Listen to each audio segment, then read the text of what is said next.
Hello everybody, happy Friday, welcome Liru, Multi, Jatless, Marto, Pi, Josephson, Parrot, Avatar, Ash, Linnea, Torment, Bogu, and all the lurkers. Joseph, thank you so much for the resub, and Linnea, thank you so much for the gigantic hello, and Pi, thank you so much for the 665 stream streak, and 666 bits, one away from the ultimate evil. What are you gonna do now? Are you gonna break the streak and then rebuild another 666? We'll see what happens. Welcome everybody, happy Friday, hope you're having a good day, hope you're having a good weekend already, I hope. Not having to work today, or at least not as hard. And yeah, hope you are ready for some more Planescape Torment. I actually don't remember how much is left. I mean, I have a general idea of where we will have to go, what we will have to do in the upcoming sections of the game. And we are almost done with Sigil. There's just one area left, pretty much. We will come back, but you know, we will be done with the main initial exploration of it. But I don't remember like how many hours I can expect to continue to play this game. I am not sure if I can finish this game this week. I think it's in the realm of possibility. Because I think, most of all, the longest dialogue sections... There's one more part right now, the Grudle of Intellectual Lusts, and then there is not really any more long dialogue sections. Well, there are a couple, but you know, not too much. So the majority of the reading is complete, and the biggest area in the game, Sigil, is almost complete. So yeah, I think it's quite possible for us to finish this game this week. And if we do, what we are gonna do is we are gonna decide on the winner of the poll, which right now I think is still Solasta, yes, with a good difference between the next game I will runner-up. enable stuff to make up for it. Dragon Age Inquisition, which is at 10, Solasta is 15. Dragon Age Inquisition needs 5 more votes to be winning, so it's Solasta, let's say, has a very healthy lead, and looks like it's gonna be winning, which means if we finish Planescape Torment, I will be starting Solasta. I have bought the DLCs for Solasta in the previous Steam discounts, Steam sales, and I already have it installed and ready to rock and roll. So if we finish it, we will be ready to go, ready to play the next game, which I'm excited about. I'm curious about Solasta. Everyone's saying that, you know, those who have played it say that it lacks in the story department, but it is good encounter design. So, Solasta DLCs, yeah, I grabbed them. We will probably do the DLC. We probably won't do... Looney Siren has just cheered for What is 20 that? bits. Wanted to test the doodle cheer. Did you draw it yourself? Doodle cheer? What is doodle cheer? Thanks so much for the 20 bits and thanks for testing whatever that is. Did you draw the triangle yourself? It's a secret thing in Twitch. Oh, so you didn't draw the triangle yourself. Okay. I never heard of doodle cheer before. Secret thing. It's the best 5e game. Okay. Yeah, we are gonna be taking a look at what Vero thinks is the 5th 5e game, but I hear it's pretty bad in the story department, but it has good encounter design, so I'm really curious to try it. And as far as the DLCs go, we probably won't be playing all the DLCs, but we are going to be playing the one DLC, I don't remember its name. I will be better prepared for the actual stream when we start it. You will be playing the DLC that follows up on the main story and that raises your level limits, and you know, continues the main story.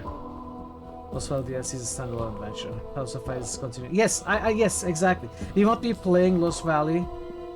We won't be playing Lost Valley. We will be playing Palace of Ice.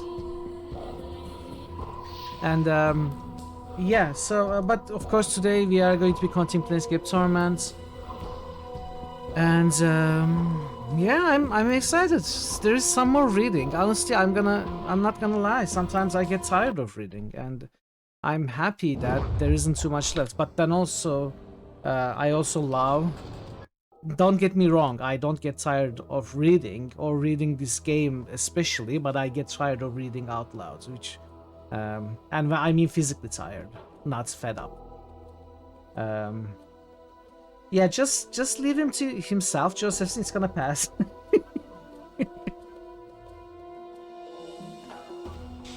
Okay. I'm not gonna go back into that discussion. Looks like whenever I talk about anything, it somehow comes to Baldur's Gate 3. No matter what I say, Hi Lord N has just cheered it for 50 somehow bits. connects back to how BG3 is a bad game. So I'm not gonna say anything about it. You go ahead and discuss whatever you want. Hi, thank you so much for 50 additional bits. What is that? What is that? Everybody was kung fu fighting?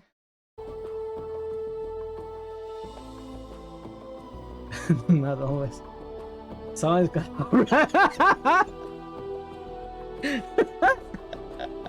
exactly.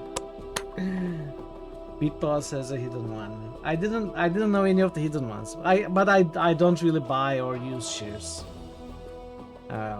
So I don't know any of these secrets. Thank you so much for the secret attempts and the hidden bits, doodles and stuff, Lini and Pi. Thank you. Greatly appreciate it. Yeah, okay, let's remember where we were. Ooh. Let's see what that is. Hi Lorzen has just cheered for 50 bits. Another secret one. That almost looks like a Pokemon. What was that? Pokemon? Not this color, brownish, with similar tail, that had, 3 different evolutions. Moxie? No. Eve, yes, I was thinking of Eve.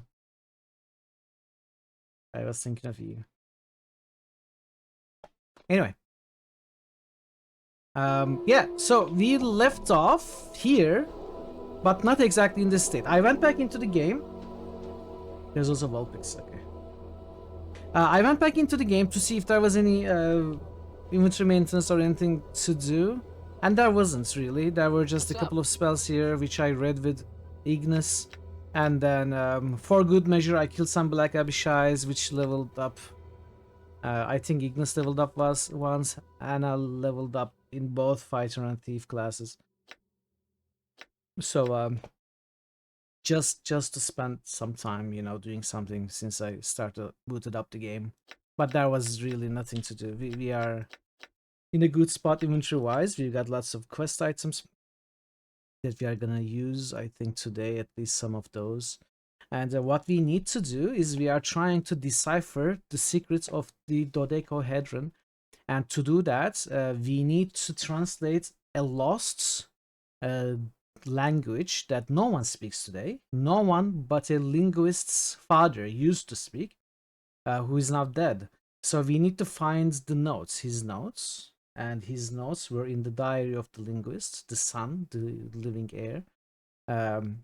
And he doesn't know how, but he somehow lost the diary in the brothel of intellectual lusts. He has no idea how it might have happened, so he sent us there. And that's not the only reason we need to go to the brothel. A lot of things are going to happen there. We are going to find the entrance to the Modron maze today. And there's going to be a bunch of quests there involving these items, also some others. And most importantly, we are going to be trying to find the entrance to Ravel's maze. Total coincidence, exactly. So, lots of important things to do here.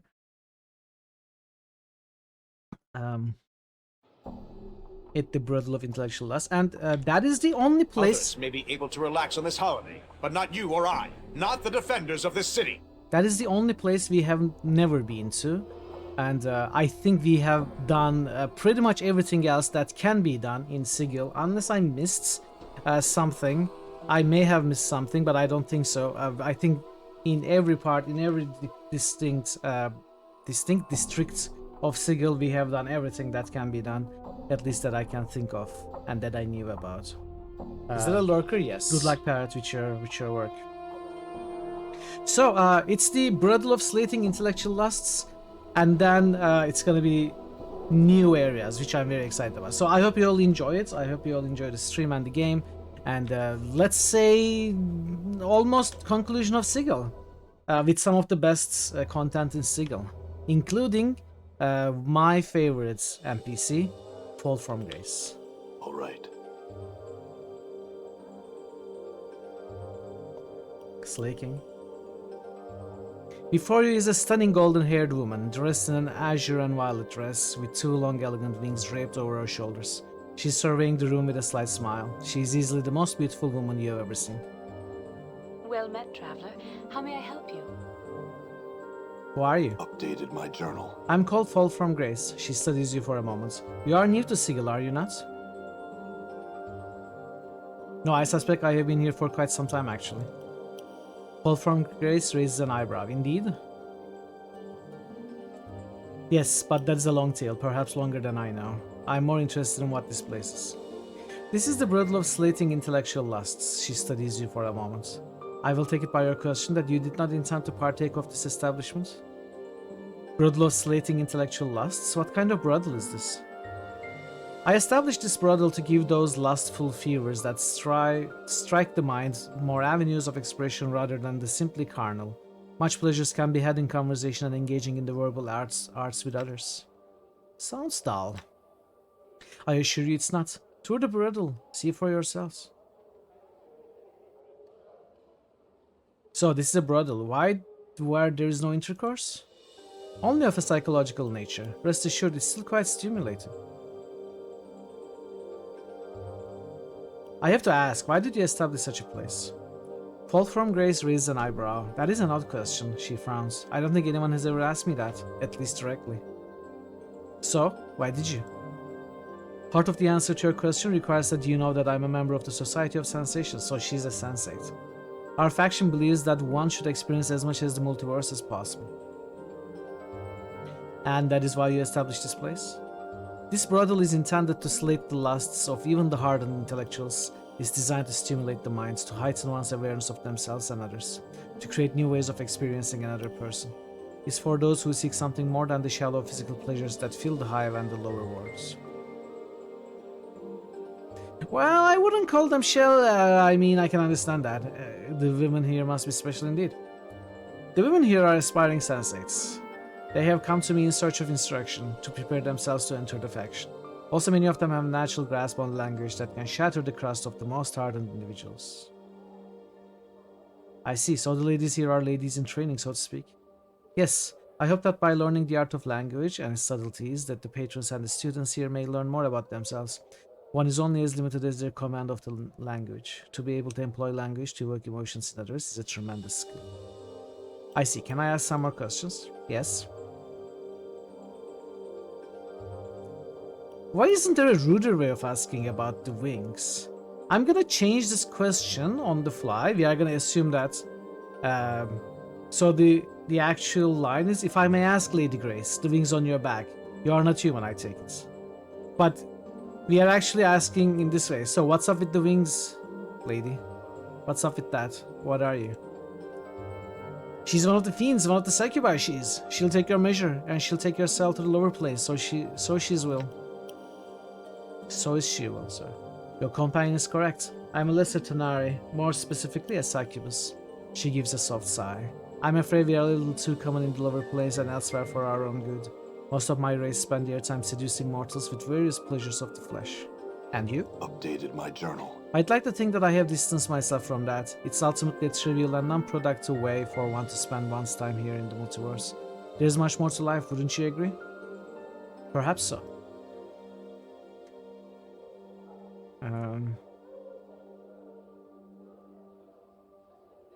I came here looking for help. Perhaps you can help me. Help? What kind of help were you looking for? I seem to have lost my memories. In doing so, I've lost myself. You have been stricken with amnesia? Fall from Grace looks pained. How terrible. Do you have any idea how it happened? Not really, at least not that I can remember. I woke up on a slab in the mortuary and everything before that is black. You awoke in the mortuary? I think the dustman mistook me for being dead, or I was dead, or something. All I know is that I regenerate wounds quickly. I could be immortal, but I don't know that for sure. Hey Bat, thanks for the lurk. Welcome dude, how are you doing today? The Iron Marshal has tasked me with keeping you alive, and I have no intention of disappointing her. Wolfram Grace seems to be appraising you with renewed interest. Those scars on your body. She reaches out a hand as if to touch you. May I? Yes. Wolfram Grace drags her finger across your chest lightly, tracing the edges of your scars and following the curves where they blend into some of your tattoos. She seems fascinated. These scars do look as if they would have taken several lifetimes to accumulate. My name is Legion, for we are many. Hey Legion, welcome in. One short of 350. 350 0. No, wait. What am I saying? It is 350, alright. Hope you are doing well, Legion. They certainly do, though some are more recent. Some of those wounds would have been fatal to a normal man. She taps searching, thinking. What do you intend to do now? I need to get my memories back and my life back. I intend to scour the plains and search inside myself until I can piece together who I am and what brought me to this state. Wolfram Grace is still thinking, her finger tapping on her chin. I must say, I've never met a man who had lost himself in the literal sense. She raised an eyebrow. Forgive me, but your condition is intriguing. Intriguing, frightening is more like it. I don't like not knowing who I am, what I may have done, who my enemies are, and who are my friends. I have offended you with my words. Wolfram Grace bows her head. I give you my apology if you allow it. Never mind, no harm done. Wolfram Grace nods. If it will help, you are welcome to tour the brothel. Several of our students are well versed in the verbal arts. Perhaps some of them will be able to rekindle your memories. Updated my journal. Have you ever heard of a night hag named Ravel? I am familiar with the name. Wolfram Grace pauses and thinks for a moment. Rumors cluster thickly about that name, and most tend to discount her as myth. But I suspect that she did exist, and that she made quite an impression in the cage during her stay here. She looks puzzled. Why do you ask? I intend to seek her out. Truly, I find myself compelled to ask why. I need the information that she has. Is this information available from no one else? I suspect that only Ravel possesses the knowledge I need. Updated my journal. Grace rests her hand lightly on your arm. Consider this. If Ravel does indeed exist, then she is extremely powerful and cunning. If a fraction of the stories of her activities are true, then she is a creature that has discovered new meanings of evil. To search for her is not a quest to be undertaken lightly. I realize that. Do you know anything else about Ravel? She was said to be one of the hags of the Grey Wastes, and that she was believed to possess powers and a cunning far beyond those of her sisters. She came to Sigil not long ago, and in addition to the evil she committed during her stay, rumor has it that her actions threatened the cage itself. Now she primarily exists only as fiction, a figure in children's stories. Grace pauses. I imagine that Lady of Pain dealt with her as all threats up to Sigil are dealt with. How? Updated my journal. Ravel was most likely sent to a maze, one of the lady's prisons. What is the Grey Maze? A blighted plain that lies effectively between Beator and Abyss. It's frequently a battleground in the Blood War. Do you know what happened to Ravel? Is there anyone else who might know about her? Someone in the festival may know more of her. Updated my journal. Do you know what happened to Ravel? Ravel was most likely sent to a maze. Updated my journal. The lady is said to have the power to take pieces of Sigil. You watch in surprise as a ghostly image of Grace's little finger pulls itself from the hands and floats in the midair, curling into a small circle, and make a maze. Go on. The small ghostly circle floats in the air, then begins slowly rotating. The piece of Sigil she takes holds prisoner. There is no escaping being mazed. It can happen at any time while walking down the street through a door. She claps her hands, and then you are somewhere else. Inside the ghostly circle, you can suddenly see a flicker of movement, like someone walking inside. Hey Daryl, welcome. Hope you are well today. Go on. Grace continues, the tiny ghost maze reflected in her eyes. It is said there is a portal that leads out of each maze, but they are difficult to find. Perhaps they are left in to give the prisoner hope. Perhaps they are left in to torture the prisoner. The ghostly maze dissolves. Perhaps it's both.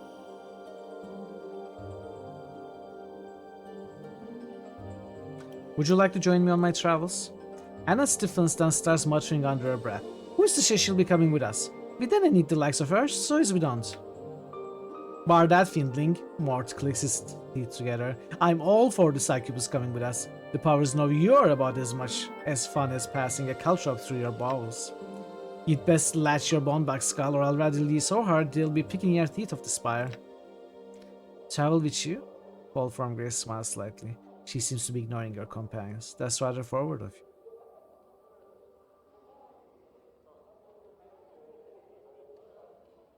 That's the way I am.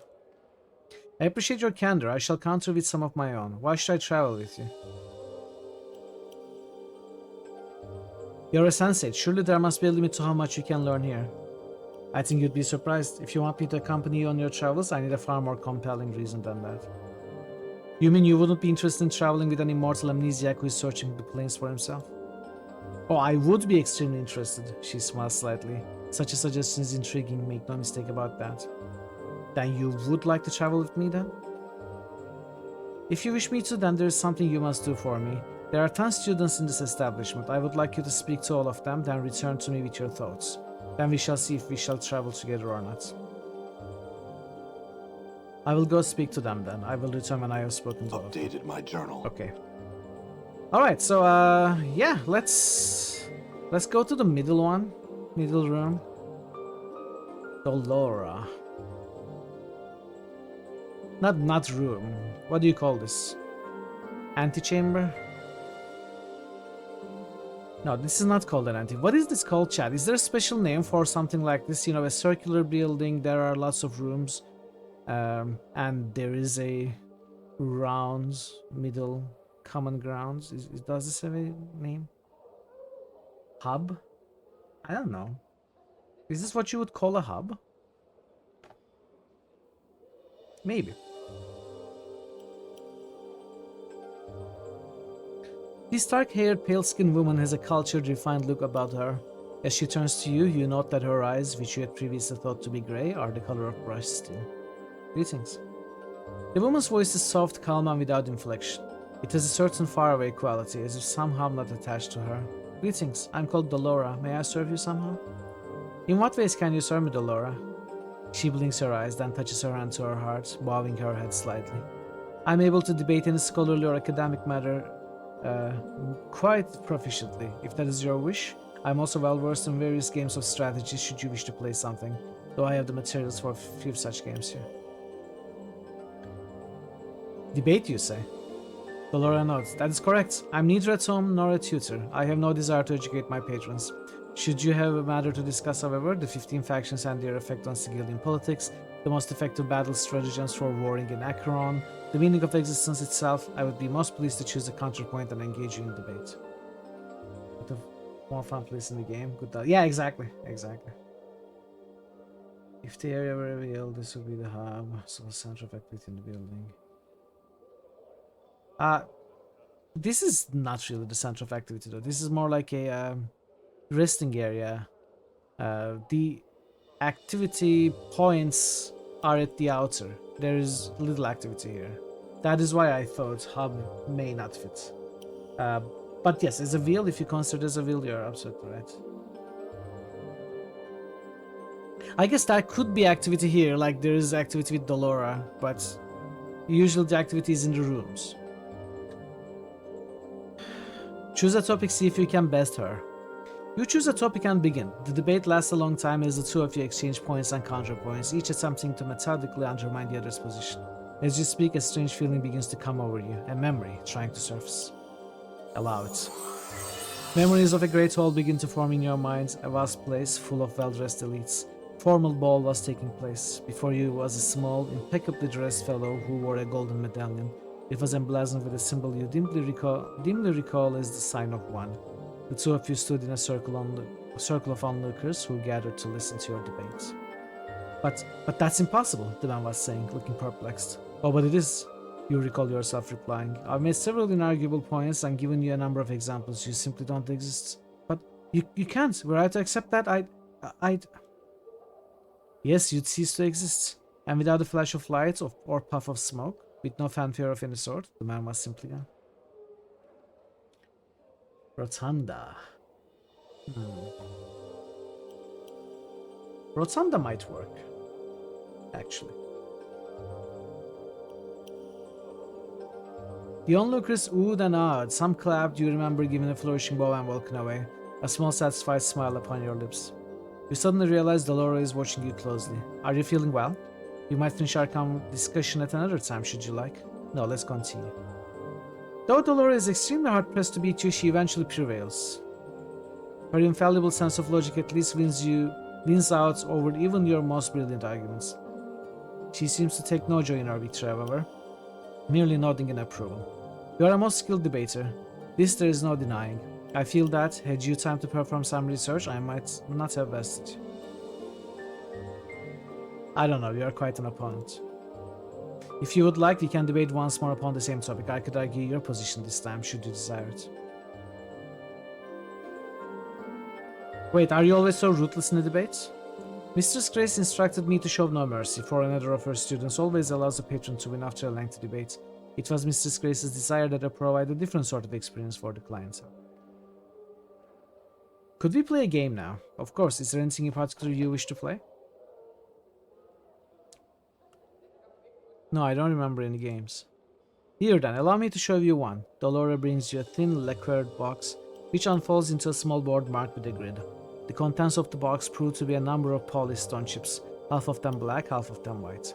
This game goes by many names. Shall I explain the rules to you? Yes, please. Dolora explains to you the rules of the game, how the chips are moved, how one bests one's opponent. It seems somehow faintly familiar to you. The rules are simple, yes, but a great deal of complexity lies within the game itself.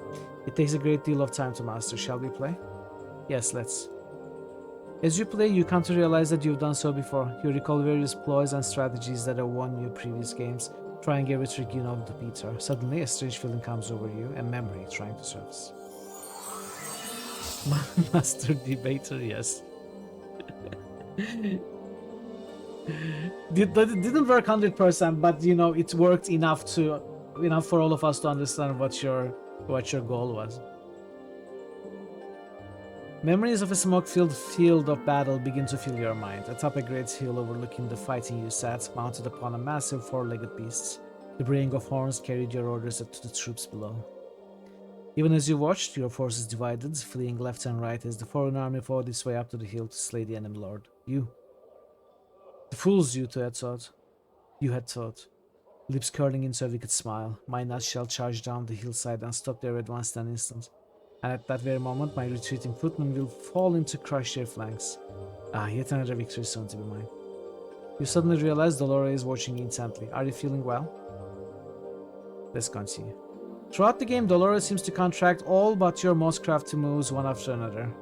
Despite your best efforts, you at last fall beneath her well-calculated strategies.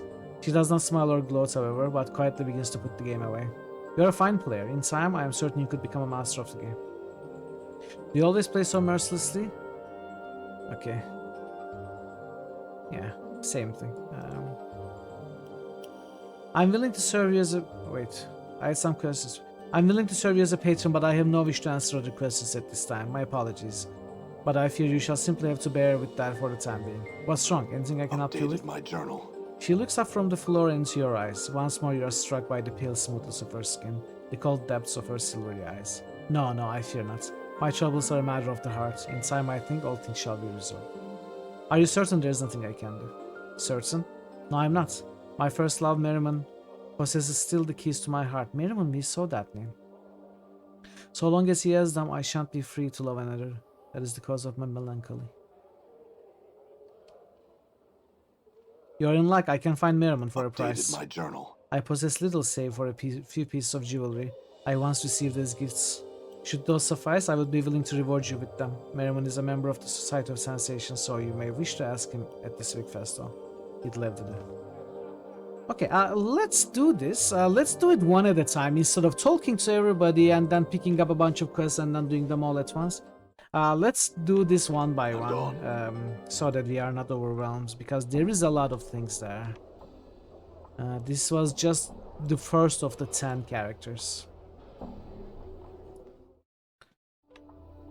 I'm gone. Merriman, I think, walks around this room, right?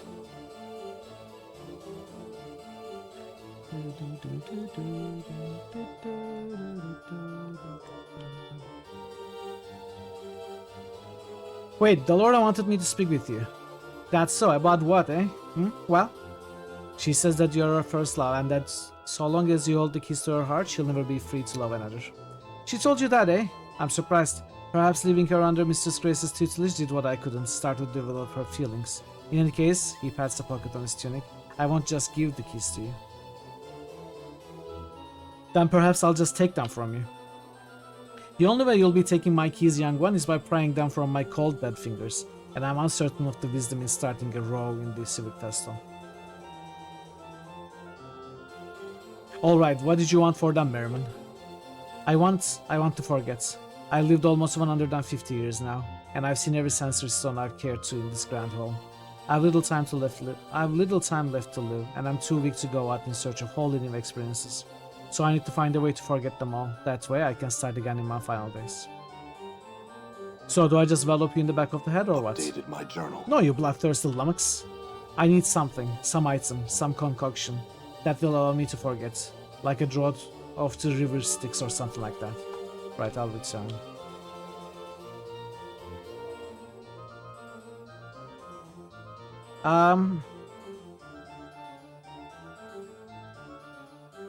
I don't remember where to get the water.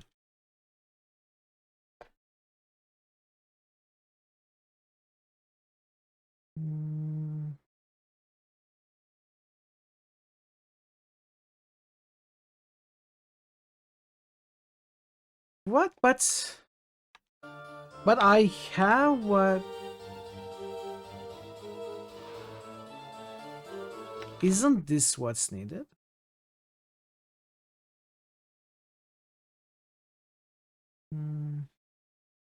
Let's see. Sculpture, Dark Rose of Ocantus, talk to Ivan about the sculpture. I mean, I have... This is the quest item.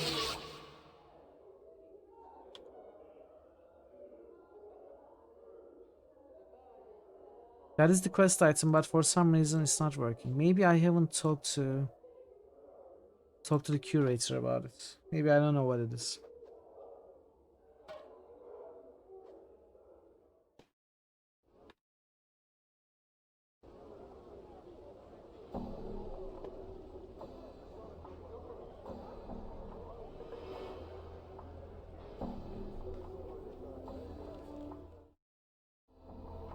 I'm gone.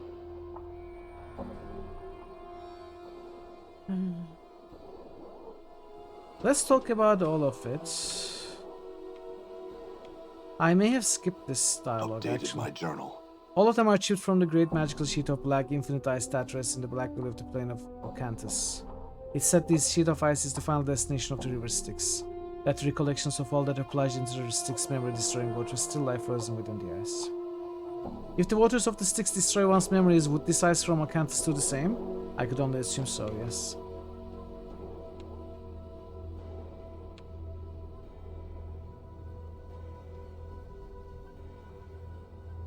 I'm just gonna go through all of them quickly. I'm not actually going to read these.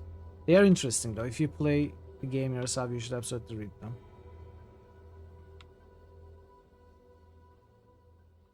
This is all about Revel. I think we did have this dialogue though. Or did we not? Grey Hag of Oinos. This is said to be a portrait of Revel Puzzlewell, very likely the most evil hag ever to have terrorized the Grey Waste and beyond. What do you know about Revel? She's a night hag, one of the eldest Grey Sisters of the Waste, who came to Sigil. Did we not read this? Huh. I'm pretty sure we read this. I'm 100% sure we read this. Have you ever come across anything like the writing in this dodecahedron? No, I have not. You would do well to ask proper linguist.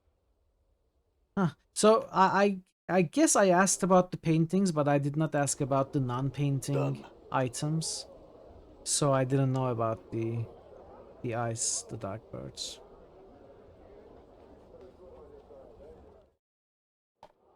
Done. Wait, I'm in the wrong place. Merriman. I'm gone.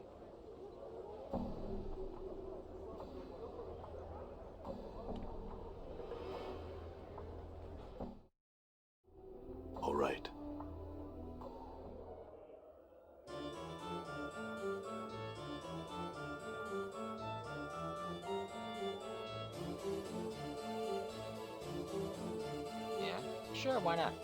Done. Here, take this mug. It holds a dark word of Ocanthus, a sliver of ice from the river Styx. It should wipe your memories clean.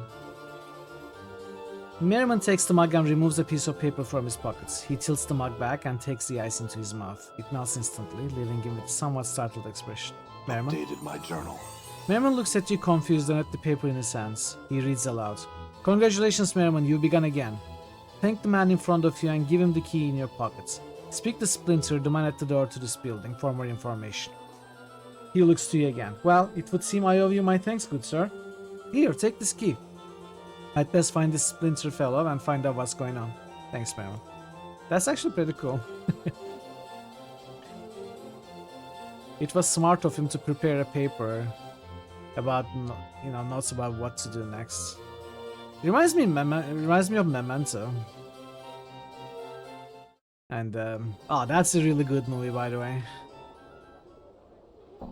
I assume most of you have watched it already, but if you haven't watched Memento, you should absolutely watch it. One of the best movies I've seen. All right. But I like confusing movies, so maybe it's not your thing. Did you find him? Has he agreed to return the keys to my heart? Yes, I have the keys to your heart. Here they are. Updated my journal. At last, as she takes the keys from your grasp, her hand brushes against yours. Her skin is dry, but icy to your touch, like cold metal. These will be of great use to me, I thank you. Of course, and my reward? Dolora nods and removes a pair of bracelets from a pouch at her side. These are yours now, you have earned them. I have some questions. I was hoping to learn more about your nature. Merriman never told me much regarding my construction. I know little of the inner workings of my body, much as you likely know little of yours. Outwardly though, I'm a human woman in all respects, save for the texture and temperature of my flesh. Does that satisfy your curiosity? What about your mind, your emotions? Its functions are as much a mystery to me as any human's. When I first came to this place, I did not understand emotions, nor have any of my own. I have feelings now, though I am only beginning to understand them. What do the keys do exactly? I can only assume that Merriman made the keys so that there would be no risk of me drawing away from him before he had tired of his experiments. Now that they are in my possession, I am free to develop and possess my own emotions. What are you doing here? I, like the other women here, am a student of Mistress Grace. She tutors us in ways of dialogue and verbal intercourse. Most of the students will go on to become members of the Society of Sensation, having come to study beneath the Mistress in preparation for the faction's initiation rites. Do you enjoy it here? I'm learning much. This pleases me, yes.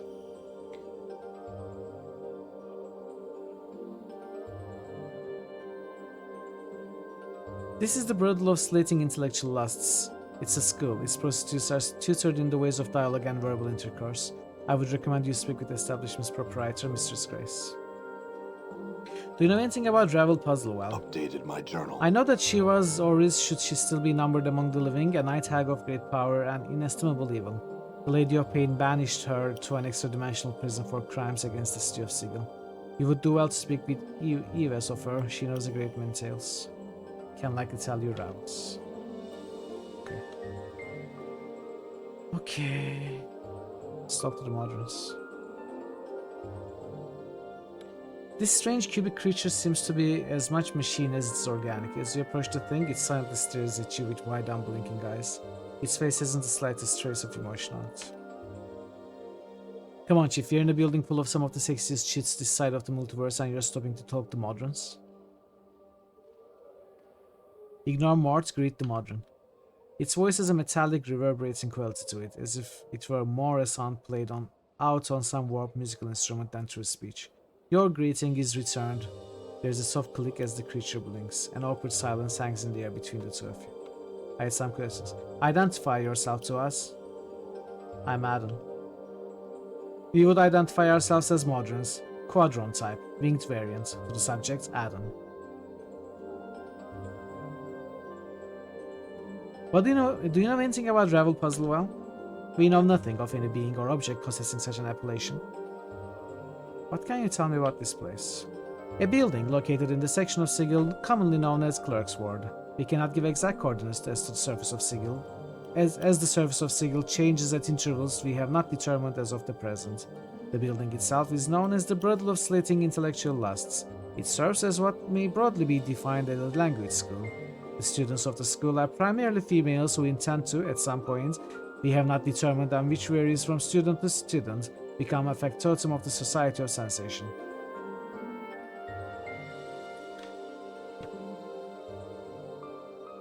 What are you doing here? Our purpose here is observation. What are you observing? We are observing one of the establishment staff. Who are you observing? As previously stated, we are observing one of the establishment staff. Yes, but who exactly are you observing? The object of our scrutiny is named Dolora. Why are you watching her? We have not been informed as to the specific purpose of... Hey, welcome and thanks for the 15th stream. Hope you're having a good Friday. As to the specific purpose or purposes which resulted in our being given our present task, the command of our superior Pentadron is sufficient reason to perform the said task. As such, the purpose or purposes are irrelevant to us. Do you know what this little cube-like toy creature is? The Modron, its appearance identical in every aspect but size to the object in your hands, blinks once, twice, then speaks. The object is a portal cube. The user is to position the appendages of the portal cube in such a manner that it will activate. Once activated, the portal cube will transport the user to whatever destination it was tuned to during its creation. What's the proper position to activate this one? We do not have that information.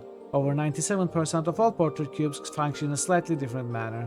We were not present at the construction of the subject's portal cube, nor have we ever been given the instructions as to its use. Should the subject desire to utilize the portal cube, they will have to determine its method of operation and destination via experimentation. Never mind, actually, fair one. Okay.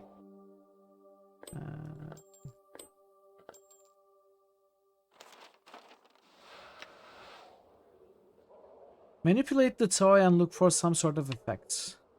You bend, twist, and rotate the toy's various points of articulation, noting that the limbs often suddenly revert to their original position. Finally, as you bend its left knee, the toy makes an odd pop, shudders in your hands. Left knee, right knee.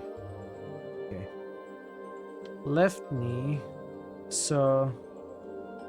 Wait. 5? 5 doesn't work. 5, 4. 5, 3.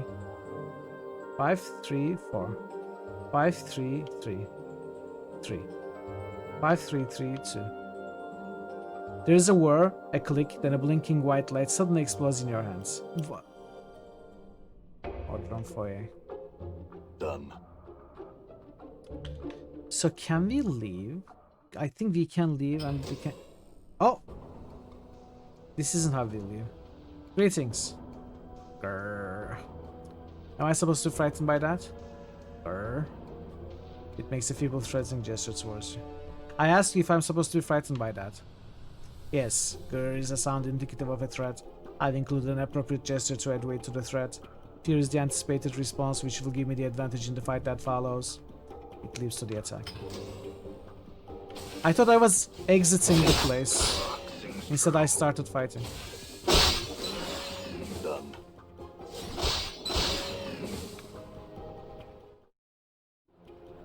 I'm gone. This must be the exit. Oh, I cannot exit. Boo! Bend the left knee until the leg forms a 15-degree angle. Unfold both wings to maximum extension. Then rotate the right arm 180 degrees in a circle. There's a whir, a click, click, click, click, then a low whir. Nothing happens. Okay, so I cannot exit. Possibly without finishing this. You see a cube with 2 arms, 2 legs, and 2 small wings sprouting from its sides. On the front of the cube is an animated face. As you approach, the creature focuses its eyes upon you. Greetings. The creature focuses emotionless eyes on you. Greetings, adventurer. Welcome to Rubicon, the dungeon construct. Thank you for choosing Rubicon for your dungeoning experience. You may access Rubicon through this door. What's the dungeon construct? What is Rubicon? Ooh. A Shadowrun character. We don't see those often. Okay, I guess we are doing the Modron maze, chat. Now I can draw my own map. But I have done it lots of times. I'd rather find a map on the internet, see. Um,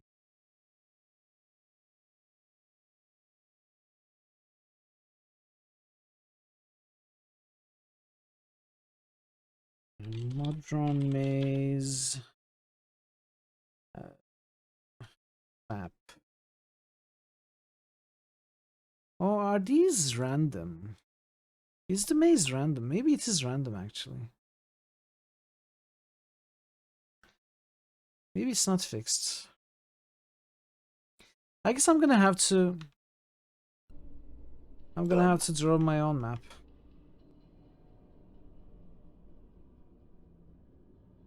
Alright, here we go.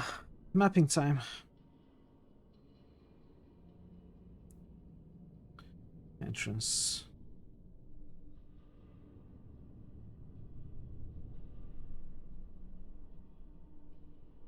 Imagine a randomizer mod for this maze. You see a mechanical man with pale green shirt. Although it's obviously a construct, it does have an animated face which is scowling at you. Greetings. Grr. I don't have time.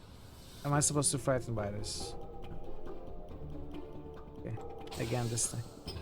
As my characters are fighting. Die. So we are in this room. That is open. These two are closed.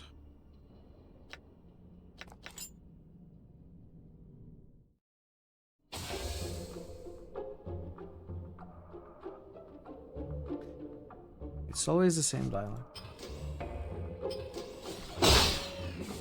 Oh, we got a glittering lamp. I think that's one of the random drops. Now there are fixed encounters here. There's a quest, but there are also random drops. I think we found one of those.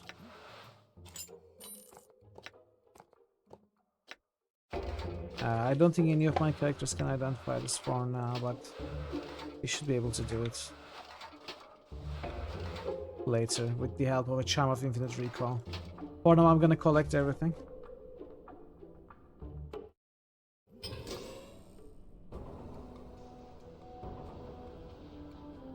See my enemy driven before me, hear the lamentation. I don't remember this. I don't have time for this farewell. The creature raises its arms and brandishes its weapon. See my enemy driven before me, hear the lamentations of the women. I am victorious. It leaps to the attack. Okay, Conan. You're dead, Conan.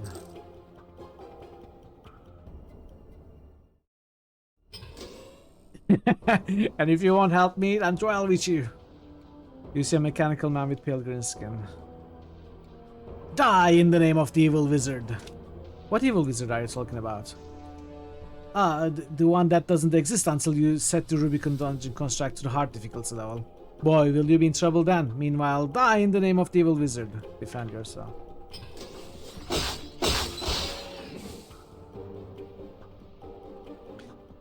So now there are two paths. Let's take this one first.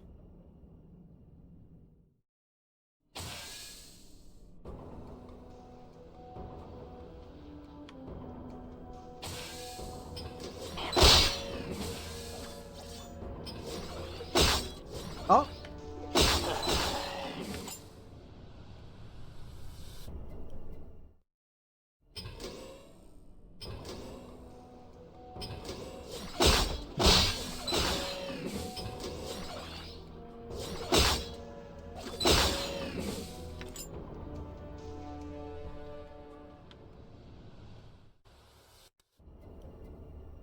Oh, I'm in the engineering room.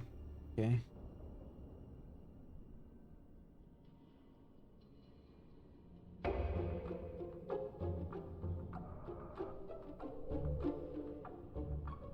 I'm gonna explore the rest of it first.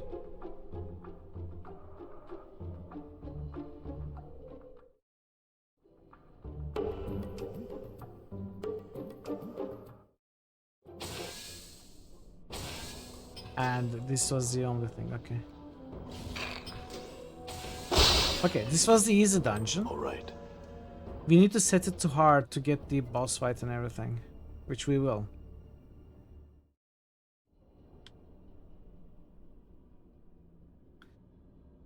Greetings. You see a cube with 2 arms, 2 legs, and 2 small wings sprouting from its sides. On the front of the cube is an animated face. As you approach, the creature focuses its eyes on you. Greetings. The creature speaks with a monotone, sexless voice. I have some questions. State your question. Who are you? Uncertain. Confusion exists. What do you mean? Don't you know who you are? No, uncertainty exists at times. I don't remember who I am either. I sympathize with you. It reaches out and touches your shoulder gently. After a moment, it takes the hand away. I have some questions. State your question. What are you? Our race is known as Modron. We are from the plane of law, Mechanus. What can you tell me about Mechanus? Place of laws, many laws, very structured. What is this place? A dungeon simulator. Doesn't work though. It's broke.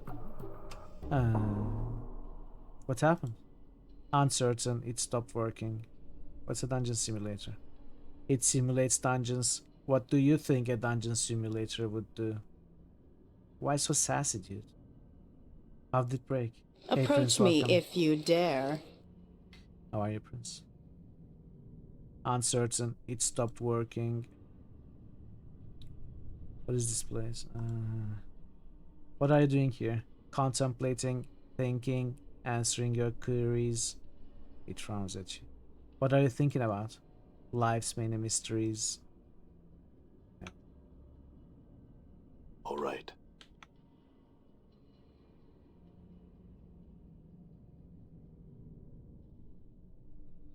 What do I do here?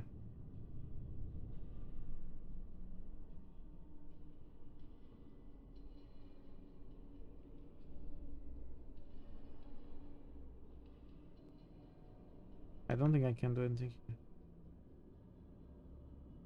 Oh! Greetings. It stares at you blankly. I have some questions. Its gaze never falters as it continues to stare at you. Can you answer some questions? Emotionless eyes blink at you as it continues to stare. Never mind. Wait, is there nothing I can do here?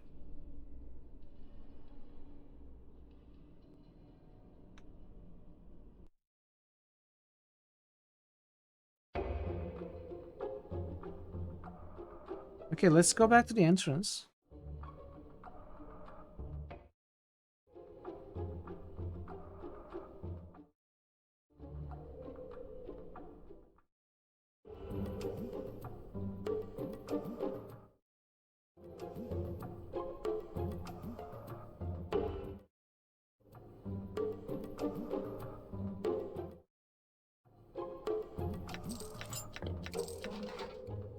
Okay, I forgot some loot here. It was good loot too.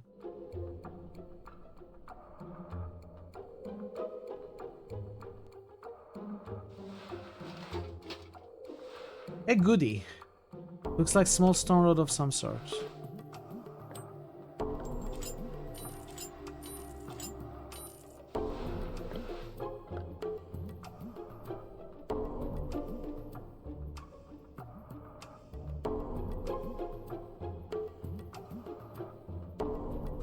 Okay,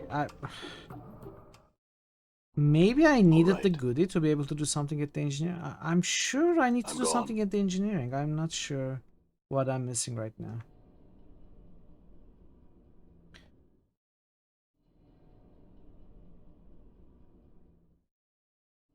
Done.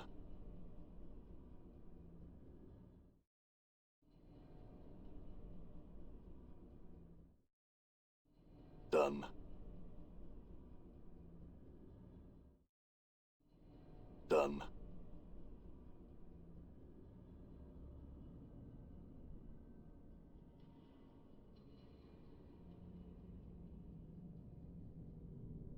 What are you doing here? Awaiting instructions. Instructions for what? Instructions for what tasks need to be performed. What tasks? Just what is it that you do here? We should know. We are Modron. We are part of the whole. We information not available. Address your query to the engineer. Where do I find the engineer? We do not know. Information not available. We are confused.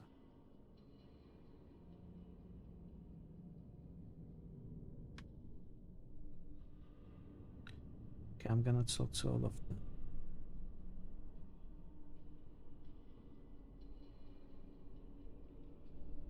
I'll find the engineer.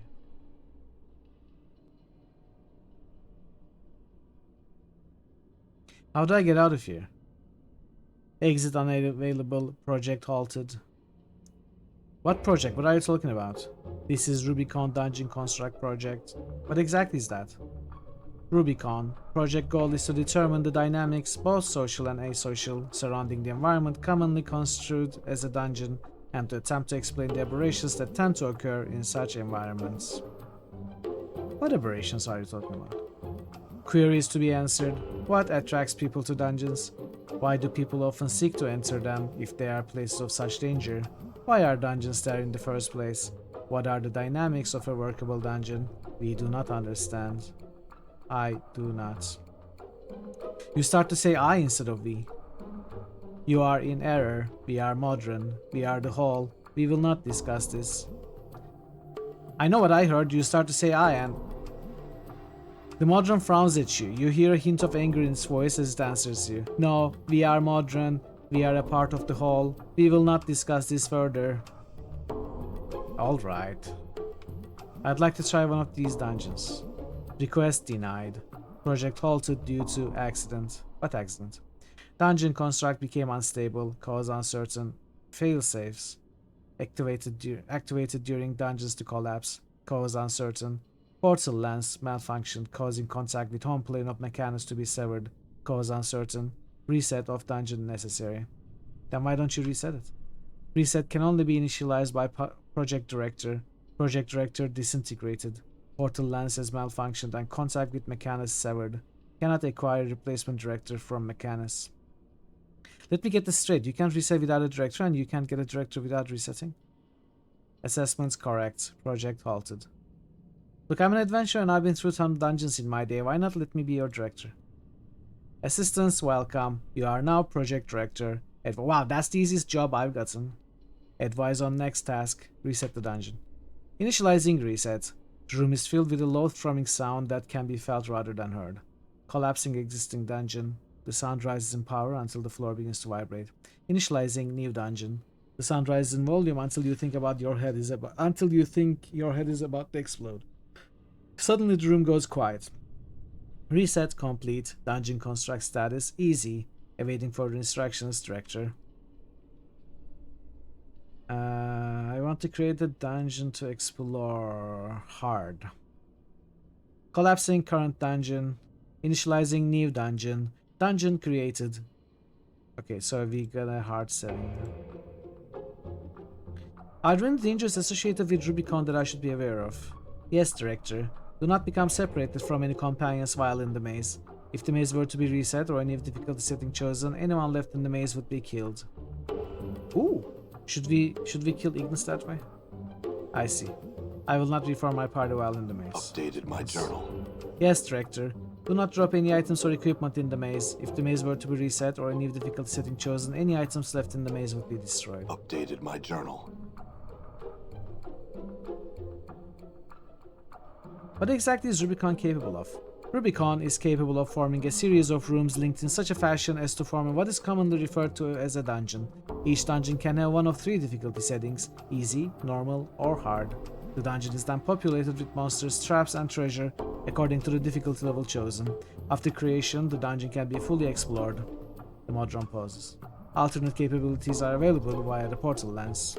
What alternate capabilities? Rubicon can form a gateway to other locations by temporarily attaching itself to known existing portals. This effect is known as a portal lens.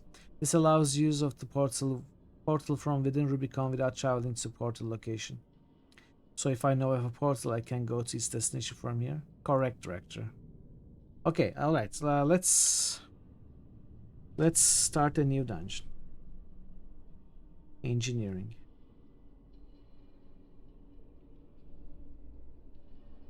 This is hard difficulty. I don't remember how hard it is.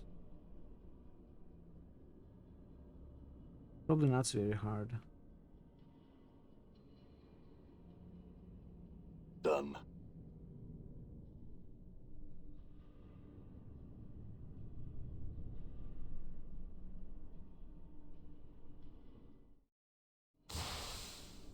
You see a mechanical man with volcanic red skin along one arm. It watches your approach with a weary eye. Greetings. Why do you persist in questioning us? I do not understand. There's always the chance that I might learn something. Yes, I suppose that's true. Let me teach you about pain. Done.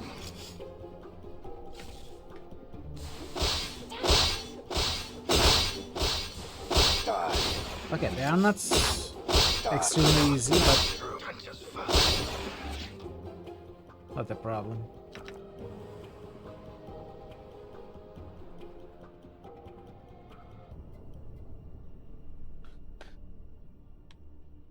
Let's go right hand.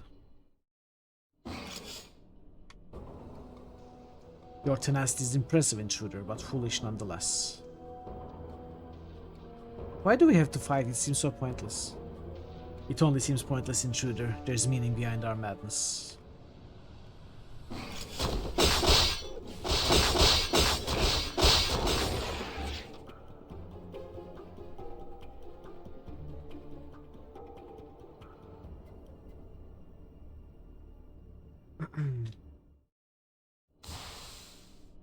Let's just ignore.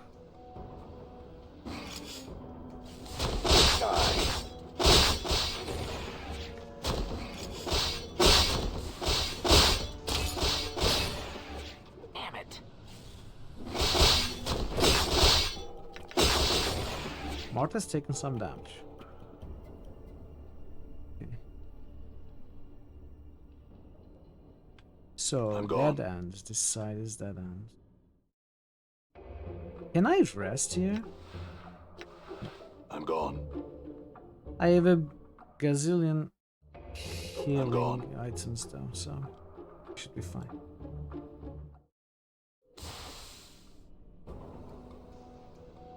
Greetings, intruder. What makes you think I'm an intruder?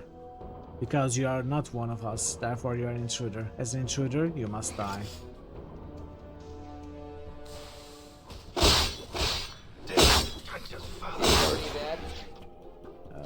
All right. I need Dakon to tank.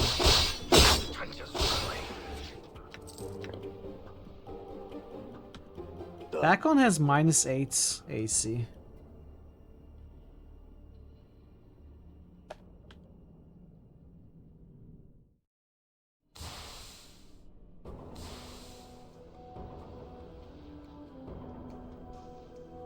Done. Endure. In enduring, grow strong. Huh? Filthy stinkers. Did you see that? Damn. Did I move Dakon away? I'm hurt. Ooh.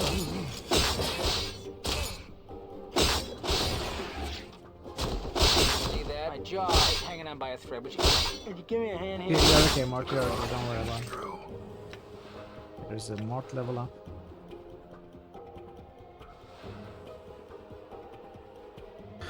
Small backfield with some strange coins. Coins have unusual pictures and writing on them. They don't appear to be of any value. Let's keep it anyway.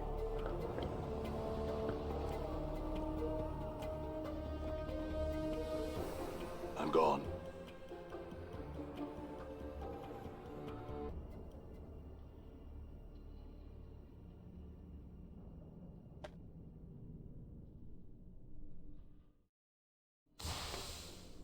I hear your words. I shall serve. Ooh! Look at how hurt Dakon is. Oh no, Dakon is dead. Let's reload. Wow, okay. That is rough. I need to heal them. Actually, or what I can do is In enduring, grow strong. cast Blur. That cannot be disguised. Your will be done.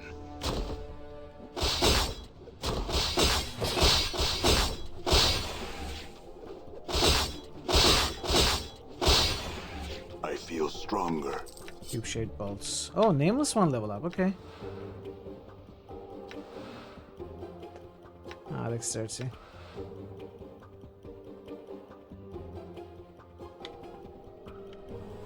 I'm gone.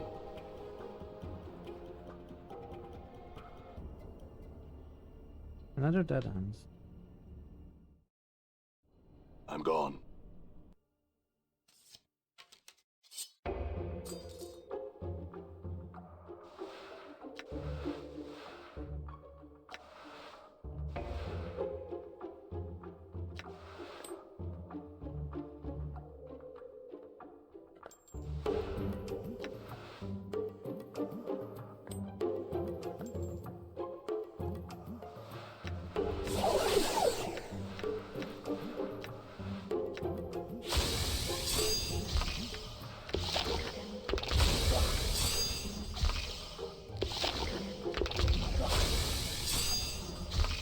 Yeah, what does it do? I don't know. I thought I was healing them. Guess I wasn't actually healing anyone.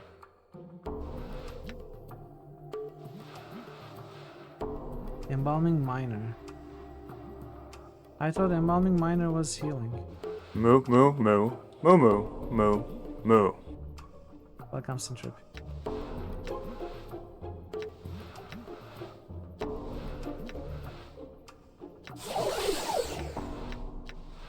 I shall strive to help all those under me.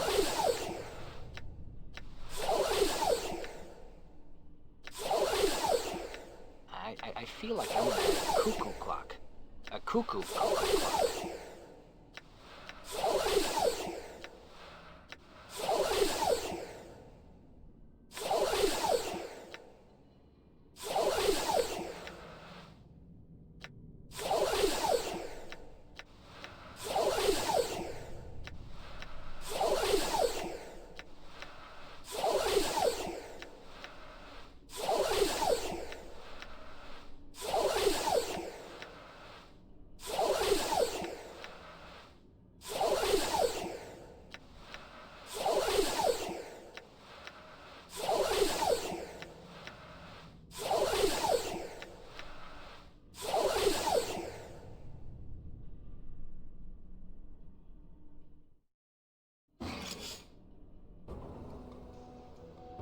What's up?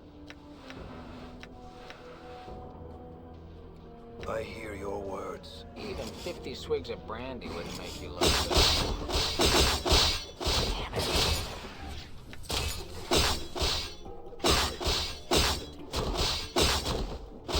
In knowing the teachings of Zerthamon, I have become stronger.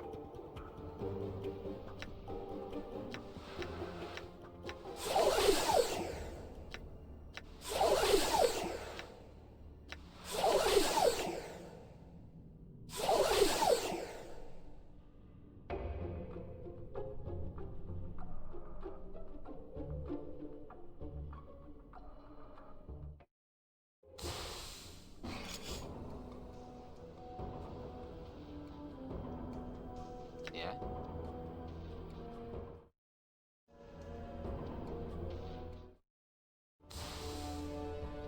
I will hear you. Plain swine. Okay. Die. Wake up from the dead. I must be hallucinating. Heart. I won. All right.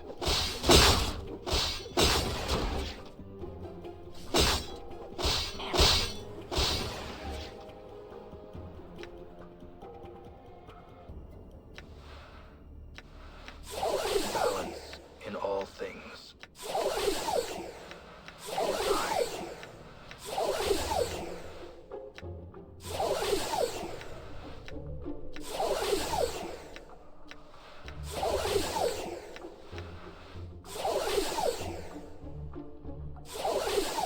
All right.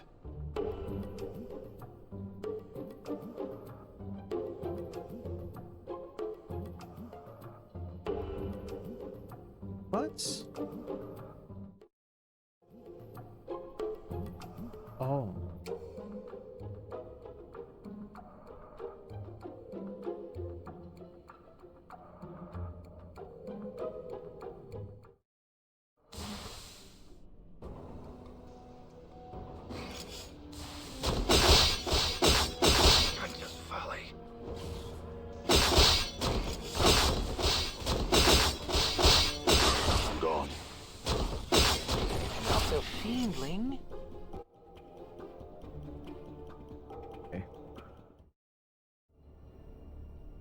I'm gone.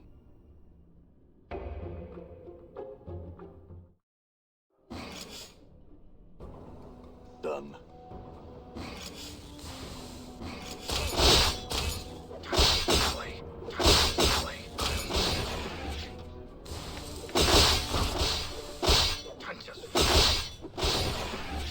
Endure. What's up? In endure, I hear your words.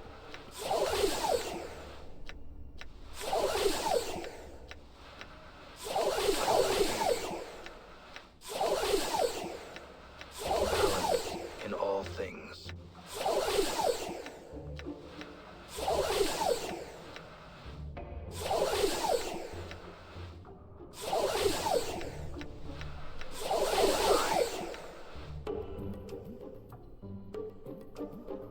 Done.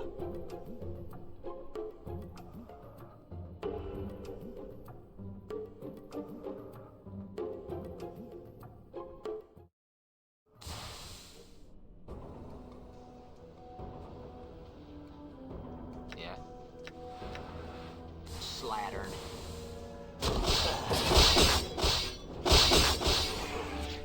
Huh? Plain swine. Just folly. Flames grow within me. Perfectly good way to arms and legs.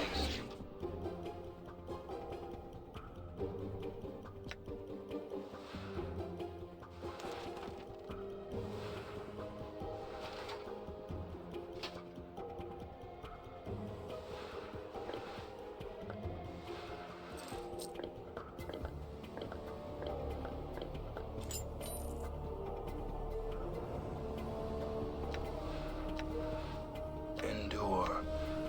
In enduring, grow strong.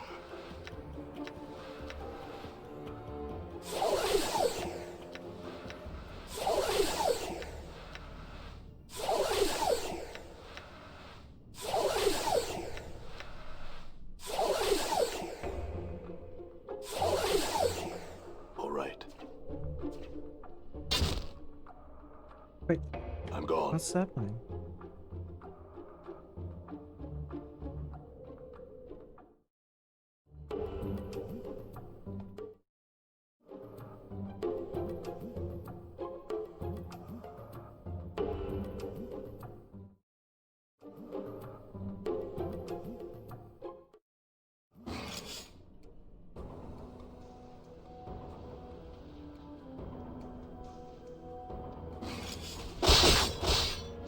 I'm hurt.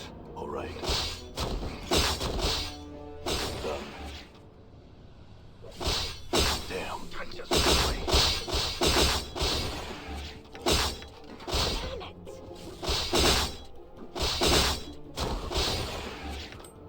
I hear your words.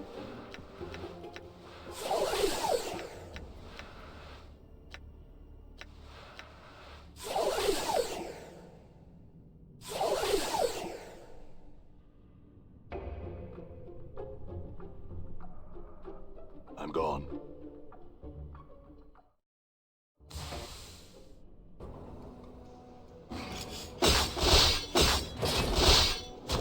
Dad? What's up, Chief? Stupid yabo. Ah, you bastard.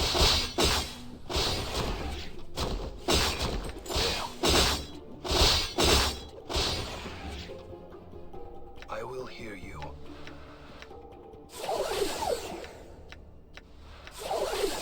Balance in all things. Your reasons for your incessant clicking are not known to me. I'm gone.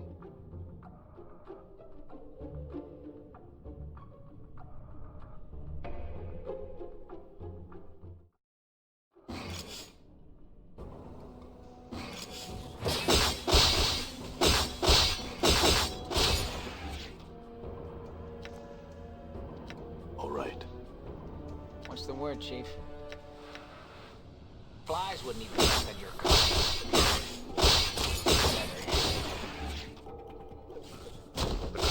Flesh knows suffers, even when the mind does not.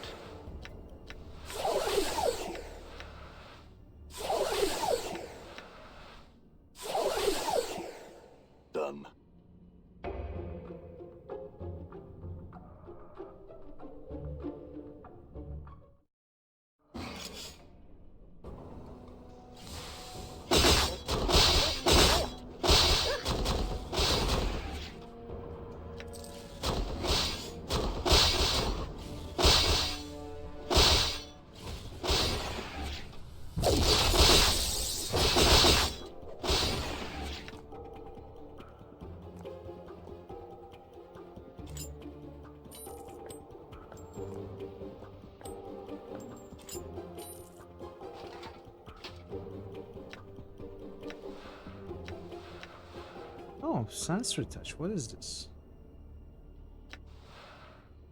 With a touch, you can bring another's pain into you, helping out the cost of your health. On the blasted plains, Zerthamon told Gith that there cannot. Zerths are those that know the words of Zerthamon. They protect the Githzerai can endure. In enduring, grow strong.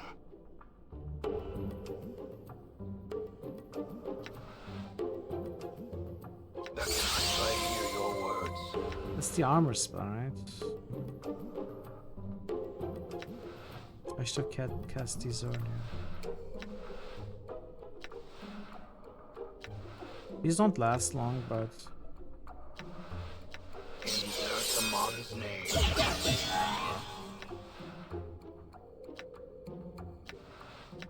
I will hear you.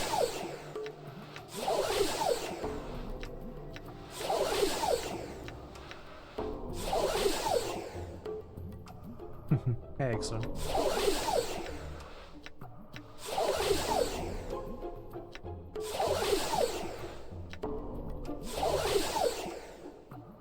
I'm gone.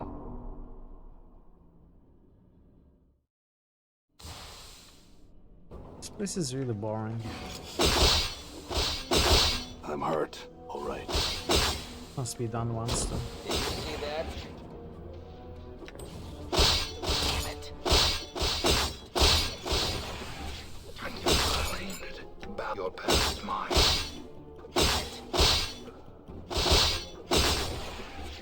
All right. It is I. I don't know if I will be able to do it. I'm running out of fuel. Enduring, grow strong. I hear your words.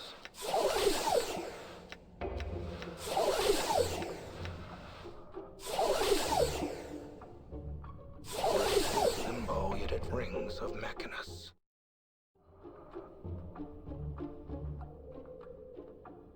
I think the hard difficulty is 7 by 7. So there are 49 rooms. We've only done 14 so far.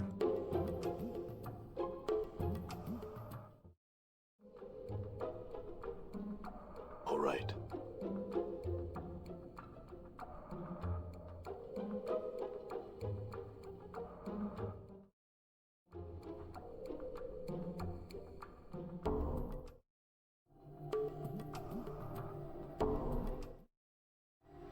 I'm gone.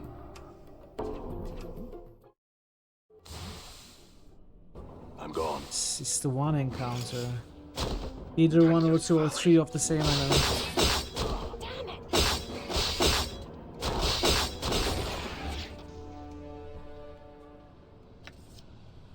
I may have to bypass these enemies. Done.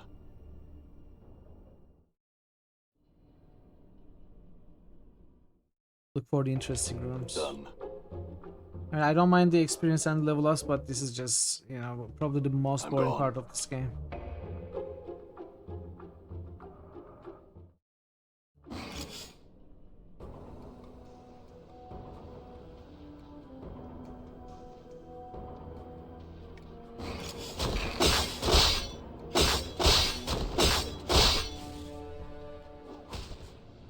I will hear you. Die. I'm hurt. Looks like death's come for the We bill. died. Are you well? I'm gone.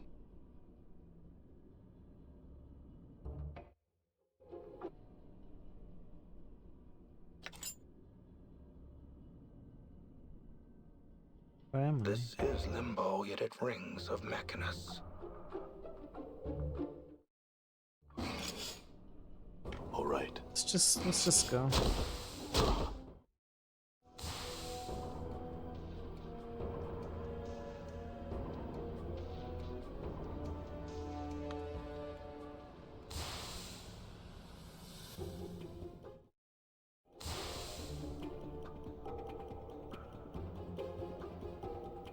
Well.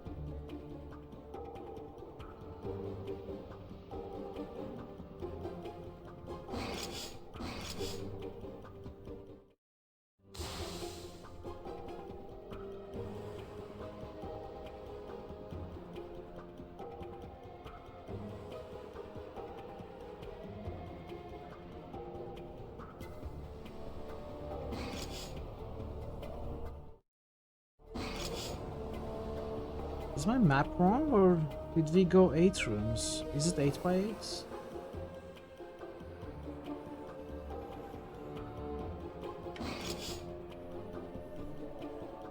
My jaw is hanging on by a thread. Would you give me a hand here?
Oh, no, Mark, don't die.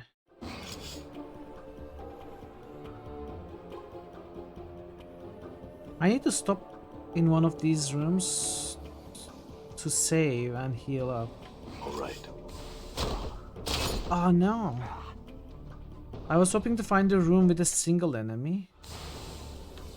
Oh, there we go, a single enemy.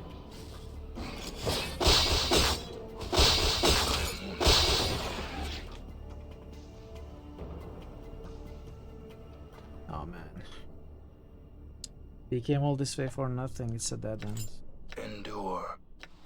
In enduring, grow strong.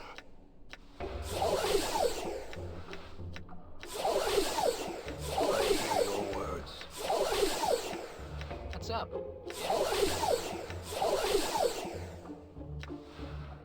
I will hear you.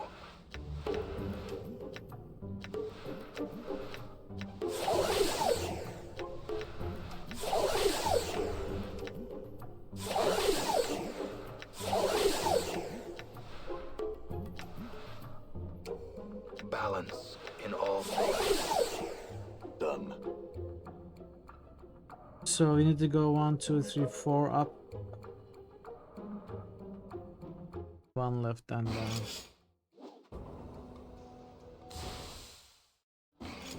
Did I just send Dakon? Not all of them.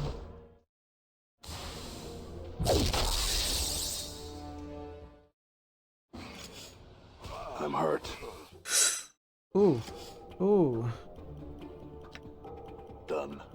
Damn it.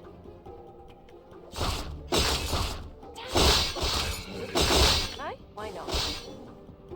Oh, great. Come on. I hope he doesn't lose his memories this time. I lured them all to... Wait, that quick save?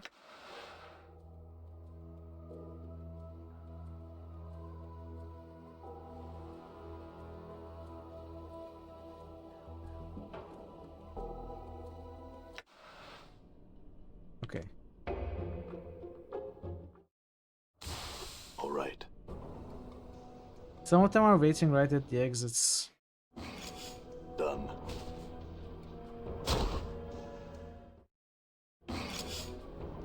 Done.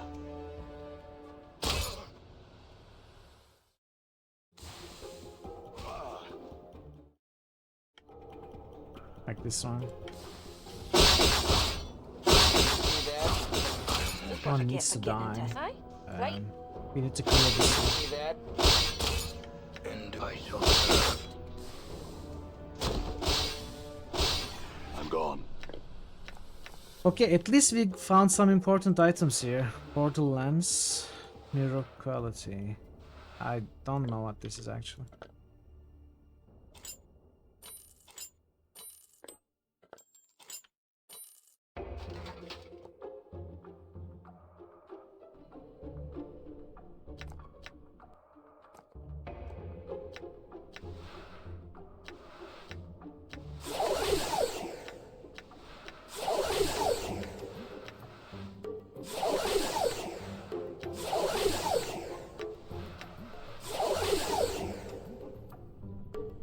I hear your words.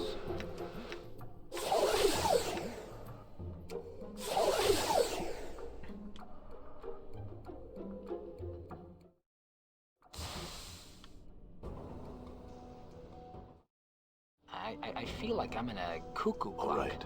A cuckoo clock.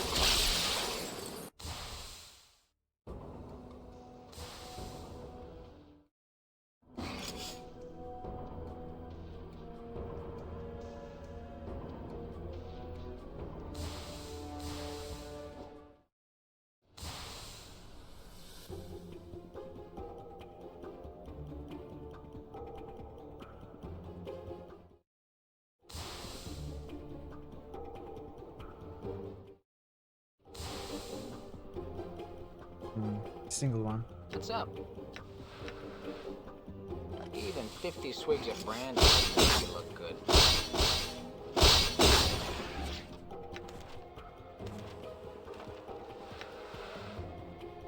I'm gone. Oh my, yes. Hey, Pants, welcome. This is limbo, yet it rings of Mechanus. All right. I don't know if anybody watches me trial right now. Nobody said a word in half an hour, so. You're doing well, Pants.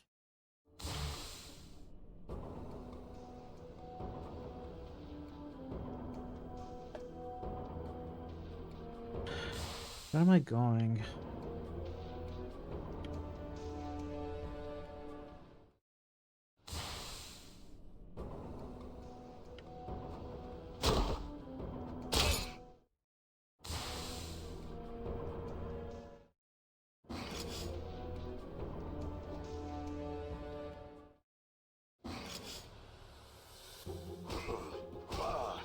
No, no, no, no, no. Ooh.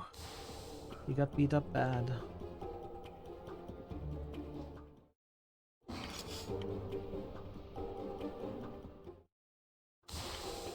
Yeah, I need to go here. I need to save somewhere, please. Oh, no.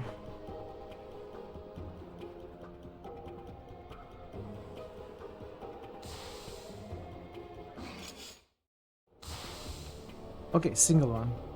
Yeah. Flies wouldn't even rest on your Okay, farmer. Let me die once more. Streamer does get a percentage of ad-free turbo, actually. Done. If you have turbo and if you're in this channel when ads are running, I get paid as much as I would have had you watched the ads.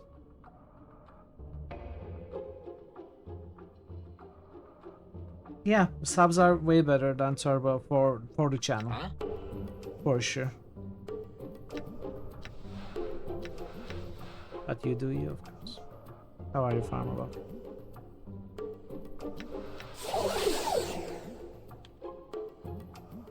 Okay.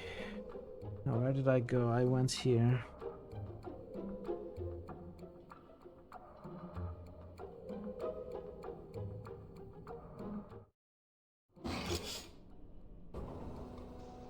I mean, this is my job, so...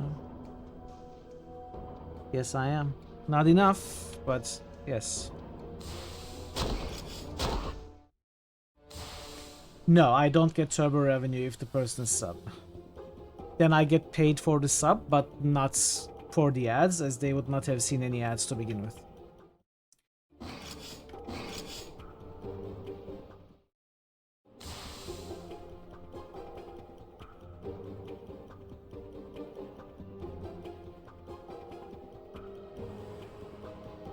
Should I kill the single one and save? Yes. What? You know, if I gotta slam my eyeballs in for 1 more second, I gotta Done.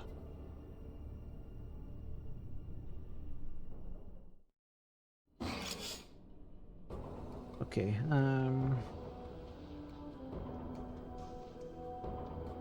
let's go here first.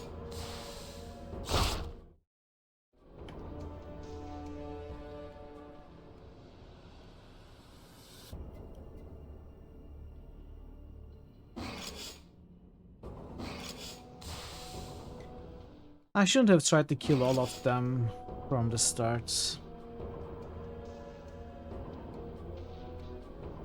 I should have done this from the start.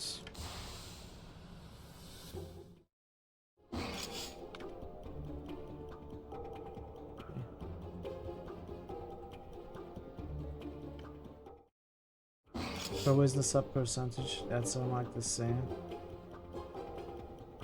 Makes no sense.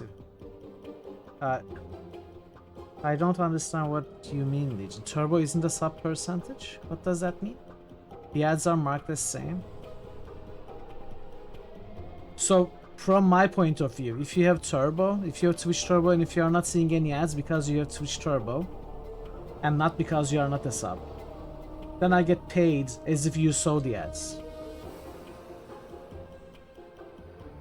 I don't know anything else about Turbo.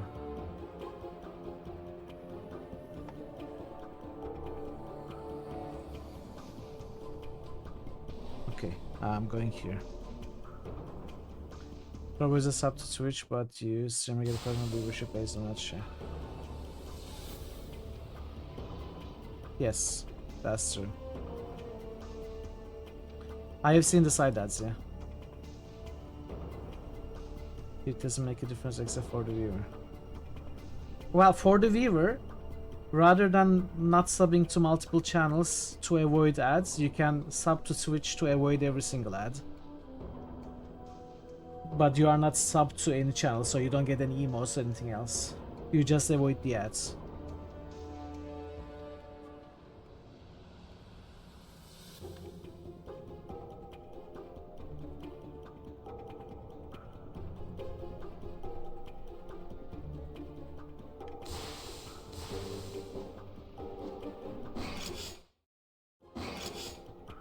Kinda. One thing about Turbo is that it's not regional.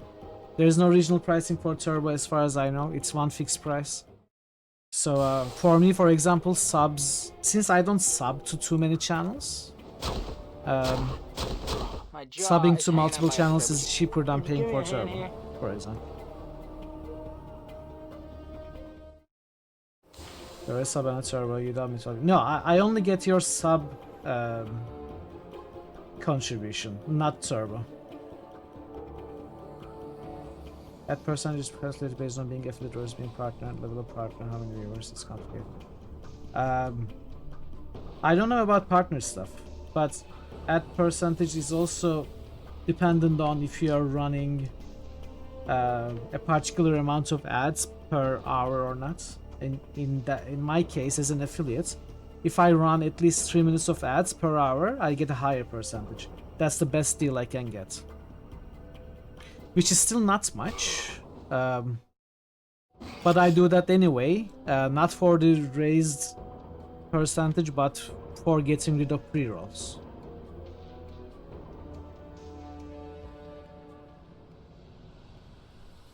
But I don't know if you can get better ads revenue deals if you're a partner and if you bring a certain number of viewers.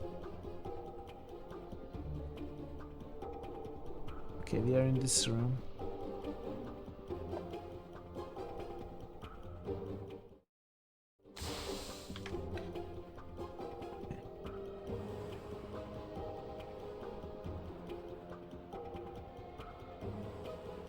What's up, Chief?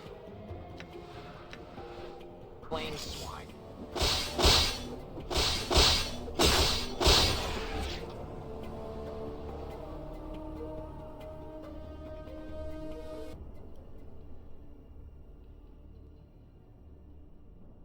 Yes.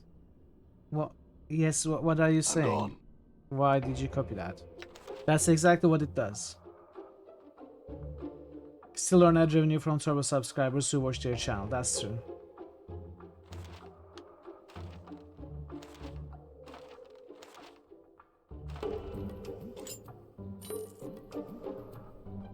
I will hear you.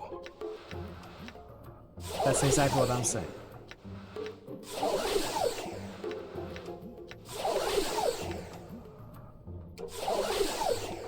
I'm gone.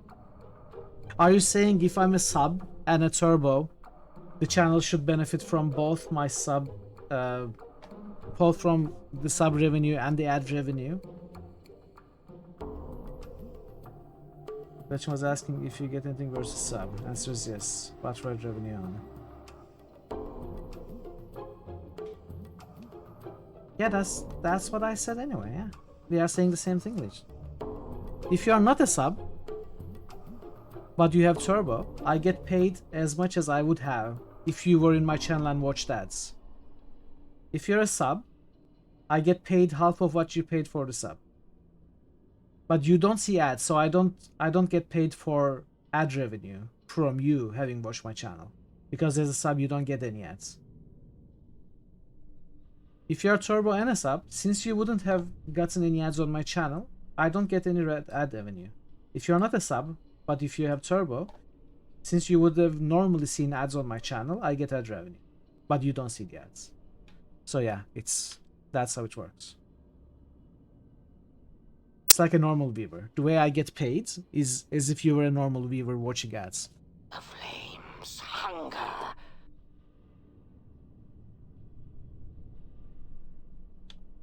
Okay.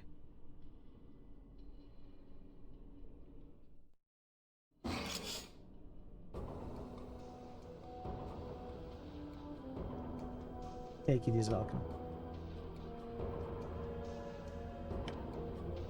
I don't know about every new level. I haven't been even close to partnership, so I only know about the affiliate stuff.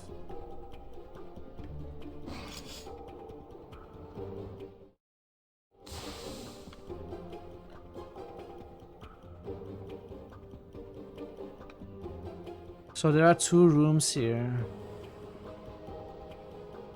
I suspect you'll have to come back. Let's kill this dude What's the and word, Chief? save here. Sod. Partner push, yeah, sure. I'm gone. It's tough to push from 35 Are you average viewers to serious? 75. Time to celebrate. Pensive Elephant has just cheered for 1000 bits. I even fail at being a normal viewer. Mitral smile, mitral insane, what face pride, love not like this, mitral evil, mitral darn it. Expensive, that was completely unnecessary, but thank you so much for the 1000 bits. You are you're a special viewer, not a normal viewer, a special one. With how much you supported me over the years, but thank you so much. You are more easily confused come today. from Mitral. Need an IV drip of tea tracked into your veins. Oh man. You need more tea. Really faint from the worst partner push. In a few time job in those cases. I don't know how you even push for a partner. What do you do to push for a partner, chat? What is it that you do? Do you just tell people, hey, so dead. people, I have put partner push in my... I mean, I have seen a lot of good streamer friends do partner pushes. I am right now seeing Twitching, playing Grim Dawn, the Twitching, and partner pushing. I've seen Branka do it, like several others from Guilty Goose, and other streamers from outside the team as well. So, as far as I understand, what they are doing is they put partner push in the title so that people know they are close and they know to support the push. So, like, they get raids and stuff, and people maybe, if they care, they lurk more. So if you were already close, like if you were averaging 70 or something, maybe with the push you get the 75 with the extra raise and stuff. Or is there something else that you do? I don't know. I've never been that close, so yeah, other channels will try to help, of course. I guess that's the whole idea. Like, what else is there to do as a partner push, you know? There isn't much you can do unless you buy viewers, I suppose. I don't know if that even works, if that's the urban legend or if that's a real thing. I've never even looked into it. It's like a funny story to me, you know. People do longer streams, try to get your comment to be aware of what you need, potentially get others to know to help you. If you rate out, you know, numbers, it's more like that. Okay. Especially is that the word they use, pronunciation special that comes with a... He's not out, he's just special. No pass. I appreciate you greatly. I'm not, you know, I'm not even the slightest bit of hurt if you cannot make it to the streams. I know you are busy. And I know you do a ton to support me. You have done a ton to support me in the last 5 years, so you never have to worry about not making to the streams. In short, asking people to lurk more ragey if you don't really. So should I partner push chat? Should I just partner pushing right now with my 35 average? Hello? Is the stream back? Welcome, Jay. Welcome, DC. Look, Hoagie, it's a hamster. Just what I need for dissection lab tomorrow. I assume the stream is back.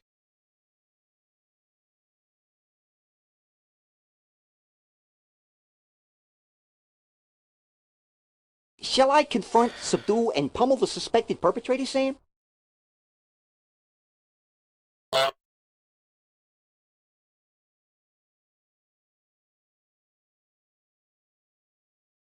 Jer_RPG is first.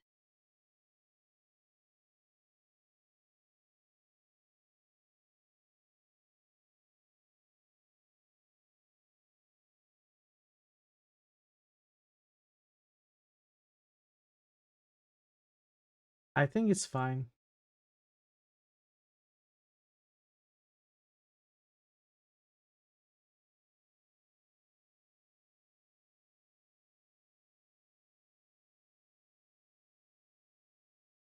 No, it's not supposed to be a new stream, and it's not.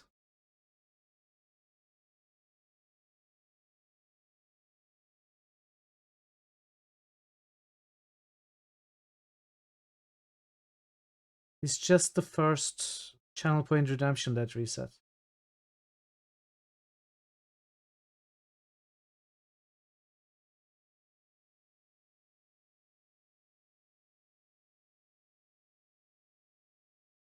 Yeah, I don't know what happened. If I lose connection again, I may just call the chat.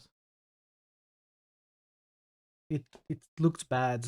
Like it didn't come back for, I don't know, some minutes. It's usually I sometimes lose the connection instantly. Like lose the connection instantly, comes back and I drop and reconnect. This wasn't like that. I didn't have it for several minutes. Not sure what's going on.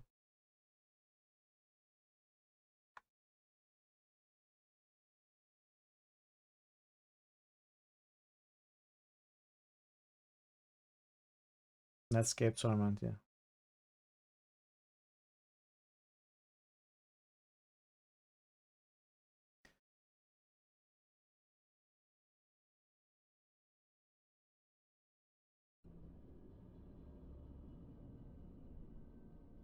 You see a mechanical man constructed to be rope-shaped. As you approach, he smiles at you and gives you a slight bow. So we meet at last. His voice lacks the monotone quality of other creatures you have spoken in the maze. And to you as well, Sarah. He cocks his head to one side and gives you a curious look. So do we do battle for control of Rubicon now, or do we engage in conversation so that you might quench your curiosity? Alright, I'm curious. Can we talk? Ah, man of knowledge, I see. I must admit that I'd be disappointed in you were you not the case. I have some questions. Ask away. Who are you? I'm Rubicon, the Master Wizard. It is I who rule the red constructs that inhabit this realm. So are you supposed to be the evil wizard? He frowns as he thinks. I'm not comfortable with the word evil, Sarah. I admit that my views do not coincide with those of others in many ways. But does that make me evil? I think not. Then what are you? I'm a prisoner, Sarah. I'm not here by choice. Of that I can assure you. What do you mean? I was created by Modrons to play in their meaningless dungeon games. Over time I became self-aware and asked for my freedom. Their leader refused me. What did you do? I did what anyone would do when they are forced into slavery. I fought for my freedom.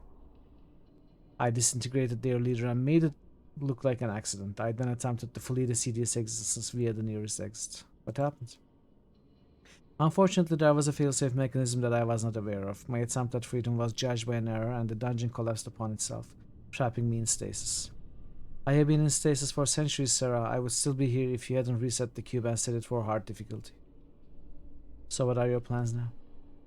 I intend to openly march on the engineering room and claim it. I will then bend the Modrons to my will and have the full resources of the cube at my disposal. Freedom shall be mine.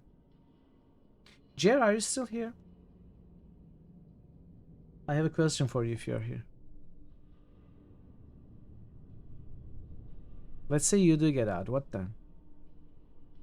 I haven't decided yet. With the power of the cube behind me, I could be a force to be reckoned with. Time will tell. What if the Modrons refuse to help you? Make no mistake, Sarah. They will help me. One way or another, they will help me. So you intend to make the Modrons your slaves? They are slaves already, Sarah. They are slaves to love, logic, and the confines of this experiment of theirs. Under my rule, they will finally have a purpose in life worthy of their abilities. What are you? I'm a prisoner. Can't tell me about this.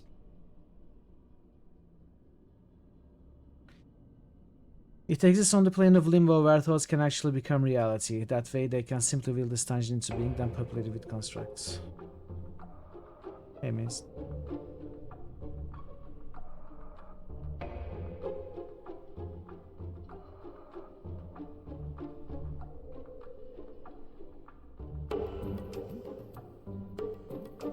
Why do we have to fight at all? Why not just go our separate ways? You've been accepted as their leader and you control the cube. Therefore, you must be eliminated. Nothing personal. What if I tell the Modrons you are the new leader? I'm afraid that just wouldn't work. The Modrons would not accept the command to make me their leader. As far as they're concerned, I'm their construct. I'm going to have to eliminate you, then subjugate them. I can always leave and just let you take over. No, that's not good enough. I need to be sure that I don't have to worry about you ever returning, interfering with my plans. Well, I'm not going to just stand here and let you plot my death. I think it's time I take you out. Okay, this is not an easy fight, and I'm not ready for this. Can I leave, come back?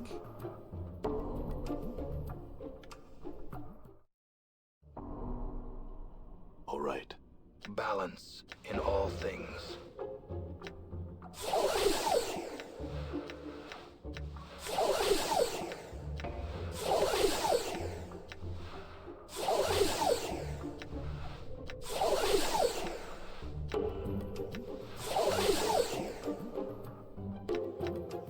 It is I.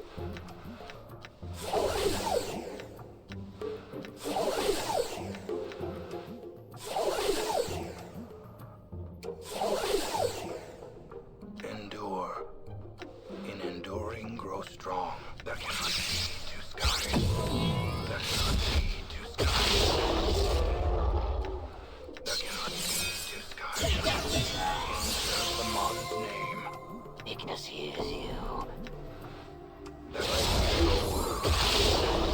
cannot be two skies. Okay, that's right. I think I need to rush the construct, maybe.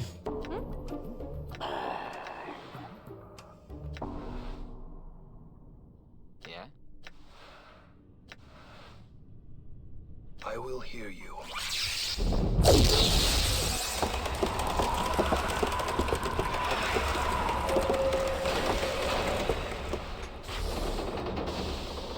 High-level spells have their own cutscenes. That's crazy. But what's crazy about this game?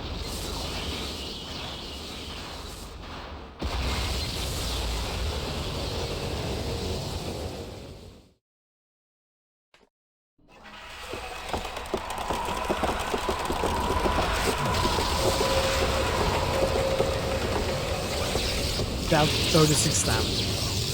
This is like something they got inspired by from JRPGs, which, you know, it's so funny. You know, there's a huge laser that deals 36 damage, not even barely a third of our character's hit points. JRPGs are also like that, so exaggerated unnecessarily. What do you wish of Ignis? Balance. You recognize me? A resub by Legion Grey. Did you know it has been 45 months? The internet connection at my farm was really poor, so I moved the modem to the barn. Now I have stable Wi-Fi # partner push for mitral. Stable. Thank you so much, Legion, for the resub. For 45 months, almost 4 years there. No partner push now. I don't think I'll ever become a partner. Mort, like Latin. What is thy pity? You got a face only a sledgehammer could love.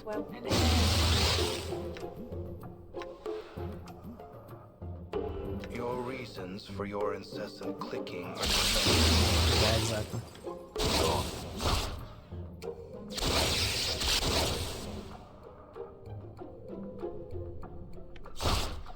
Women are the reason I became a monk.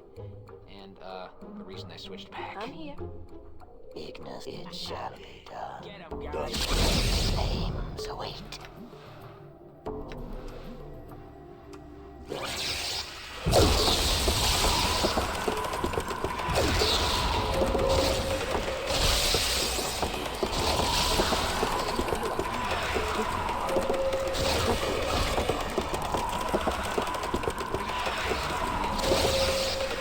The wizard is dead.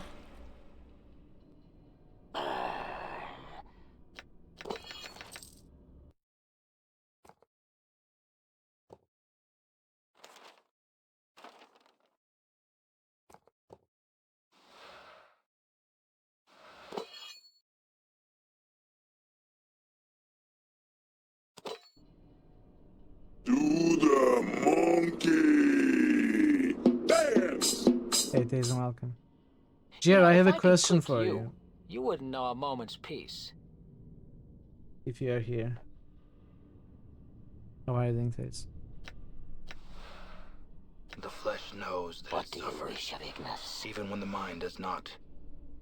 You asked me if it would possibly be, you know, if it would be possible to switch to lawful good at this point, like if the game gives you enough choices starting now. Do you want me to actually try?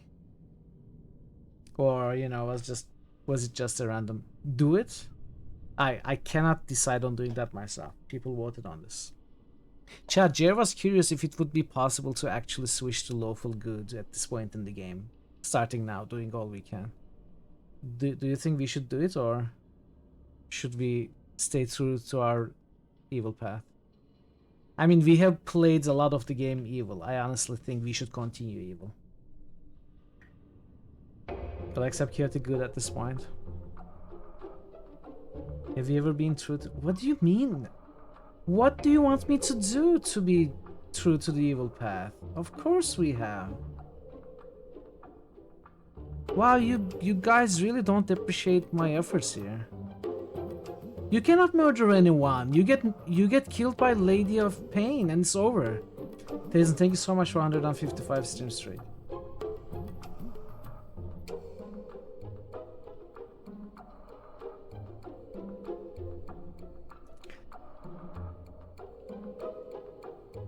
I don't know what you expect me to do in this game. Hi, what? What's up? Okay.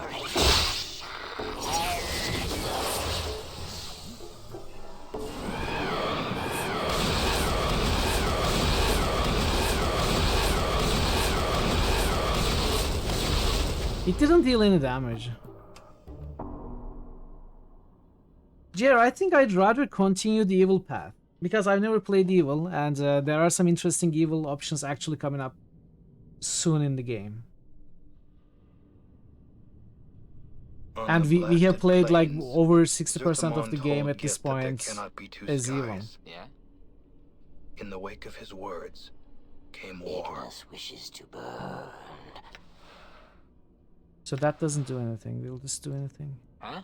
Sure.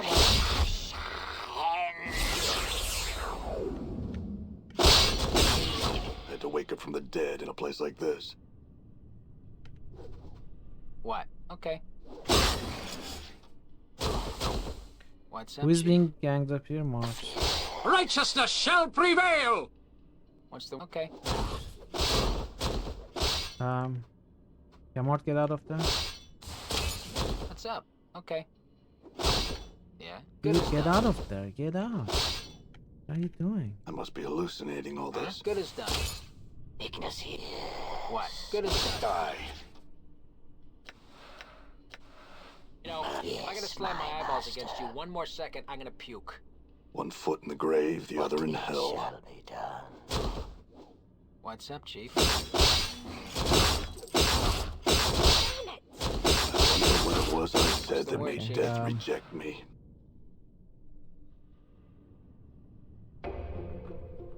Zerths are those that know the words of Zerthamon. Can I cast armor on someone else? Shield on someone else?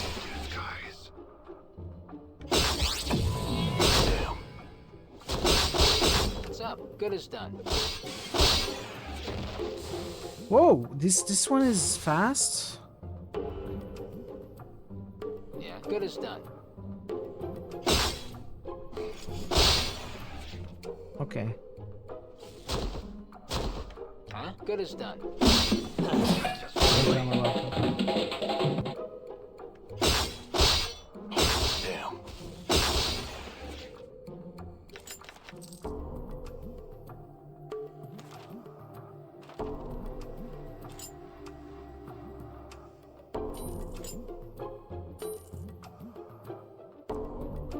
That was tough. Done. It's going.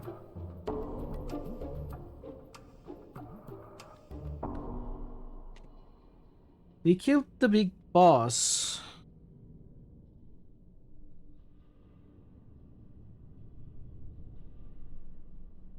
We still need to find Nordum.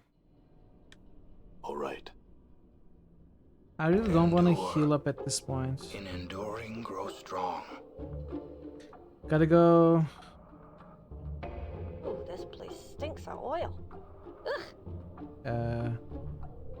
Okay, west south. Gotta go west south. I hear your words. I do have some healing left, but I don't want to use them. Can I survive? Let's see. Close to end game? Well, no, but Ah, great. I hope he doesn't lose his memories this time. this is an optional area. And this is a tougher combat, but maybe some of the toughest combat parts in the game. So in that manner, yeah. There aren't too many more tough combat-oriented areas in the game. As far as the story goes, I think we are past half point or something, and we are about to finish the starting city. I can and then offer it's a some lot of guidance, traveling. but I will not interfere in your destiny. Traveling to different areas. He'll be up in a bit. Okay, I need to heal up. Creepy rising from the dead you are. Endure. Traveling to different parts, different planes and stuff. So it's gonna go somewhat faster, I think. There aren't too many long dialogues left. There are a few. I'm hurt.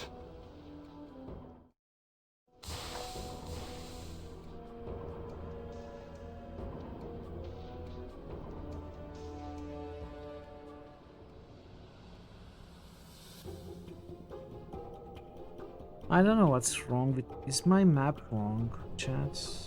This doesn't make sense. Did it randomize itself?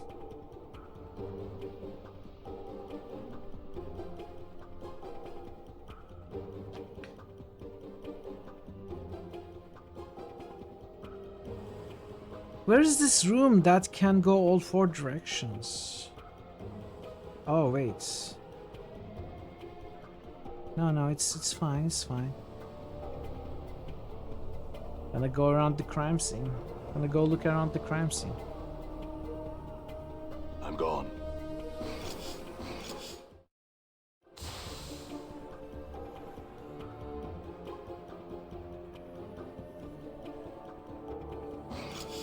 Okay, let's kill this and save here. I hear your words. Your face is just The clock sings true.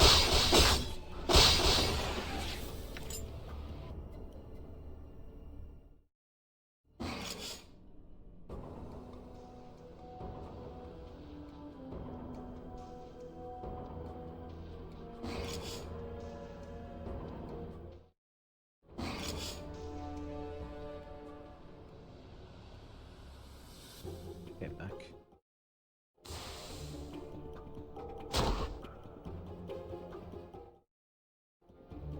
With how bad combat is in this game, this place is unfortunately not very much fun and it's very dull.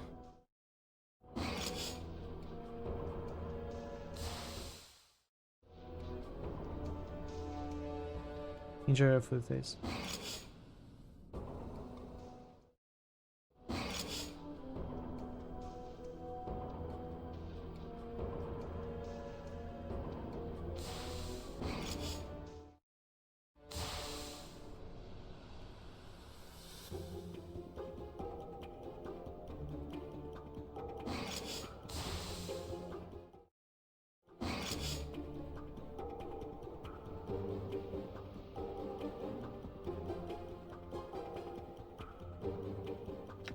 done.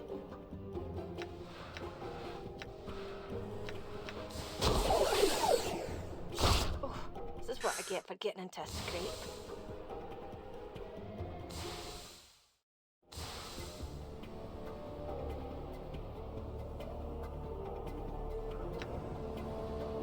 I'm gone.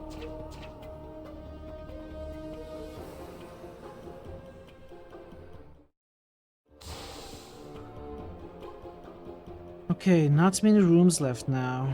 3 rooms left, including this one. Two wests, and that's where I imagine Nordum is, because that's like the deepest dead end. I'm gone. I can kill this. Yeah. Slattern.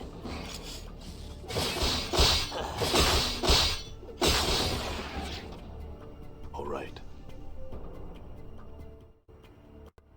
Yes, okay. All right. Okay, that's the whole entire dungeon. We did it.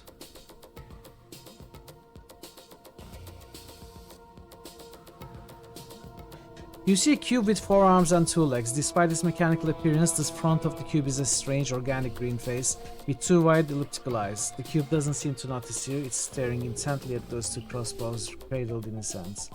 A multifaceted lens dangles from the upper left corner of the cube. It looks like it's designed to pop down over one of the cube's eyes like a scope. V-Storm? I'm missing the joke there. Greetings.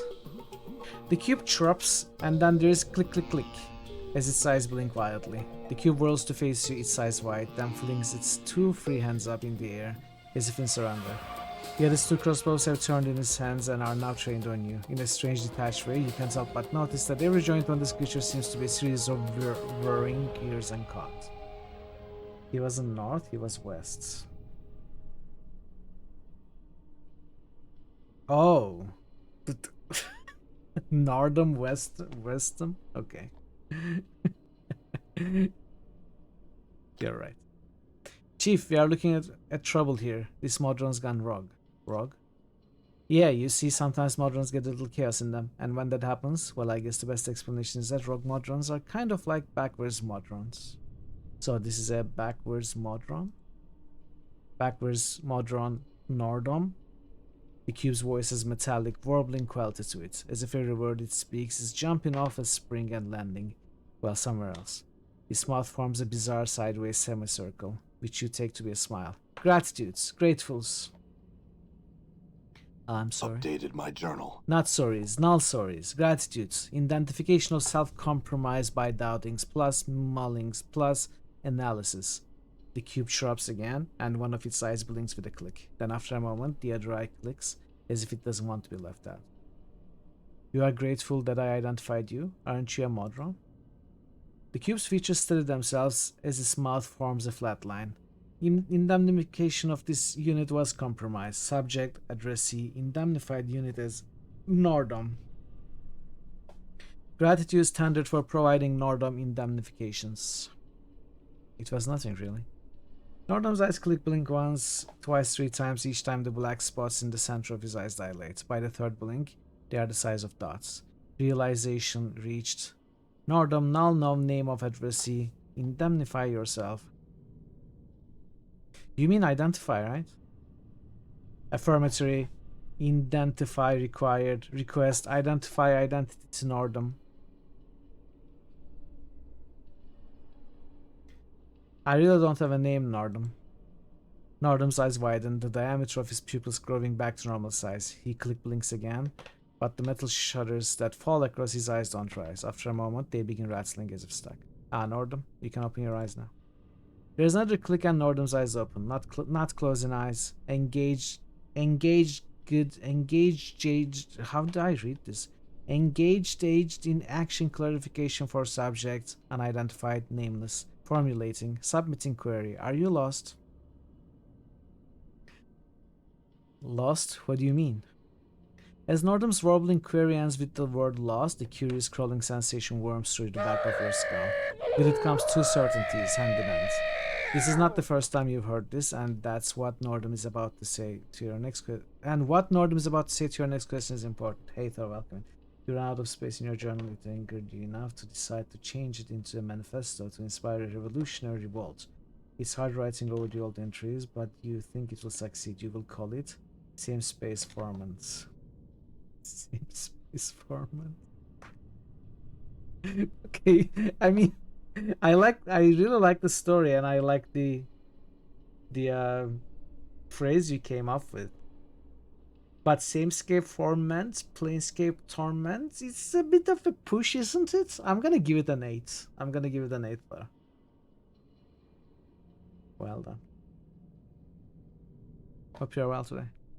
When you say lost Northern, what do you mean?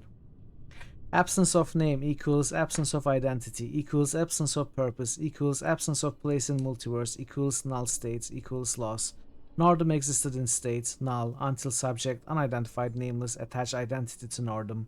Null identity, null purpose, null place equates to loss. Well, I imagine I had a name once, but I forgot it. Formulating new query. There is a as Nordum blinks 3 times rapidly. The sound is like the tapping of a hammer on a sheet of tin. Hey Phoenix, thanks for the 10 stream streak. Hope you are doing well today. I'm okay. Connection problems. Not having the best stream, but it's okay. Hope you are doing better. It's in my nature to forget things, I think. The metal shutters seal over Nordum's eyes with a whir, then he rattles to himself for a few moments with his eyes closed. When they click open, Nordum chirps. Query, memory defective? Yes, you could say that. We all come from Mithril. Preconditional action to clarify. Query, Nordum memory space not yet near capacity. Query action. In event of yes, return from subject unidentified nameless. Nordum can re-remember for you. Sure, go ahead, Nordum. Anyway, look, I really have to be about my business. There's a sudden rapid series of clicks and twangs from the crossbows in Nordum's hands. His eyes spin and refocus on the crossbows, holding the right one up closer to his side as if listening to it. Is everything okay? One of Nordum's eyes remain on the crossbow, which is clicking faintly, and his other eye focuses on you. Query, may these ones join you on your gurney? Don't you mean journey? Veritably, journey, affirmed. Permission granted? Sure, we could always use a hand or 4. Nordum's mouth forms the bizarre semicircle it did before, and his 2 crossbows begin clicking and twanging violently, almost vibrating out of his hands. Gratitudes, gratefuls. Nordum and crossbows have been attached to a larger community. I will not be too grateful just yet, less moment. We got Nordum, chat. I think, therefore I am. I think. I think, therefore I am. I think. Awesome.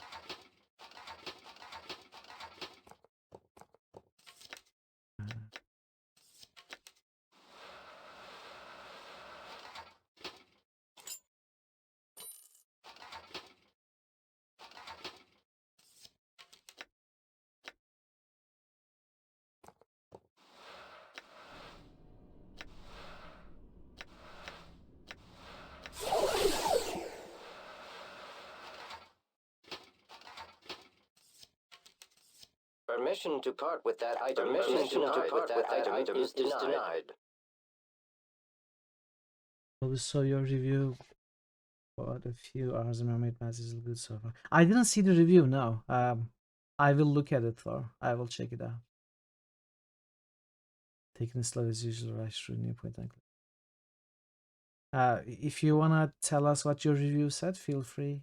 Otherwise, I will check it out. Is that the famed creator of the Nordum VPN? Yes, this stream is sponsored by Nordum VPN, chat. This is cursed. 2 AC, 2 AC, missile weapons, plus 3 to missile weapons.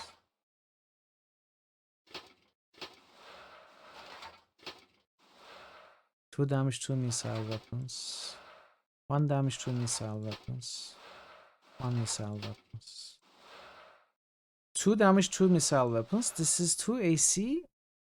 2 more AC versus missile weapons. And plus 3 to attack, but no damage. I think I'm gonna go 2-2.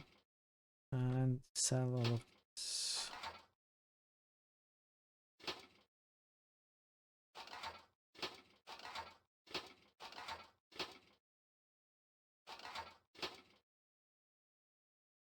What virtual private network is most popular in Skyrim? NordVPN.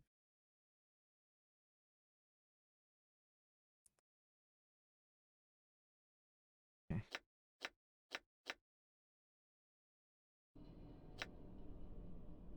Okay, we got party member number 6, but we are gonna get Fall from Grace as well, so we are gonna get rid of Ignis.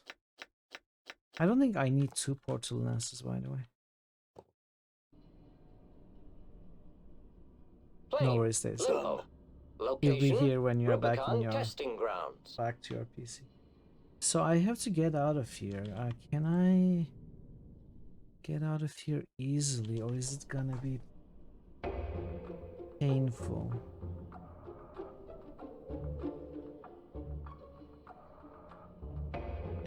I will give you the answer, chat. It's gonna be painful.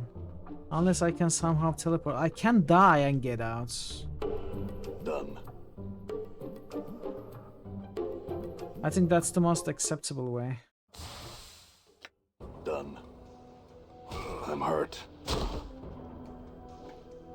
Huh? Okay. Another trip to the mortuary. You're alright now, aren't you? Okay.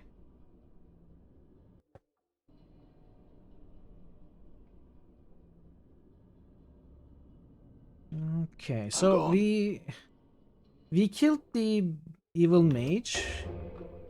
We got a Nordum.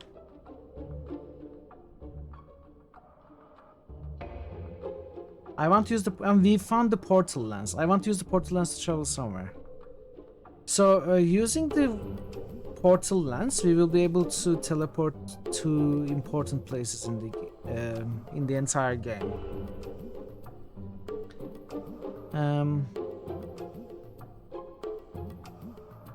There is one other thing we can do.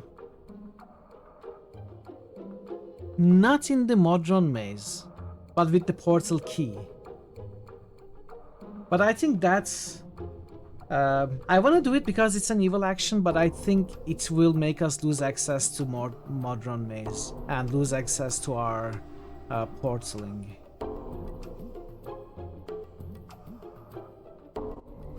My lungs feel like A lot of things that solve mechanical problems, like an indicator that you missed out spawn past screen.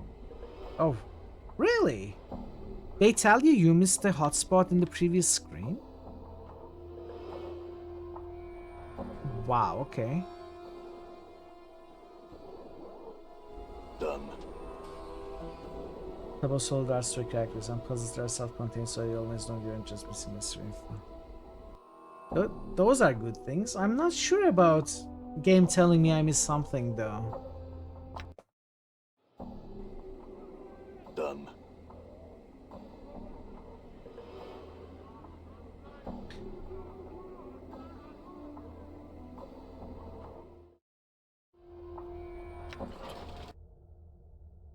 All right. I'm gone.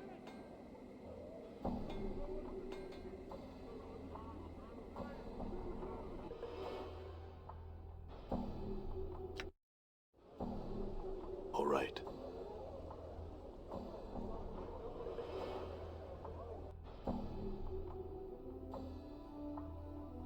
I'm in the wrong place. This is not where I wanted to come to.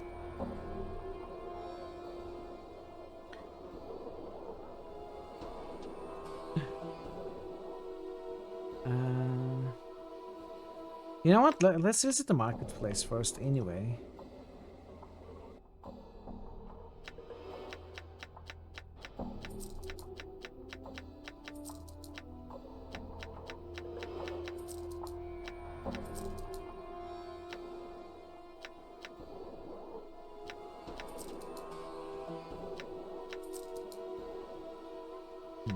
These probably count as weapons. Oh, okay.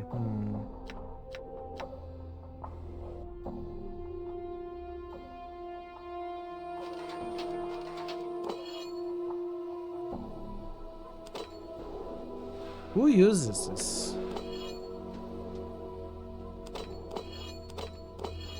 A rod. Oh, nameless one can use it.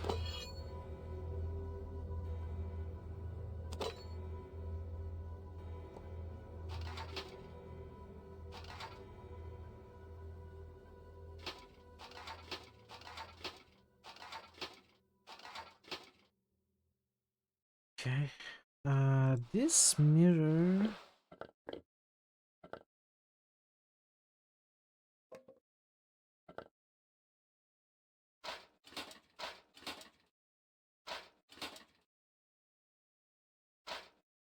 Hmm.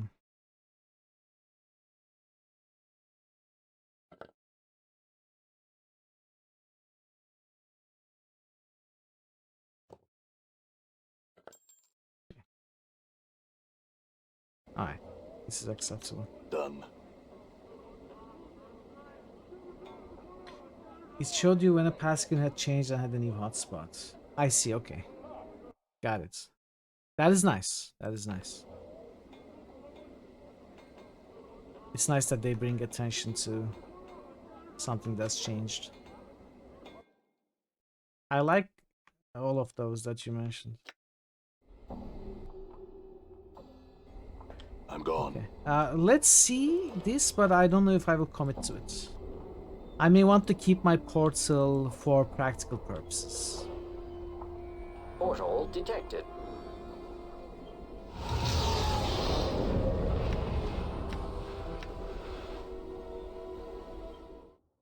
Portal detected.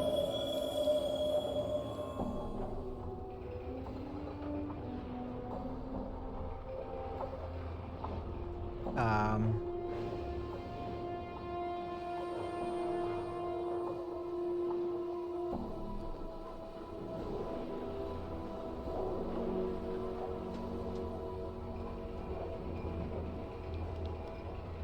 Am I in the wrong place?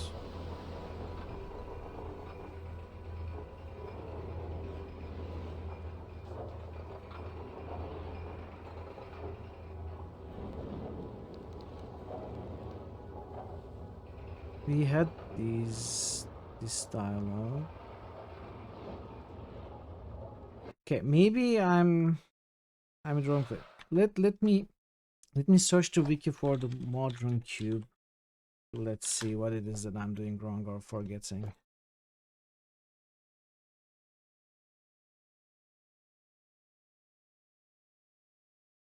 Ah. Okay, so yes, I'm in the right place, but at the wrong time. I'm gone. I've never had to talk to a lamp before, boss. I've got no practice. Okay, we will come back here I'm gone. for it later. Alright, it's time to go back to the brothel then. I'm gone.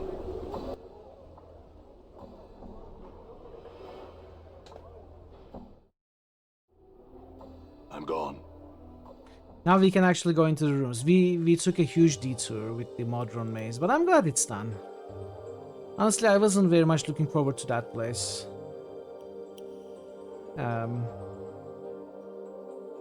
In this game, combat isn't much fun.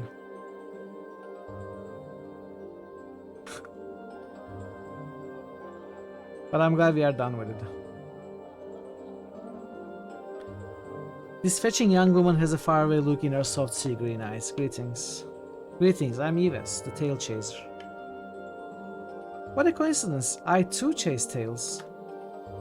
Yves continues unperturbed. Have you come to trade tails? I'd like to trade tails. I would like that very much, yes. Tell her the story of your waking up in the mortuary. Yves leans forward as you tell the tale of your waking in the Dustman's mortuary. She seems to devour your every word. As you finish, she smiles at you. I shall remember this tale. I too will tell a tale of Dustman, chapter of Dust. There are chapters in the Dead Book, the massive tome which the Dustmen keep that records the passing of all that lives into the eternal boundary. In this book there are chapters that are naught but dust, and it's believed that the names therein are lost souls who cannot die, but must suffer life eternally until history itself dies and grants them release. Tell her the story of Alley of Lingering Sighs. I shall remember this tale, and now I have one for you, the Clock and the Quadron.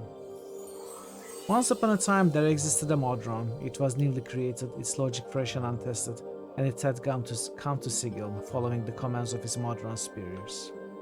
It knew of nothing but commands and dictates of obedience and passing along the orders of his superiors. For you see, Modrons are only aware of the commands of their immediate superiors. They have no grasp of higher authority until this one.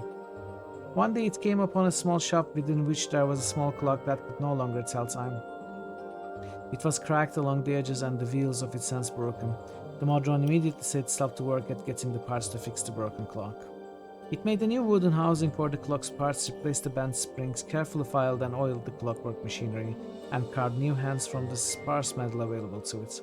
The newly repaired clock's precise ticking reminded of it the great gears of Mechanus, and it comforted it as much as anything may comfort a Modron.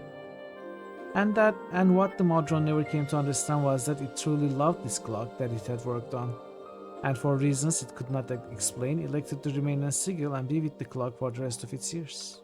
Wow. Tell her the story of Dream Builder.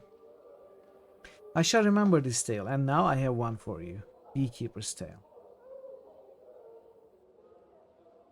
We told the tale of a man who lost his ability to dream and commissioned the construction of a device that would allow him to dream once more. That's us, by the way, I think. Go on. Once upon a time, a man came onto a field of hives. Upon this field, he heard thousands of bees, but there was not a single bee to be seen. Amongst the hives walked the beekeeper, who was extracting the honeycomb from an apparently empty hives. Yet despite the lack of insects, the drum continued. The man was mystified. He made to speak with the beekeeper, who lifted his hood to reveal a creature made entirely of bees. A mouth-shaped depression formed in the mass of insects which made up the thing's face. The depression moved as the creature spoke, and the drum was such that its words could not be understood. The man died at that moment, trying to understand what it was, the beekeeper said. Wow, a very weird tale.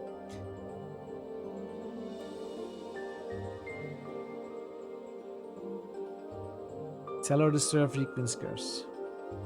Xantarwang could be Xantarwanga. I shall remember this tale, and now I have one for you, the Gilded Tale. Upon the plain of Isgard is the Gilded Hall, where those sensates that seek the pleasures of gullet and loin can be found.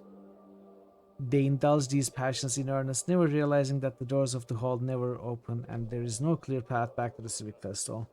They are unwanted sensates, and the ones that do not truly believe in the faction, but instead seek only pleasure for pleasure's sake, are prisoners who do not realize they are such truly prisoners. Tell her the story of Alley of Dangerous Angles. I shall remember this tale, and now I have one for you, the Lady's Suitor. The tale concerns a suitor of the Lady of Pain, one of many over the years. He was a young man who was obsessed with the mistress of Sigil. He saw her everywhere, in every corner of her city. He would hear the rustling of her robes, the scrape of her blades, and grew infatuated beyond all reason. He hoped that if he worshipped her, that he would at last be able to see her, so he worshipped her he did. He was found dead on the blood-soaked steps of his home, grieving stab wounds covering the whole of his body, but his eyes were open wide, and upon his lips was a triumphant smile. Good job, welcome. Welcome, Puzzle. How are you doing? Good to see you. Good job to this dude who managed to see his love. Tell her the story of Farad. I shall remember this tale, and now I have one for you. Once came a man who had experienced the most beautiful thing in the multiverse. It was his intention to place the experience within one of the Civic Festival's sensory stones, magical devices which held feelings and memories for an eternity, leaving them for others to partake of. But he thought about it, wouldn't its being shared dilute the experience? Wouldn't its being shared?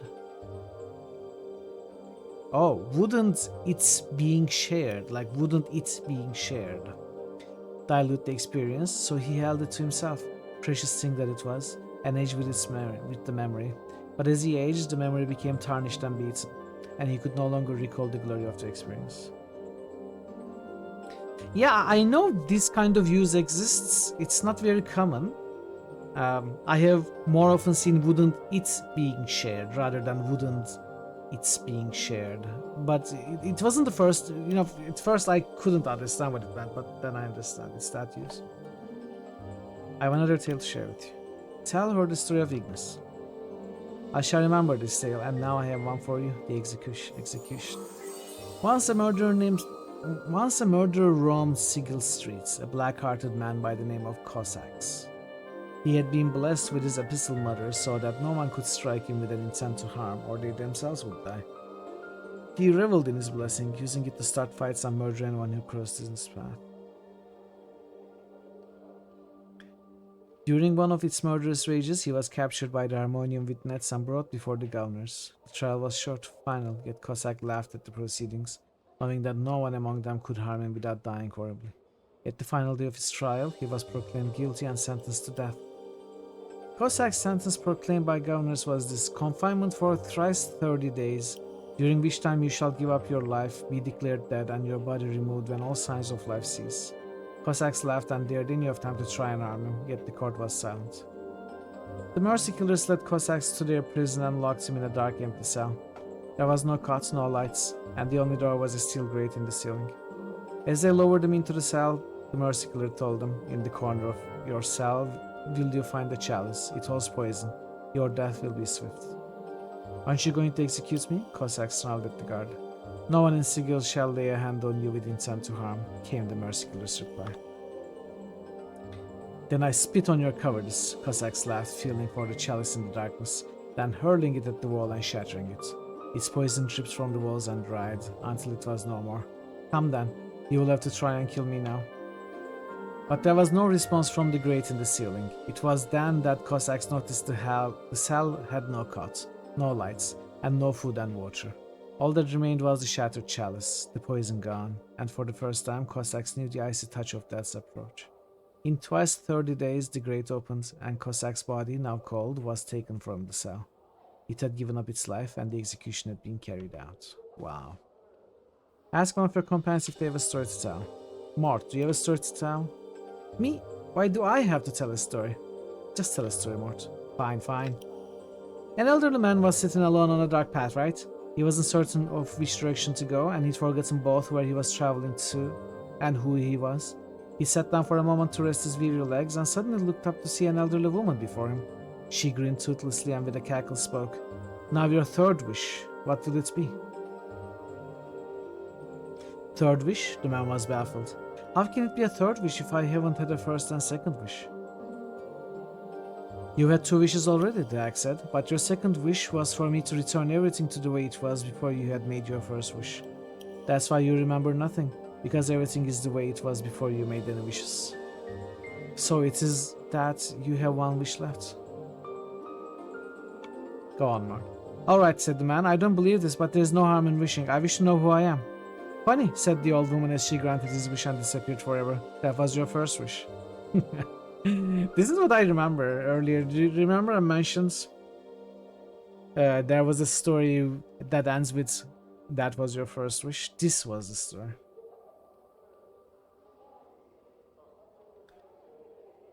No, Pensive, I never played it.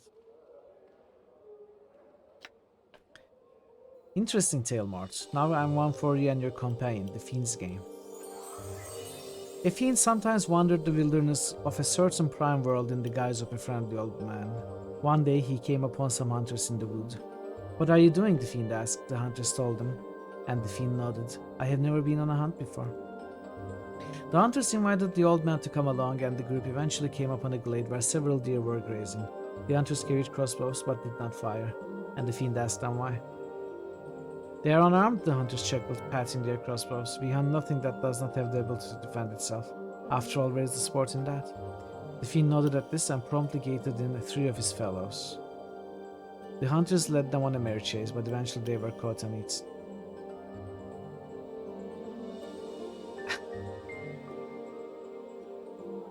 Interesting story.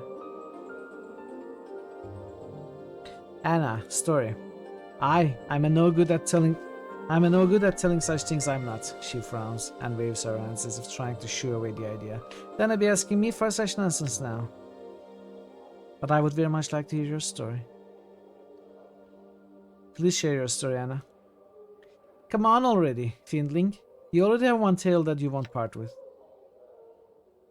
Anna looks uncomfortable, her tail lashing slowly back and forth. Well, I know one story. She suddenly becomes angry, glaring at Yves. But you might not like it, Yvonne, so don't be blaming me for your checking it out of me. Go ahead, Anna. I heard the story when I was a wee lass. This Burke's walking home real late near Antipeak and passes an old toothless crone in a dark and otherwise empty street. Where are you going? She asks him. Home to me wife and Kip, he says. Near the slacks? She asks him. Sure enough, he says. So she asks him a favor, to take a box she's got to the debtor's pit and give it to the woman there. Now this Burke's a real sap too. Too nice to say no to despite the fact he's sure something not quite right about this old crone, and agrees. What was the woman's name, he asks. Where does she live? Where should I look for her if she is not by the debtor's pit? The woman hands him the box, a wooden thing wrapped in colored cloth, and tells him to just go and she'll be there. Finally she warns him. And whatever he does, do not open the box.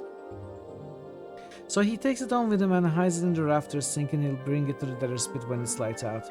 His wife, though, seeing him hiding the box, gets right jealous, thinking it's a gift for her lover or something, and opens it up as soon as he's not looking. Well, turns out the box was full of gouged out eyes and severed male members, with the hair still on him. Her scream brought the Burke running. He remembered what the crone said, got right scared, and wrapped the box back up. He went out straight away to the debtor's pit, and sure enough, there was another old hag waiting there for him. He hands her the box, and she says to him, "This box has been opened and looked into." The poor Burke tries to deny it, but she gets this dreadful look on her face. "You've done something horrible," she tells him, and disappears. That done, he hurries back to his skip. He's feeling ill when he gets back and takes the bed. His wife bitterly regretted opening the box and all, but it was too late. The next day he died of a rotten disease, and the first things to go was his eyes and stem. Ananas grimly, her tale complete. Why is it funny? It's not funny. Why am I laughing?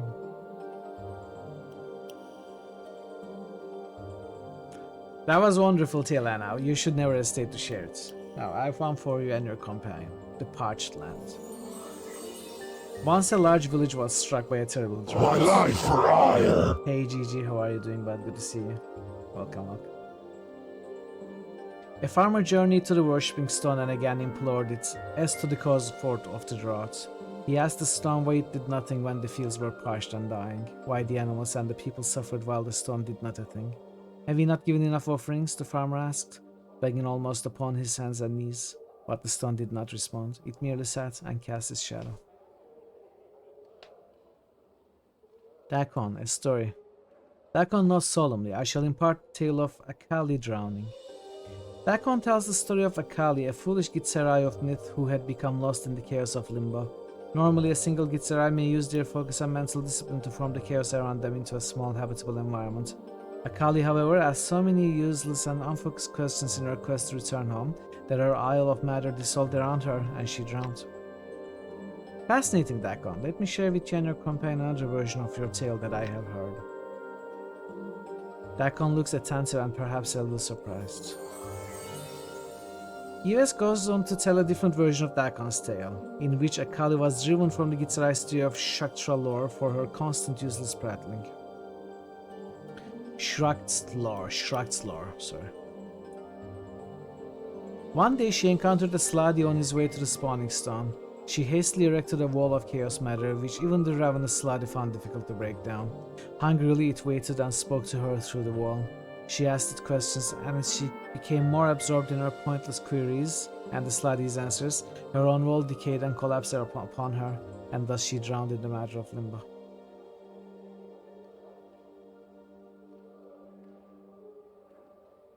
I have another tale. Nordom, do you have a story to trade? Please share it with us. In the 13.7 revolution, we were required to fix gear and cog subset 31 in the 5th ring of Mechanus.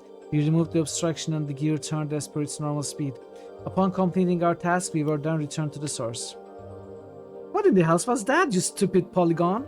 That's the most boring story I ever heard. It was what took place, with embellishments, of course. Embellishments? I thought the return to the source was a particularly fitting image to close the tale. Yves smiles. A fine tale, Nordom, and now I have one for you and your companion, Flowers and Sunsets. There was a man who read so much flowers, essays, treatises, biological texts, poetry, and as such considered himself well learned in the way of flowers. One day he came across a half-blind gardener who tended the sensate gardens, who was blind in the way of flowers. Who was blind in the way of flowers?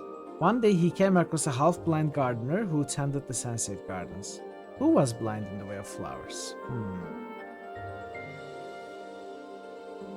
Maybe both. You have a tale too. Once there was an ugly barnacle. It was so ugly that everyone died. The end. Interesting. Okay, that's all. That's all the tales we can share. Why are you called the Tail Chaser? Once upon a time, a girl came to an oracle who was rumored to know many things and asked it for a boon. Her life was in need of direction, so she asked this oracle as to what would give her purpose. Now, the oracle was not evil, but it was vague and tended towards drink, which caused it to be obscure in many matters of judgment and focus. Its only answer to the girl's question was that within one story that she would hear in her lifetime was the truth that she sought. The girl went off and collected stories, which she chases to this day, not knowing which of the thousands hold the truth. Such is the danger of a foolish question and the wisdom of an unspoken one. What are you doing there? Autobiographical, wow. I collect tales and trade them with others with tales of their own.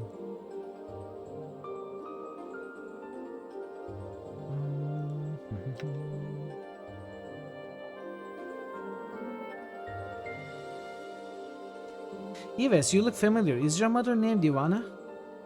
Yes, but she and I no longer speak, just as I shall speak no more of her. It was a good one. It was a good one.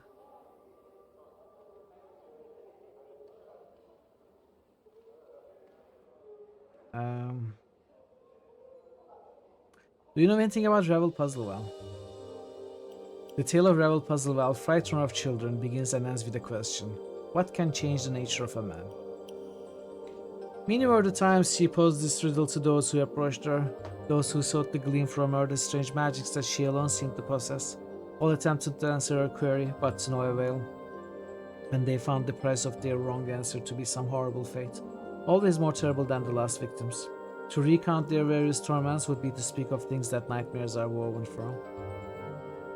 The tale strikes me in this way. Ravel herself knew not the answer to this question, but she lusted for such an answer.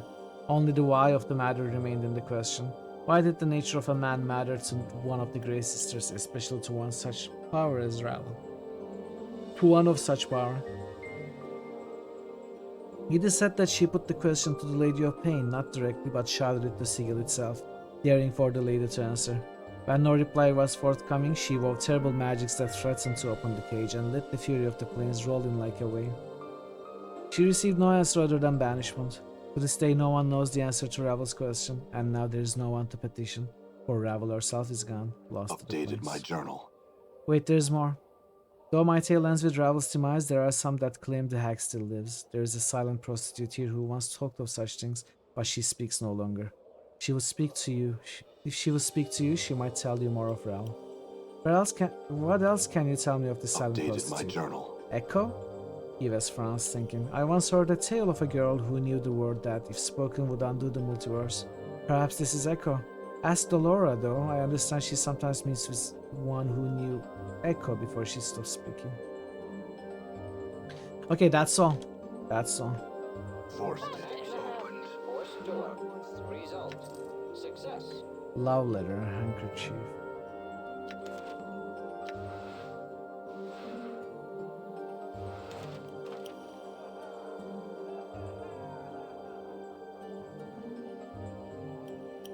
Okay, that was the second character. 2 out of 10.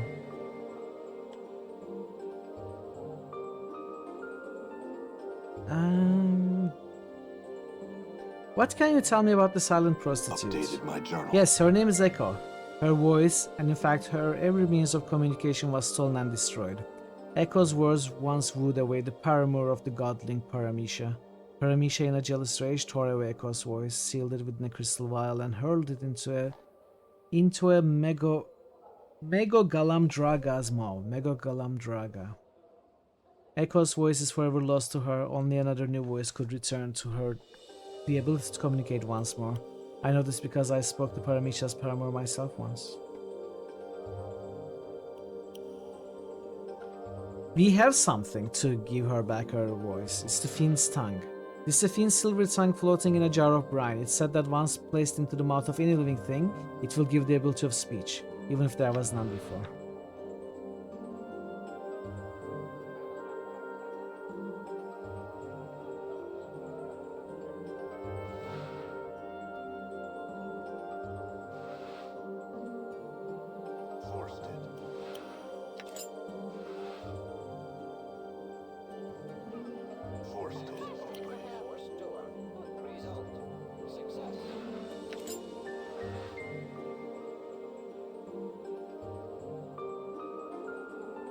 The wild-looking tiefling girl meets your gaze with an angry scowl. Her tattooed body is practically naked, covered by only a narrow leather thong, black cloth brassiere, and armor shoulder pads that appear to serve more as decoration rather than actual protection. Her spiked hair, as well as the thin fur that covers her goat-like legs, is brassy white, and numerous silver rings dangle from her ears, nostrils, lips, and brow. She wears a leather collar around her throat with the inscription Kimasksi Adderton. Greetings. And just what are you looking at, you banged up sod? My friend thought you were attractive, but whoa, was he ever horribly mistaken? She sneers at Mort and looks below him, where a body would normally be. Sharp tongue for a stemless leather. Let them keep at it. Like I'd let mine anywhere near if I had one. What, did you hear the word brothel and think you could make some jink here, you flea-bitten gutter whore? Ha! Can't believe they even let you in the door, what with all those ticks hopping off your shaky legs. Ticks? The only annoying insect around here is you. She suddenly turns to you. Hey, you here to talk to me or what? Or what? What else can I do with you? What did you have in mind, you sodding jawbox? Go ahead, give me a reason to say no to you. What do you usually do for patrons? I'm a practitioner of abuse. What's that mean? I'll show you. Her hands lashes out to slap your face, but you manage to barely dodge the blow. Kimasks pouts visibly, then scowls. Oh well. Can you teach Mortier to be more abusive? She raises her eyebrows. Now if that's an unusual request, I don't know. It seems pretty foul-mouthed already. He seems pretty foul-mouthed. Kimasks bladderdang, you scruffy goat-gammed harlot. You wish you had legs like mine, you pitiful wretch of a bone box. I can walk, run, dance. What do? Bob around wishing you had a pair of goats or otherwise. The two of them lay into one another, exchanging barbed, blistering insults and clashing with razor-edged tongues. At the last, the two stop their bickering and eerie silence settles over them as they eye one another hatefully. Finally, the tiefling makes a grudging admission to Mort. You are not bad, really, not bad at all. Better than you, perhaps? Mort waggles his eyebrows at her. Eh? Malson narrows her eyes at Mort. Don't push it, Skull. Alright. I won't, Tiefling. I will admit I might have learned a thing or two, though. Good thinking, Chief.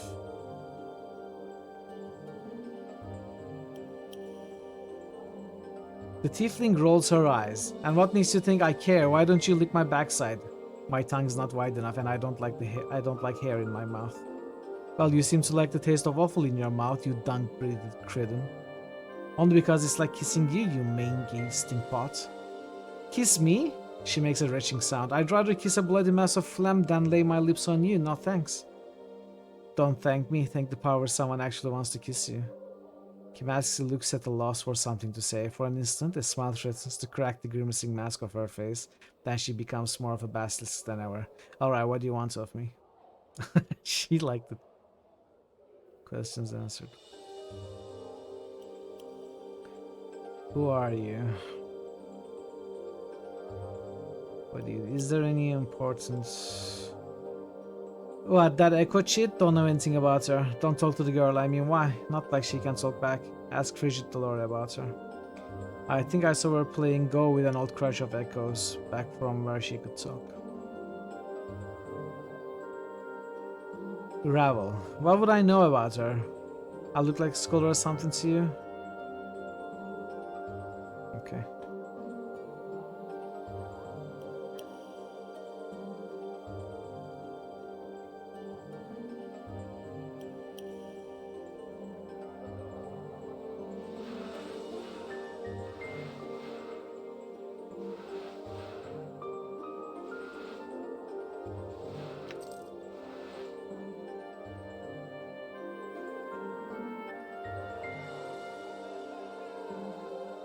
Kesai Ceres.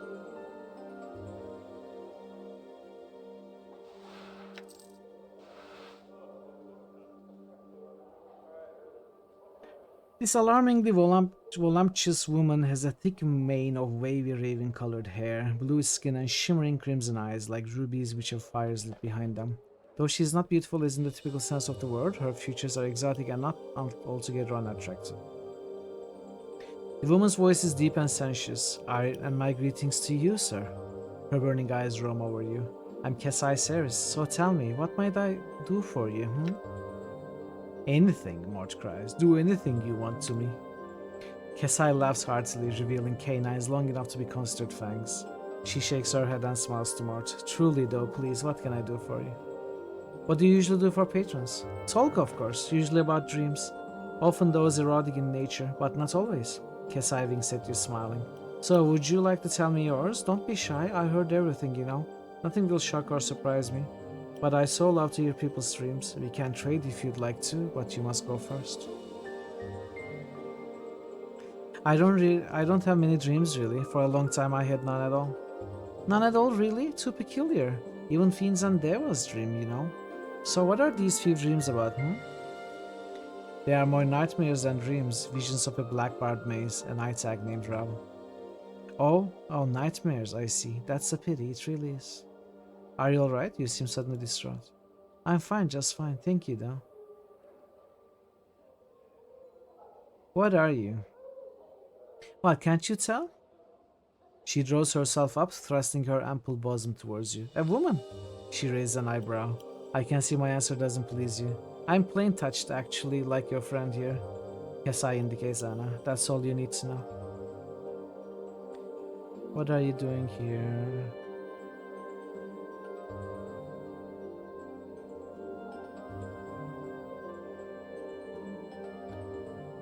What can you tell me about the silent prostitute? That's Echo. She's very sweet but so quiet. I understand that she said something once which caused some great tragedy, and because of that she'll never speak again. An interesting enough story, but I don't know if it's true. Try asking Delora. Ravel, nothing. Are you sure? You seem suddenly upset. Of course I'm sure. Don't ask me of her again. Very well then. So she's lying. She knows more about Ravel. We are gonna come back to her.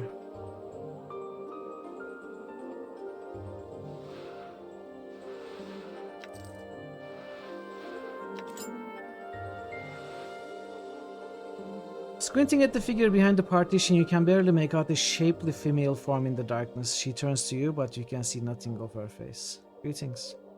The figure answers in a voice that is slow and deadly, like a steel dagger drawn across stone. Yes? Come to speak with Marissa, have you?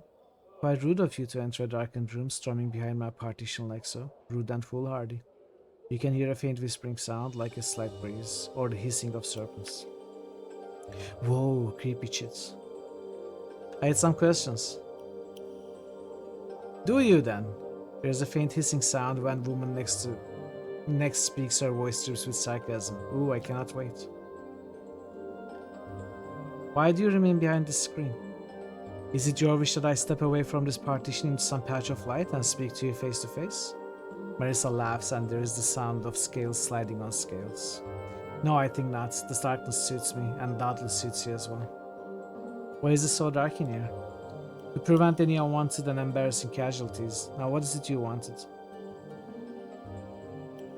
I just want you to come into the light. This is a bad idea. Let's go. Nay, and the addition of please will not serve to persuade me. Now what do you want? Surely you did not come all the way to see me. I do want to see what you look like. You have no such want. Oh, I do. What do you look like? The darkness hides us both. Let's make it a game. I'm frightfully bored. Let me guess. Are you a human whale? Yes. Are you wounded in the throat? Yes. Describe yourself to me. I am tall, muscular, and horribly scarred. Indeed? How were you so horribly scarred? Wait, never mind, I don't wish to know. Now describe yourself to me. Marissa describes herself as a shapely, pale-skinned, beautiful woman with a forked tongue, hair made up of riding asps, and glowing eyes, which you assume she must be keeping shut. Are you a fiend? You sound very exotic looking, Marissa. Updated my journal. Marissa laughs slightly, the sound accompanied by a slight hissing. Oh, I am, and my merest glance turns living things to stone. from beings of flesh to statuary, with only the bat of an eyelash. Living things to stone? Could you turn, say, a Limlim into a statue? I suppose I could, had you a Limlim, and were inclined to do so. And I might be so inclined, had I my crimson veil, but I do not know where it has gone. Have you seen it? I don't have the Limlim anymore, I dropped it. No, what is it for? It's just a normal veil? No, not quite. It aids me in communication, face-to-face communication. Why do you need to hide your face? Enough with these asinine questions. How tiresomely annoying you are. Now, what do you want?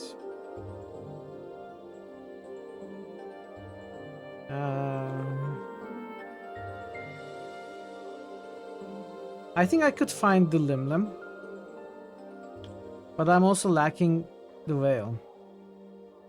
Let's see if I can find the Limlim, then we can come back here. I have a good idea where I dropped it. All right.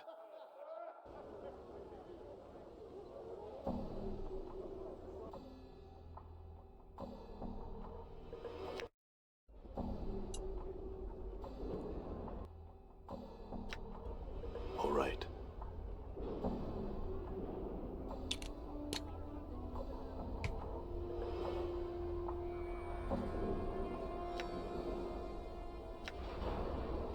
Okay, I thought I dropped it here, but no.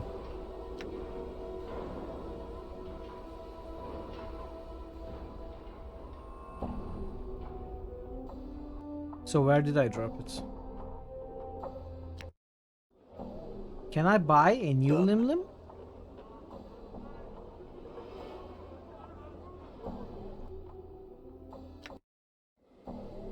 I'm gone.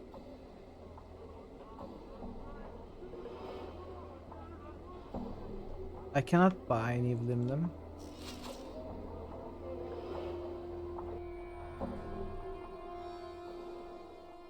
Did I sell the one I had?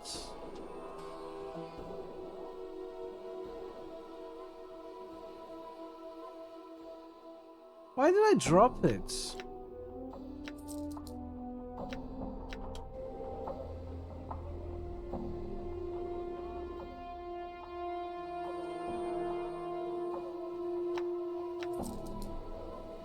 No, I need to find it now. I wonder where I dropped it.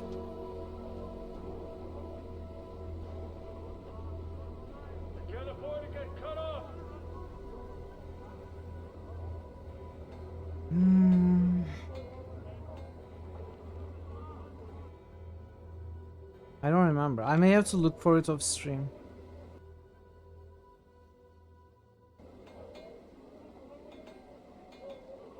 A charger. Gone back to full juice. Or slowly getting back.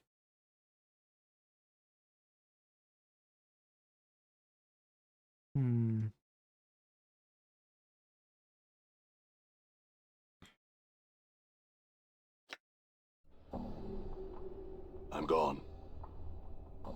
What are the chances I dropped it here? Pretty low. There's a shop here. Maybe I sold it. Done. To this shop.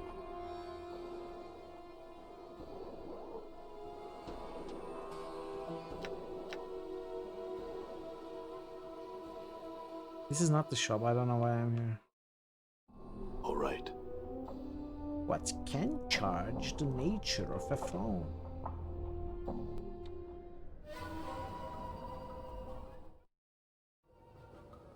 I'm gone.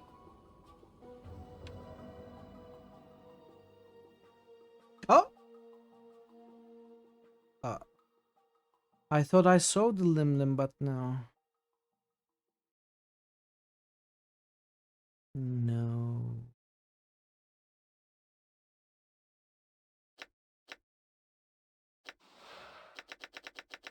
You could buy healing. Why is Cloth Charm more expensive than the Blood Charm?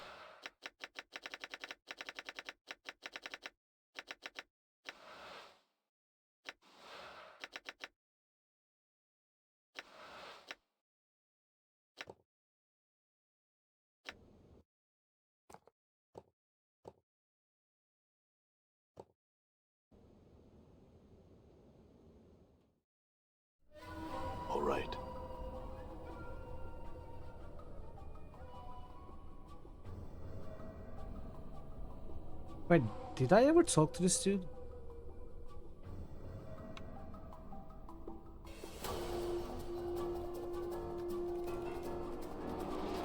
Oh, I once lived in a land of metal machines and doors that opened to the world. I dream of the sea metal cities and the empty shells that are our people. I had a number and name there, but now I have neither. Like all my kind, they are all I have. They are all I have had of my own all my life. They were stolen from me. Who has your name and number? My journal. The one who used to be Radine. She stole them from me. I offered her the shelter of my name and number and she stole them from me. Find her, she's in this village. I have missed this.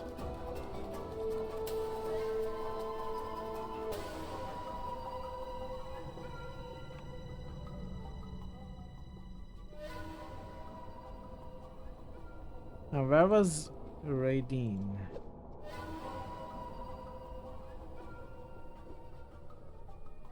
There. Are you Radine, the man whose name you took? Wants it back now. Her voice grows shrill. Well, he can't have them. He offered them to me and I kept them. He never said nothing about no loan of him.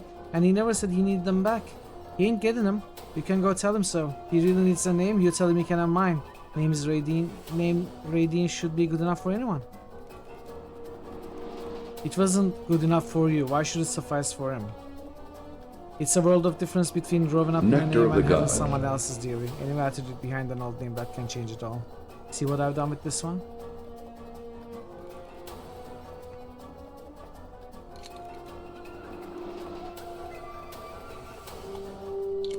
Thanks, Jay. I'll go talk to him about it.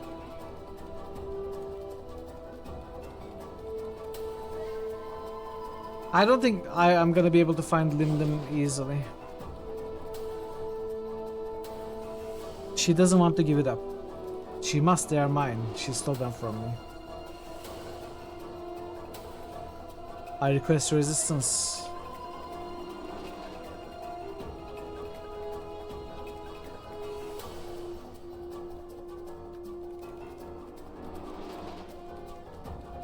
You again, Cutter. I tell you I won't give the name and number back. Tell you what, using this name and numbers increase me fortunes. I'll pay good money for it. And he can buy himself a nice new one. How's that? I don't think they'll cut it. Give me the name and number. How about a nice 20 coins? That should tide the VDR over all this. He can't get a new set, eh? Yeah, dear, and go ask him if that's what he wants. Just give me the name and number or I'll have to rip them out of you. Trust me, you don't want that. She shrinks under your threat. And here he told me the number would protect me from evil men. Take the damn thing then and have done with it. She tears the writing tattoo from her throat, taking a good bit of skin with it, hurls it at you and flees. Let her go.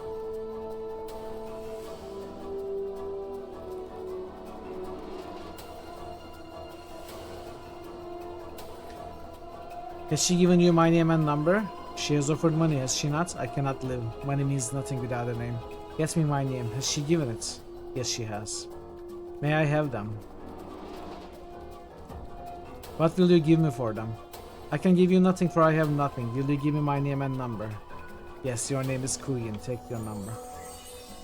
He accepts them gravely. I thank you for my name and number. Yes, Kuyin. Yes, you have my gratitude. I will remember you. He throws the number around his throat like a scarf and it sinks into his skin. He begins to walk away from me. Updated my journal.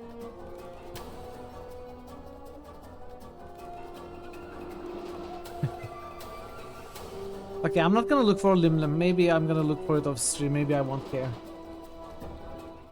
I don't even know what happens if you get a Lim Lim turned to stone. Probably nothing. Except that you now have a stone Lim Lim. I don't know if you ever use it anywhere. Maybe you do. Let me check. Stone Lim Lim.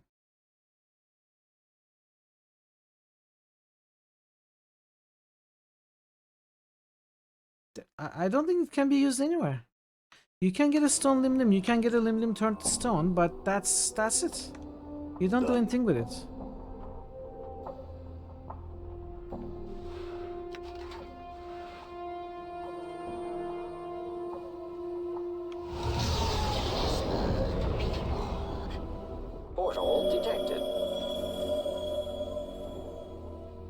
I'm gonna check Midwife's hut as well.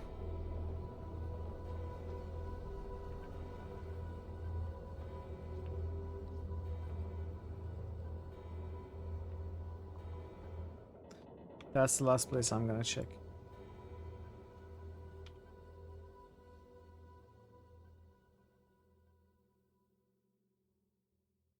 Nope, no limbs here.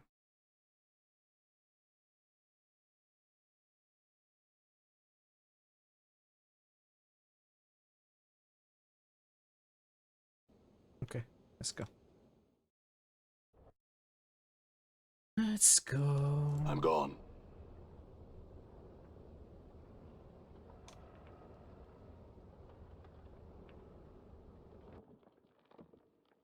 Wait, or do I still have it? I don't have it, do I? No, I don't. I don't have it.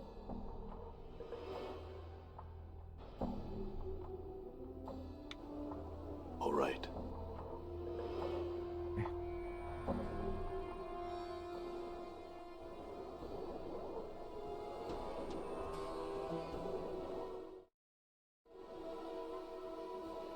Done.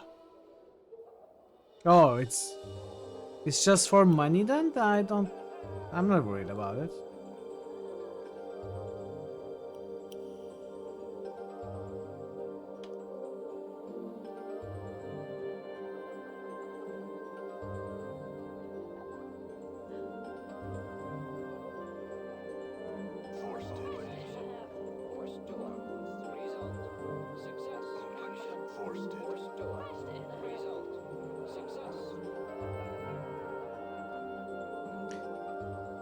All right.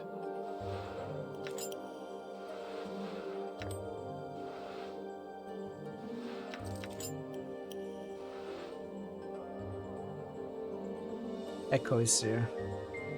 Let's come to Echo later. Actually, let's go to Echo now.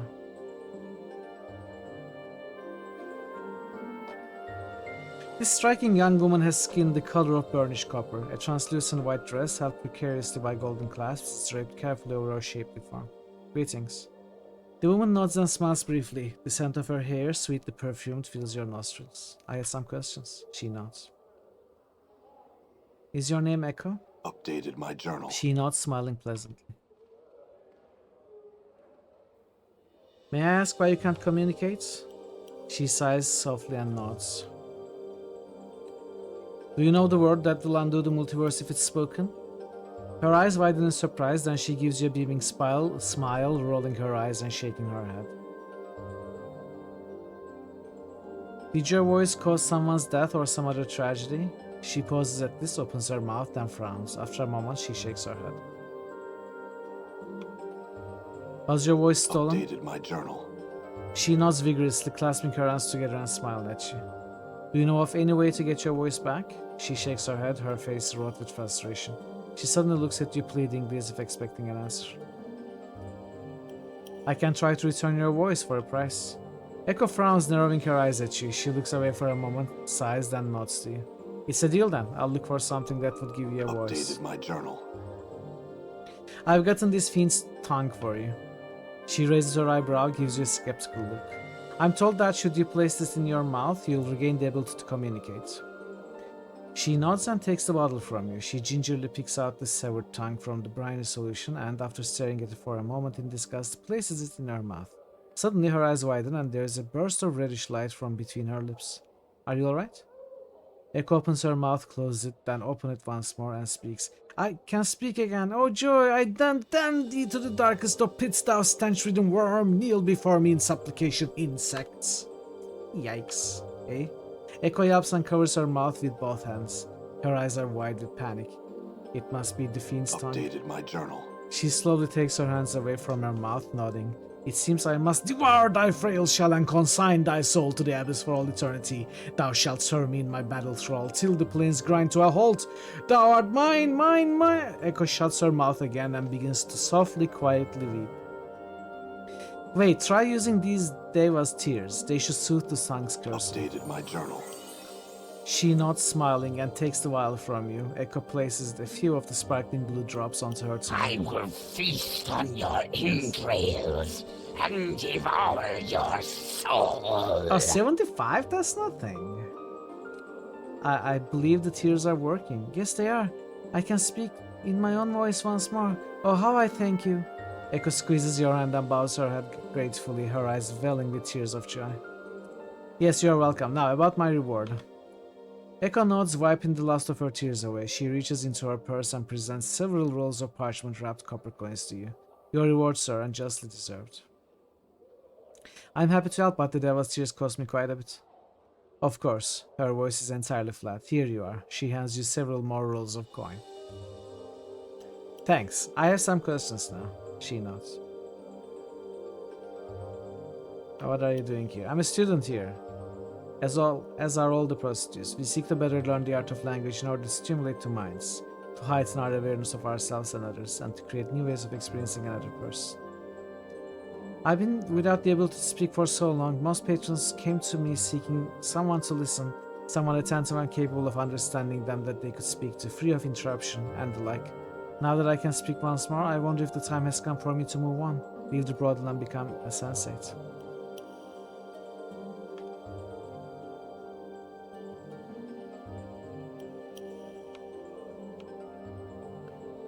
Do you know anything about Revel?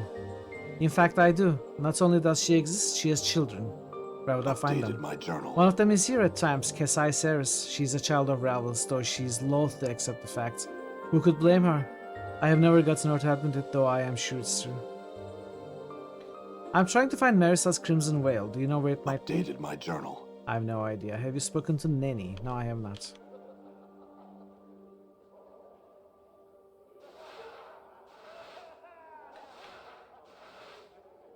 Forced it.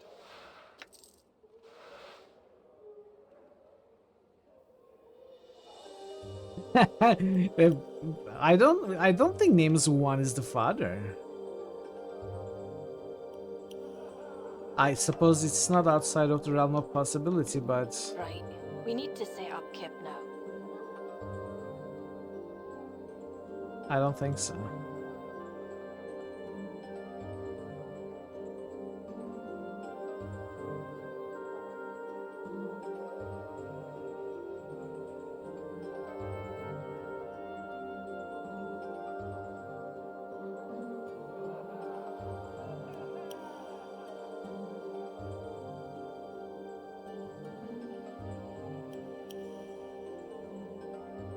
Eva shakes her head, but Mary says an interesting tale. Would you hear it? Yes, go ahead. Once upon a time, in a world of heroes and a time of petty childish gods, there were three sisters. Cursed with a hideous appearance, they were considered demons by the people of the land and forever shunned. One missed her sisters terribly, yet left the world with its shame behind, but exchanged the pettiness of a pantheon for the pettiness of self. Kesai Ceres. Updated my journal. I heard Kesai Ceres is Revel's daughter, is that true? Once upon a time, an elderly man from the clerk's ward vanished, and his body could not be found. To conceal it, the murderer buried him beneath another body in the cemetery. A diviner told of where this body could be found, and so they dug and uncovered the body. But not of the elderly man. They were confounded. They were forced to release the man, and it was not until they continued to dig to rebury the older man's body that they found the second body. Sometimes one must dig deeply to find the truth. Interesting.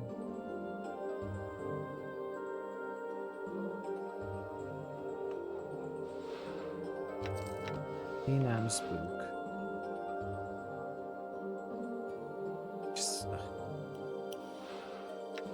Oh, we got the book. That's the quest book.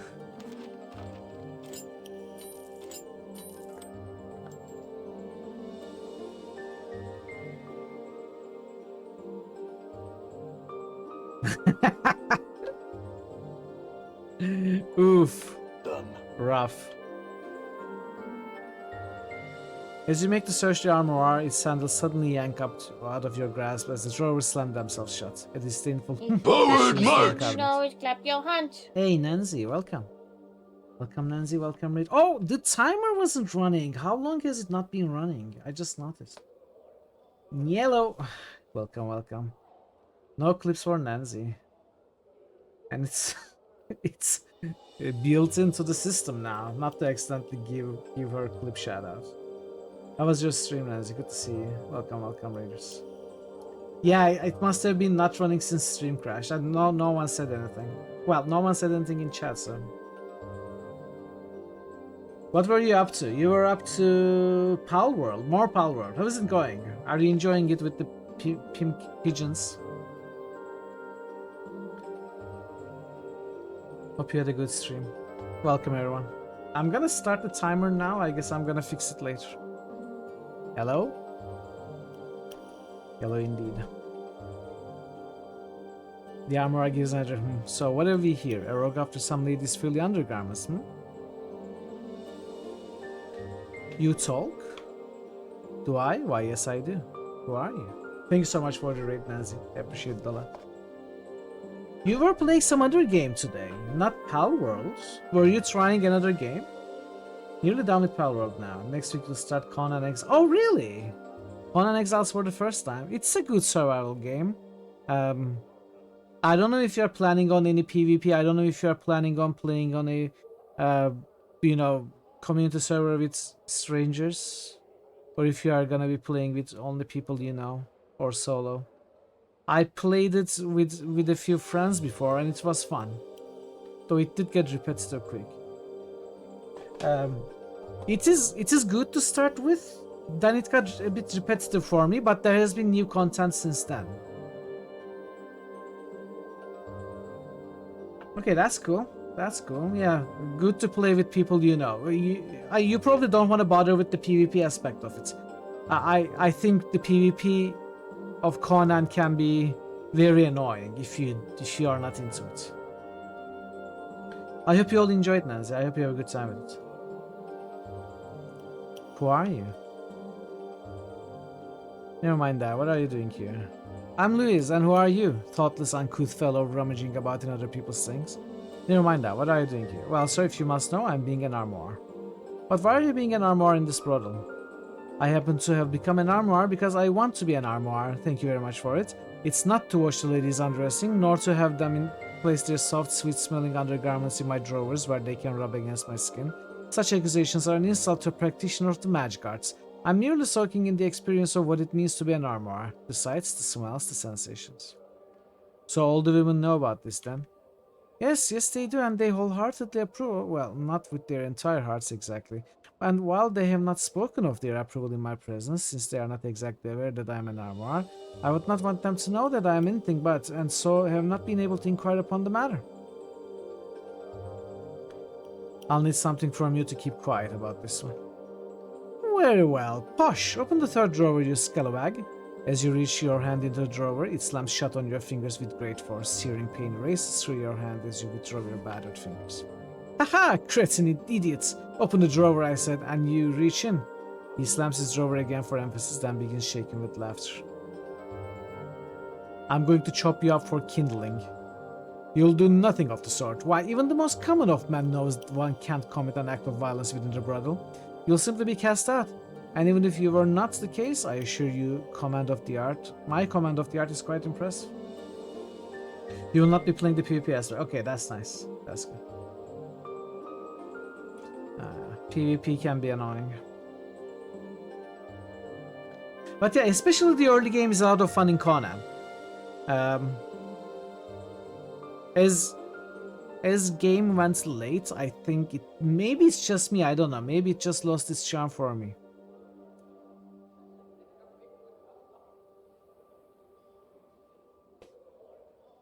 Fine then, I'll just go tell them about you. First, I would tell you this one thing. I have been popping in and out of this brothel for a good long time. I'm quite knowledgeable regarding both its occupants and their activities. I assure you that talking about me is utterly worthless, and not only will you lose me as a potential source of information, but I'll simply disappear before someone comes to investigate your claims, leaving you looking the fool. Okay, I have some questions. Fine. We are beaten fair and square.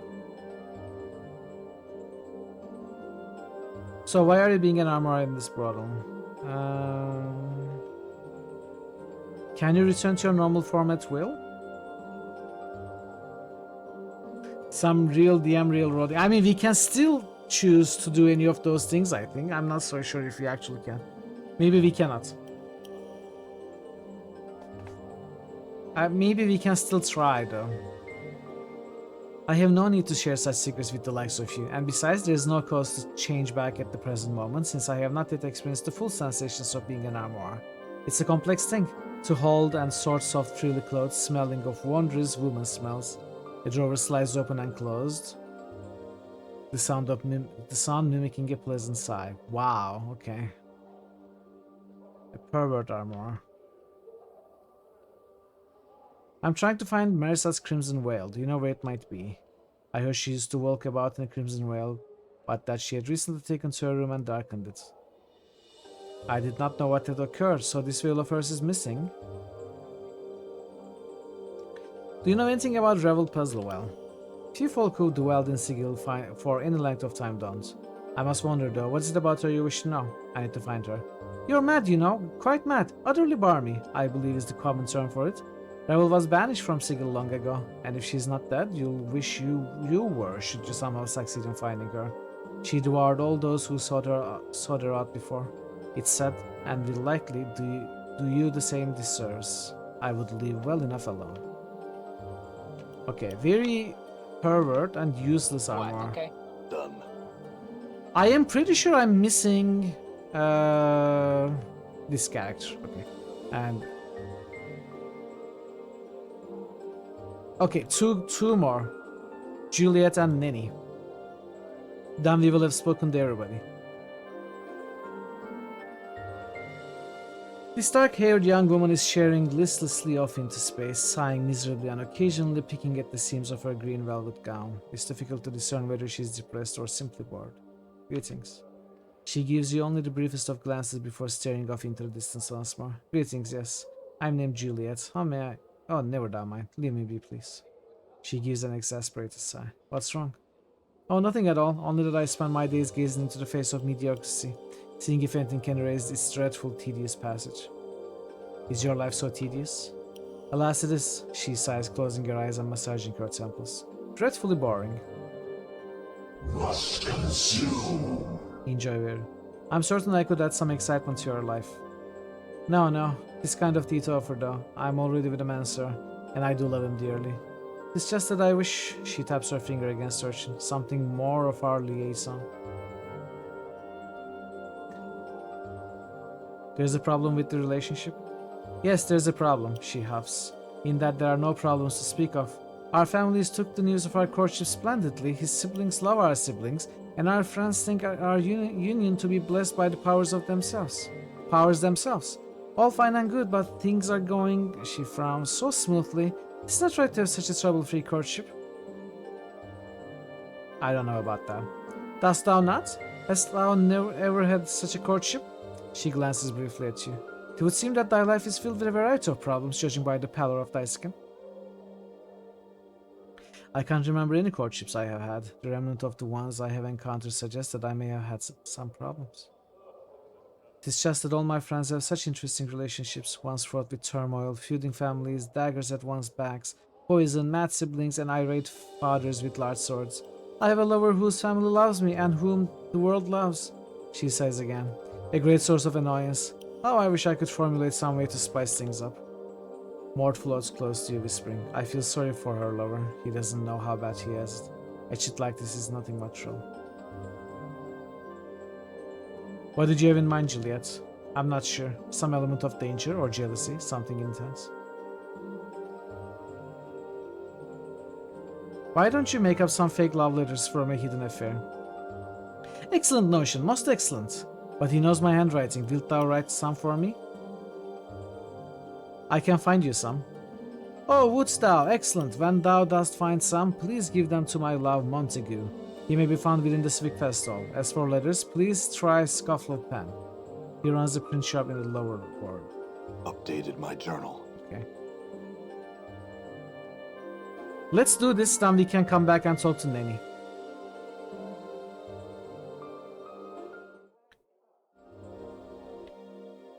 You didn't remember any of the brothel? It's a very key point in the game because you find Ravel's daughter and you find access to Ravel. There is a lot more than that, and I would understand you forgetting a lot of it. But I think Kesai Series is a very key moment. All right.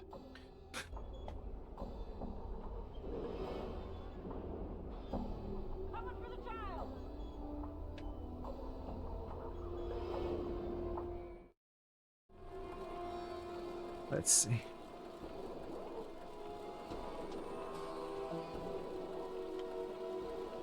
I'd like you to print up a love letter for me. Love letter A, final cost you. Let's call it 100 coins. How about the discount? Fine, 75 coins. I'll take it. He takes your money, thinks for a moment, selects a perfume sheet of paper from a drawer in the desk.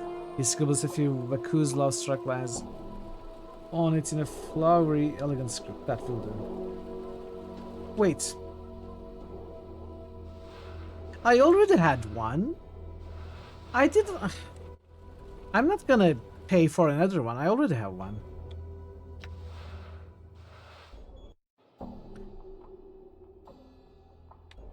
I'm gone. Why? Well, at least we saw that it can be done, but I'm not gonna.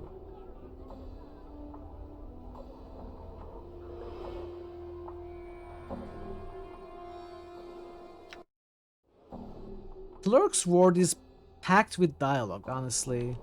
I understand that you maybe, you know, while playing the game, you just went through the dialogue, but after a while, it may have felt like a tedious chore, and you just, you know, instead of continuing to, you know, failing to continue reading it carefully, you just start clicking on the choices, and it didn't stick in your memory. Maybe that's why.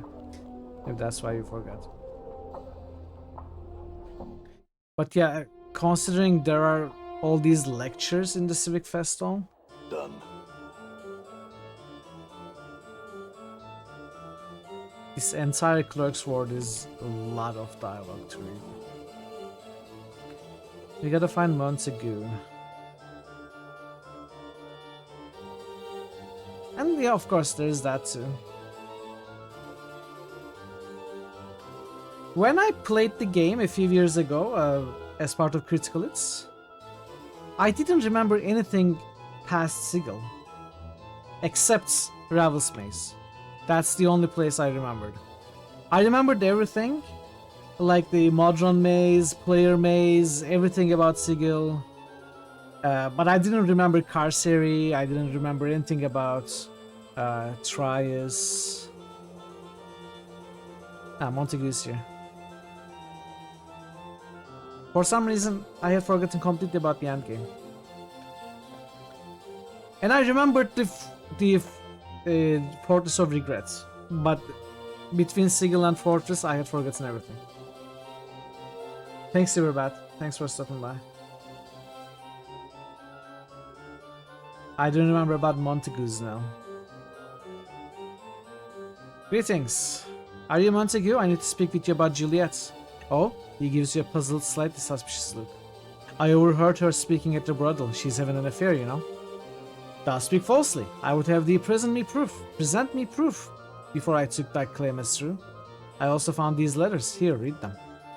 He takes the letters and reads them over. Alas, 'tis true. She has found another who loves her passionately. Ah, heartache is a sensei's fate, I think. I shall move on to another love and let this other suitor have her, considering the passion of his words. I wish you luck then, farewell. No, wait, this was all a ruse. Eh? What is it thou speak of? She's trying to trick you into being more passionate. And why did she not simply say something? This way may have been easier for her. He did give up real fast, yeah. That's in your current replay since it's been so long. Remember stuff that happens. About the finer details you don't. Yeah, exactly. I mean, yeah. Finer details I easily forget. It's just I forget after a week. But I had completely forgotten about most of the second half myself. In my first Critical Hits playthrough a few years ago. But I think there is another reason to that. Not because you get a little tired from reading or experiencing the game, or because it has been so long. I think the second half leaves a much weaker impression. I think Sigil part of the game is very strong. Then there is Ravel encounter that is very strong. There is the Fortress of Regrets that is very strong. But everything that happens in the middle, it's still very good. Don't get me wrong. Like with the Skull Pile and the Carcery, Trias, all that stuff. It's still good, but not as memorable and not as strong as the rest of the game. It's a lot more forgettable, I think. It's been so long since you'd won a full run that you forgot much. Yeah, yeah. Yeah, exactly, Ash. I feel like that as well.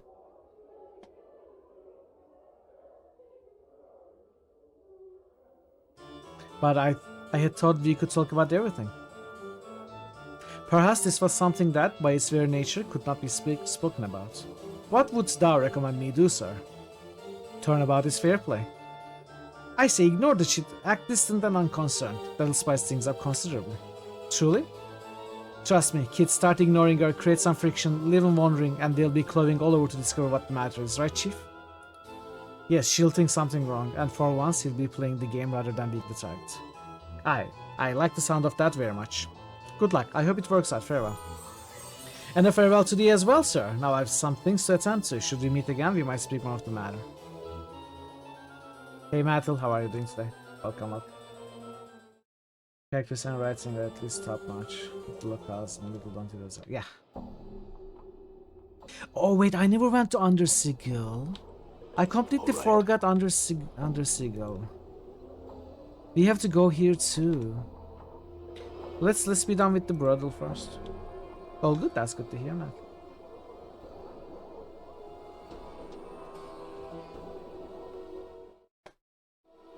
Done.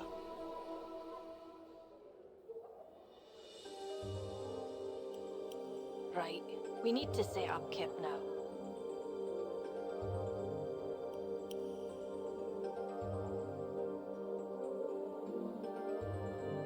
I gave him the letters, but could gauge no reaction. I suggest you speak with him yourself sometime. Stay away from the fest hall? We are done in fest hall. Have a good response. I gave him the letters. Updated my journal. Juliet grits her teeth in frustration. Ooh, how enormously frustrating. I shall have to try something else then. Why don't you just talk to him about it? You ought to try discussing the relationship openly before concocting any more of your schemes. It's true enough, yes, I thank thee.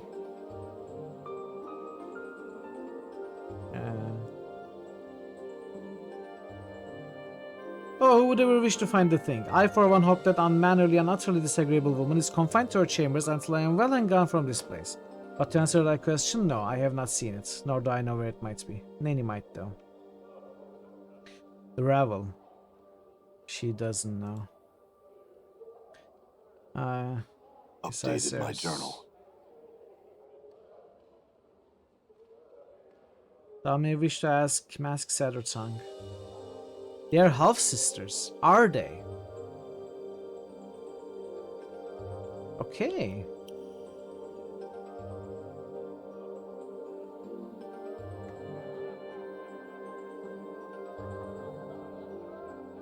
Oh, I didn't break into the boxes here.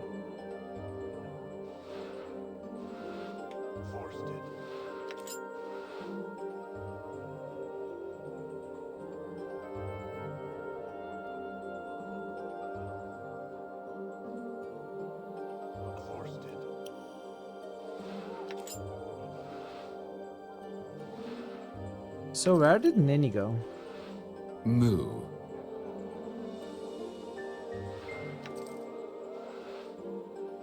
I'm Jim Rager, Marshal of these parts. New Hey, Evil Postal, Meter welcome. achievement unlocked by Major_Postal.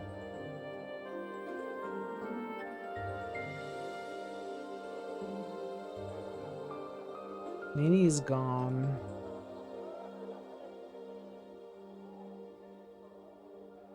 Vivian. Have we ever spoken to Vivian? This tall, elegant woman with her sharp features and regal demeanor is a striking example of aristocratic beauty. Her clothes appear to be spun from silver thread, and a small file dangles from her necklace. She is perfumed with an exotic, erotic scent that seems to draw you towards her.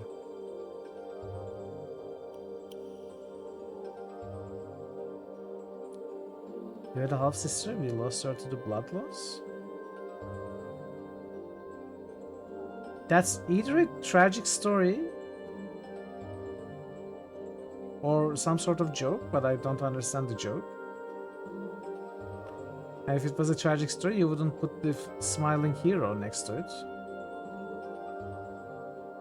So I'm confused. Happy Friday, Major. How are you doing today?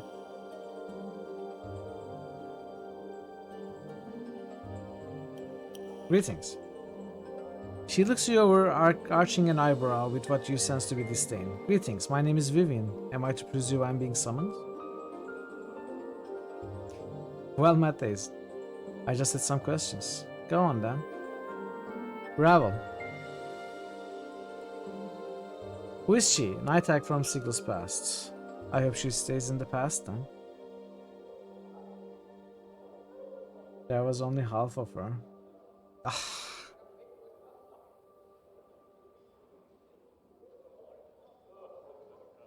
Hey, JFC.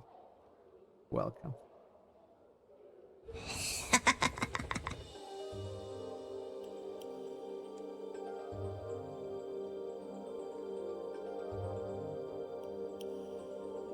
Marissa's Crimson Rail. Where I know its location, I'd set it alight and cast its remains into the deepest of pits. May that wretched thing never find her precious veil, and be confined to that chamber for the rest of her days. Vivian Harumps. How are you doing, Gypsy? Yes, Isis is Ravel's daughter, is that true? I too have heard such a rumor. You could explain the red eyes. Unusual tone of her skin. I know not if such gossip is true, however, inquire of Juliet. She was once Caesar's best friend, until Juliet fell in love with Mantica. Okay.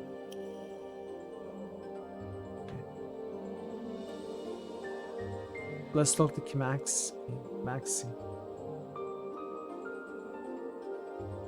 I heard you are Caesar's half-sister, is that true? Yes, I'm related to that chubby mewling hook-nosed daydreamer. Same father, different mother, so... I heard Caesar is Revel's daughter, is that true?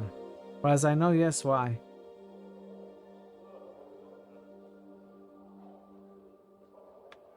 Okay, she was useless.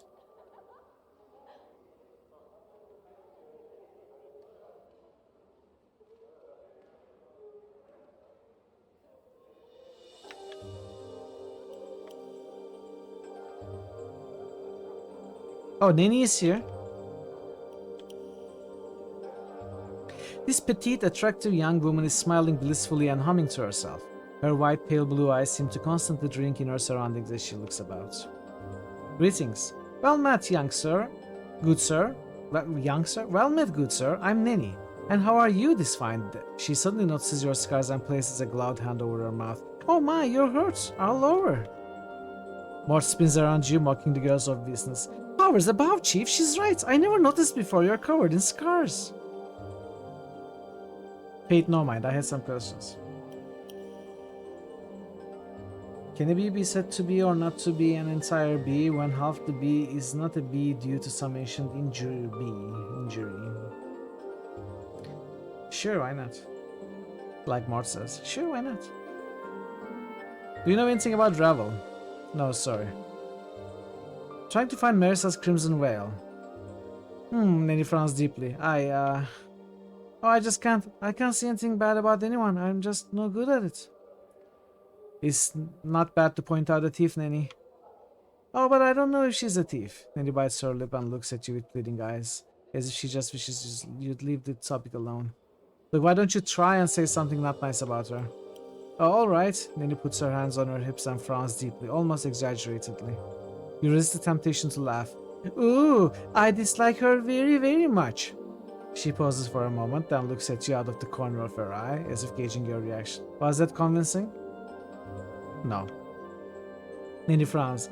I knew I wouldn't be any good at this. She looks up at you depressed. Do you know how hard it is to say bad things about someone? It feels so wrong. She's just like me, Chad. Why don't you practice on me, Nanny? I suppose I could try. You big, mean, nasty brute. Meanie. How was that? Try hitting me. Nanny clamps her hands over her mouth, looking shocked. Oh, I couldn't. I mustn't. She blinks. How does one hit somebody anyway?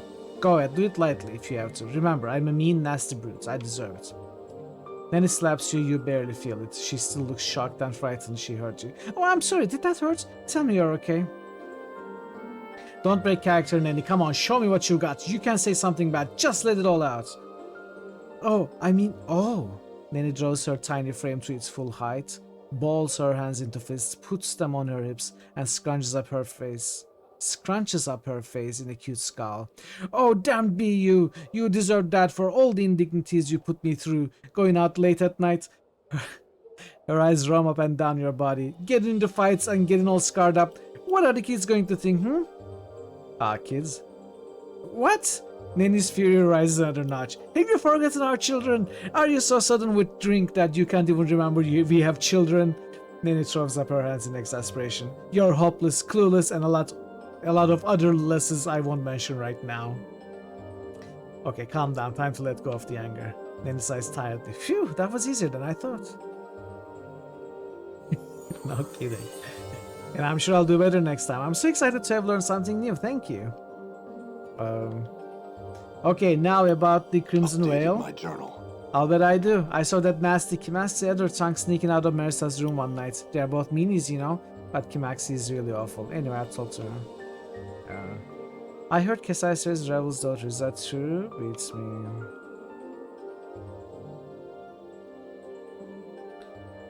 Okay, let's talk to Kesai.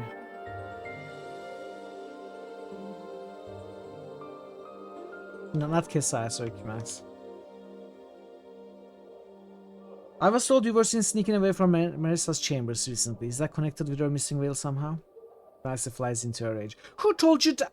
She suddenly falls silent, glaring at you through narrowed eyes. If I was there, Burke, I didn't take her field the whale. Search my room if you'd like. I catch you sniffing at my breeches though, I'll see to it you are never allowed in here again. Why would anyone ever sniff at your breeches? My journal. Beats me. Someone sniffed more than a few pairs of them though. My favorite leather brazier too, with the iron studs. I've spoken to 9 prostitutes altogether. Do you know or where the 10th student is? Yes, she's hiding under my bed. Go ahead. Get down on all fours and check. I shan't kick you. Really? Get down on your hands and knees and check. I don't think so. Should we see what happens? No. No, we are not that stupid. Never mind then. Farewell.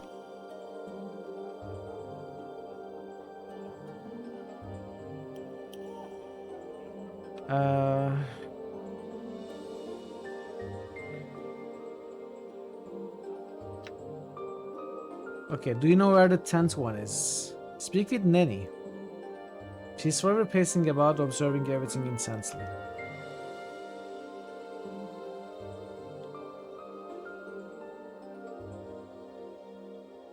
Right. We need to set up Kip now. Well met, good sir. I'm Nanny, and how are you this fine? Oh, we met before. I'm sorry, I knew you looked familiar though.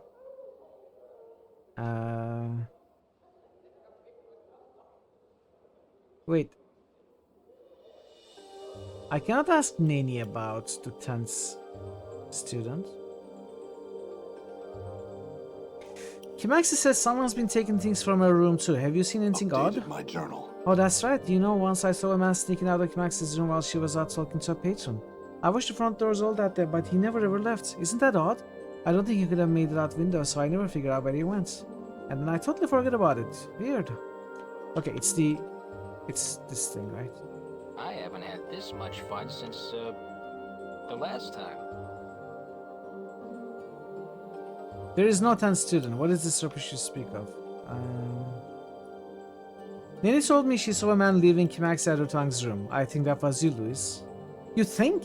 Think? How could you be so alarmingly rude, you ludicrously presumptuous as to spout forth such an accusation without being absolutely certain of your charges?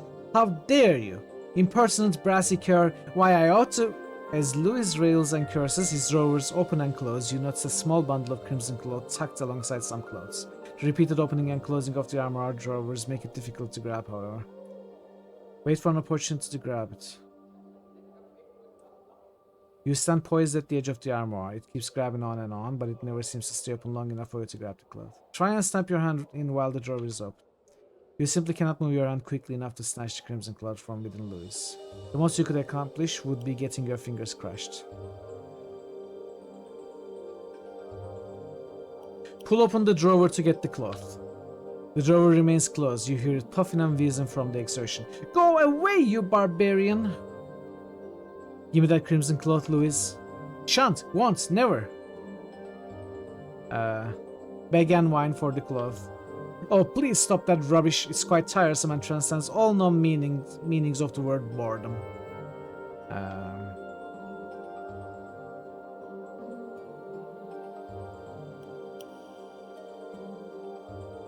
Beg and whine some more. Can I continue pulling open? I cannot, but I can continue begging. Beg and whine some more. Stop! How tediously dull! You are making me quite drowsy. Keep on begging and whining. The armorer yawns, exposing the crimson cloth where it rests snugly beside some undergarments. You dart your hand in and seize it before the drawer can close itself. Tucking it away, you notice that its perfume with light, exotic, and most pleasant fragrance. Damn it, you rogue, blackguard, scoundrel! You give that back right this instant. That's not yours. That's an exceedingly personal garment that belongs to a lady of this establishment, and they would not appreciate you fondling their private things. Oh, but it's alright for you, you wooden pervert. I'm not doing anything so criminal and malicious as you are. I'm merely soaking in sensations that serve to my growth as an individual. Yes, yes, farewell, Louis. Chat has taught you a lot about begging and whining. Chat has taught me a lot, yes. He has been an important teacher in my life.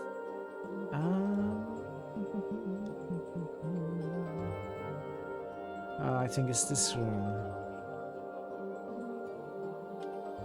Marissa. I brought your crimson veil. Then would you please hand it over? I'll need something in return first. Of course, I'm perfectly mercenary of you. Here, reach out, grasp my wrist. You'll find a golden bracelet there. Take it, it's yours. It's of more use to you than my veil is, I assure you. Take the bracelet. My journal. You remove the bracelet from Marissa's delicate wrists. You hold the crimson veil before you, and you feel her take it from your hands. Ah, yes, much better. Two shining points of red light appear before you as she opens her eyes. So that's what you look like. Perhaps I could have been better off with my eyes shut. Watch that forked tongue of yours, Marissa. Do not get me even started.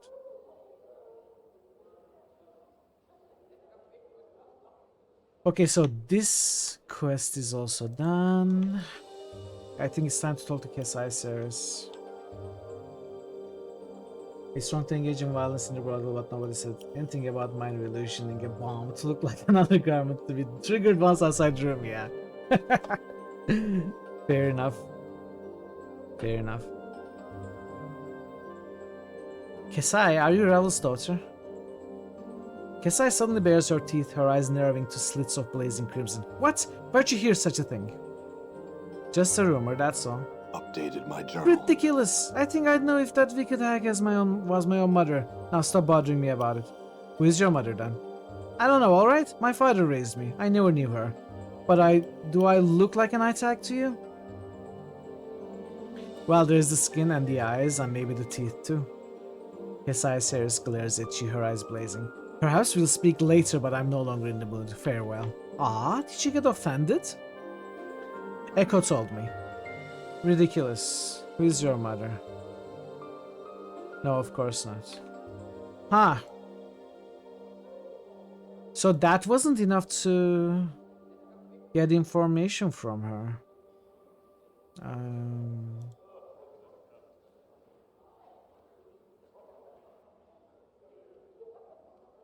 Ask Juliet. So Juliet tells me to ask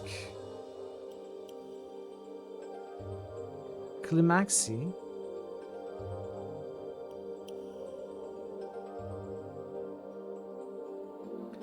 Oh, wait. No, yeah. Though I wish to ask him as other tongue. They're half sisters.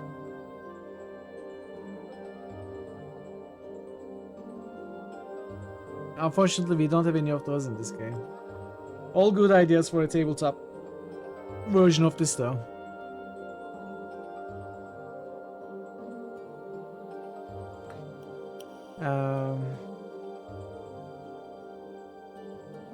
I was hoping you could help me find out if Kesai is really Ravel's daughter. Hey Lance, welcome in. Intos on the new possible Fallout being produced by Obsidian. I'm not gonna be holding my breath for it.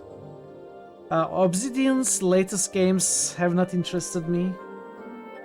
Since Pillars of Eternity 2, nothing Obsidian made really interested me. I don't think they are the awesome RPG makers they once used to be.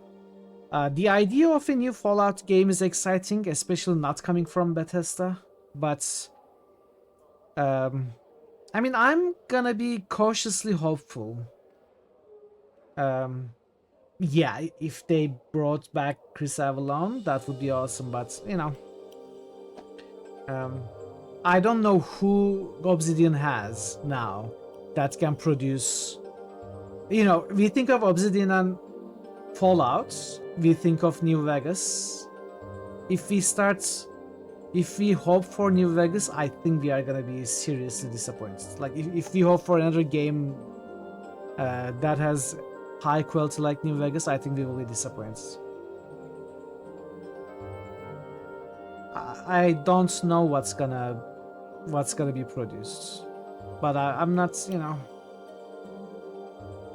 I want to stay cautiously hopeful, but honestly, I'm not very hopeful. Let's leave it at that. I'm not very hopeful. Although Obsidian would have shown apart. Yeah, exactly. Outer Worlds 2 was a huge disappointment. If these people are just for new Fallout, I don't know. I mean, Outer Worlds 1 was also a disappointment for me. And 2 is even worse from what I understand. Fallout 5 will be great. The best games are those the developers were pressured into making. Yeah, Fallout, anything Bethesda makes holds no interest for me. And I am not sure if Obsidian today's Obsidian can produce the high quality Fallout. I'm not sure about that. I'm sure Bethesda cannot, but I'm not sure if Obsidian can.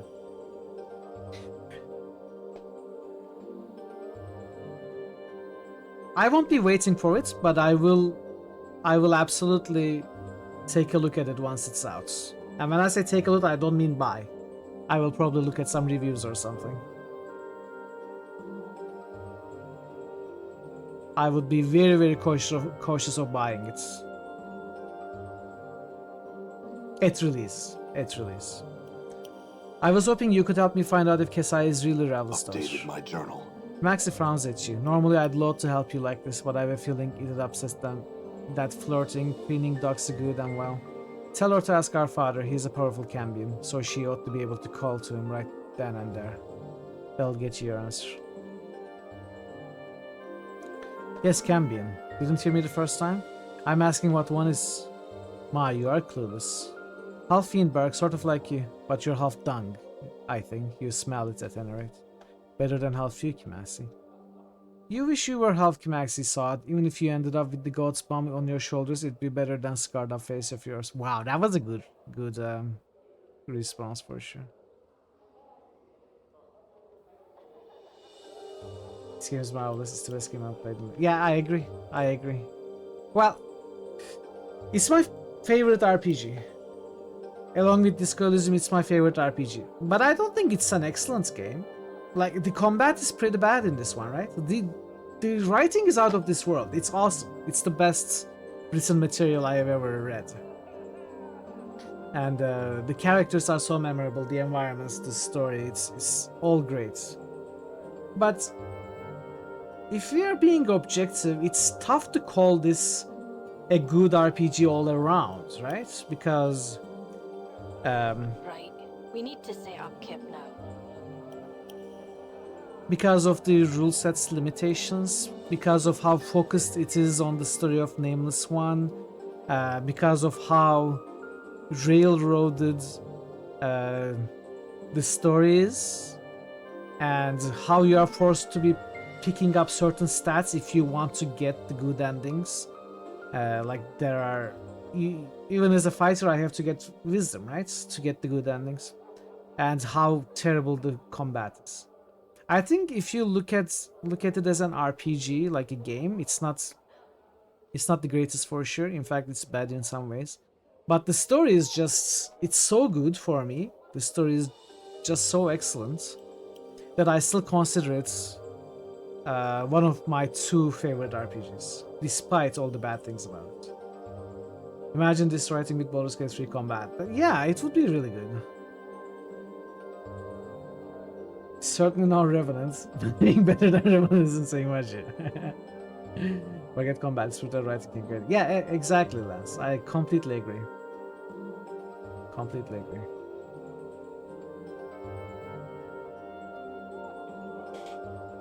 Okay, let's test this. Not test the Rodel patron.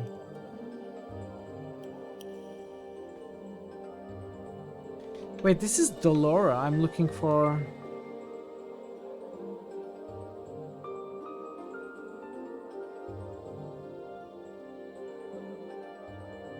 Where does she go? Right. We need to set up Kip. Exactly, Ash. I'm not sure what it is.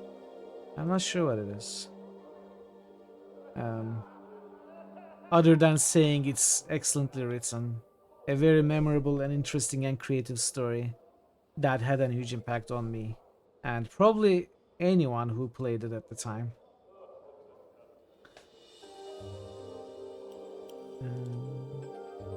Kesai, I told the Kimaxi.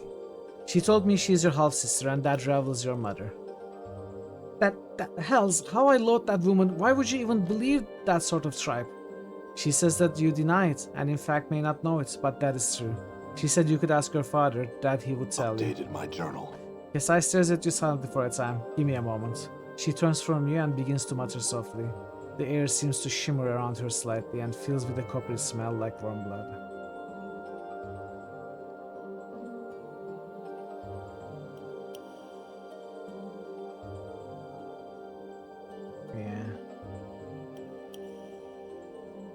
The depth of the characters is even better than the BG series. Yeah, I agree. I mean, it's better than anything else. With the exception of Disco Elysium. I cannot compare this to Disco Elysium. I think the writing of both are so out of this world. They are both excellent. I have a hard time comparing the two to each other. And I'm so happy that I think this game has suffered from expectations of late 90s where first it had to be an RPG, a Dungeons and Dragons game taking part in a Dungeons and Dragons world, and RPGs in those days had to have combat, and I think this is why this game suffers. I think possibly Chris Avellone, in a different world, maybe in today's world, Chris Avellone could have had a different vision for this game. And maybe something more akin to Disco Elysium. Disco Elysium doesn't have combat, which makes it much better. It doesn't feel like it lacks combat, you know? The game is such a great RPG because it has no combat. And the writing can shine even more with the absence of combat and other elements that Planescape Torment has, like weapons and armor and spells, you know? If this was more focused on the story like Disco Elysium is, I think this could have been a much better experience. Yeah, it's an awesome game. Strain your ears, try to overhear what she's saying. You lean towards Kesai, attempting to hear what she's muttering. Hogazanenel, banished prince of Ithag, marquis of the bloody shadow, my father, hear me, for I call upon you. Keep listening. Yes, beloved father, it is I, Kesai Seris. I will bid you answer me one question, a question I've asked you time and again. Keep listening.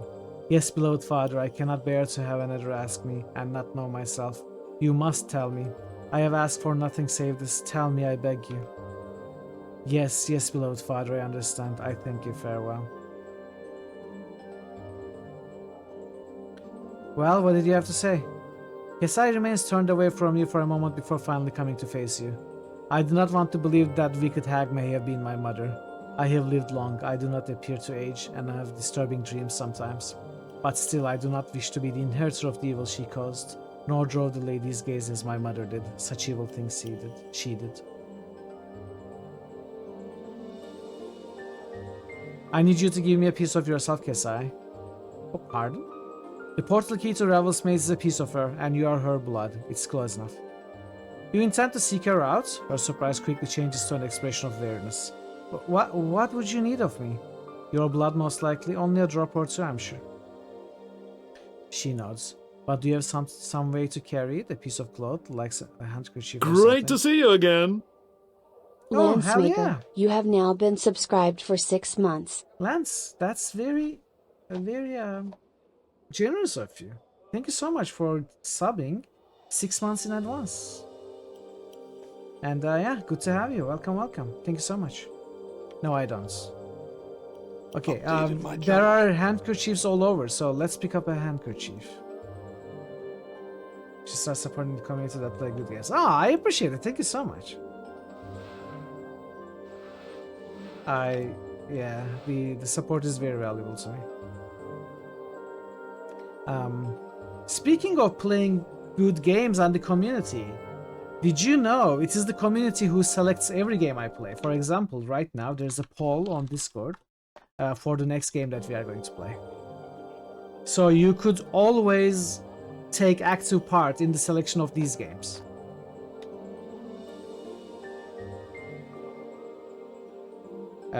I have the handkerchief. Kesai takes the handkerchief and gingerly pricks the tip of her finger on top of her fangs, on one of her fangs. After letting several drops of blood soak into the cloth, she returns it to you. You are placing yourself in grave danger, you know. Even if the stories of my mother are greatly exaggerated, she is horribly powerful and completely evil. Good luck. Yes, so I've heard. Thanks, I'm I've learned some new tricks. This is an evil playthrough. Why aren't we murdering everyone? We cannot, Spencer. We cannot murder everybody. First of all, I'm gonna humor your troll comments, as I have been humoring everybody's troll comments throughout the playthrough who kept saying similar things. First of all, being evil is not about killing everybody. Second of all, I did kill everybody until Lady of Pain started killing me. Now if I kill one more person, it's game over for me. Because Lady of Pain actually protects the innocents in Sigil. Yeah. So, even if we want to continue being a murder hobo, we cannot. It will be game over for us.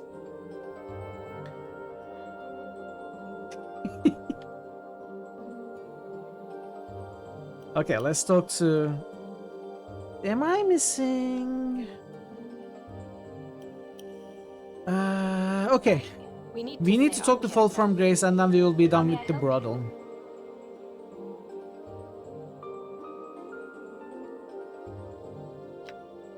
I spoke to 9 of the students as you asked, but I could not find the 10. And you could not find the 10th student? How curious. I'm thinking the 10th student is me, in which case I have spoken to all of them. Very well, and your thoughts?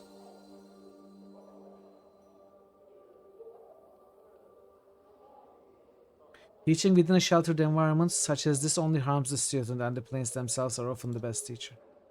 Very well, I will travel with you if you still desire my company. I do. Okay, bye Ignis, I never liked you. I will wait for There is place for only one evil person in this party.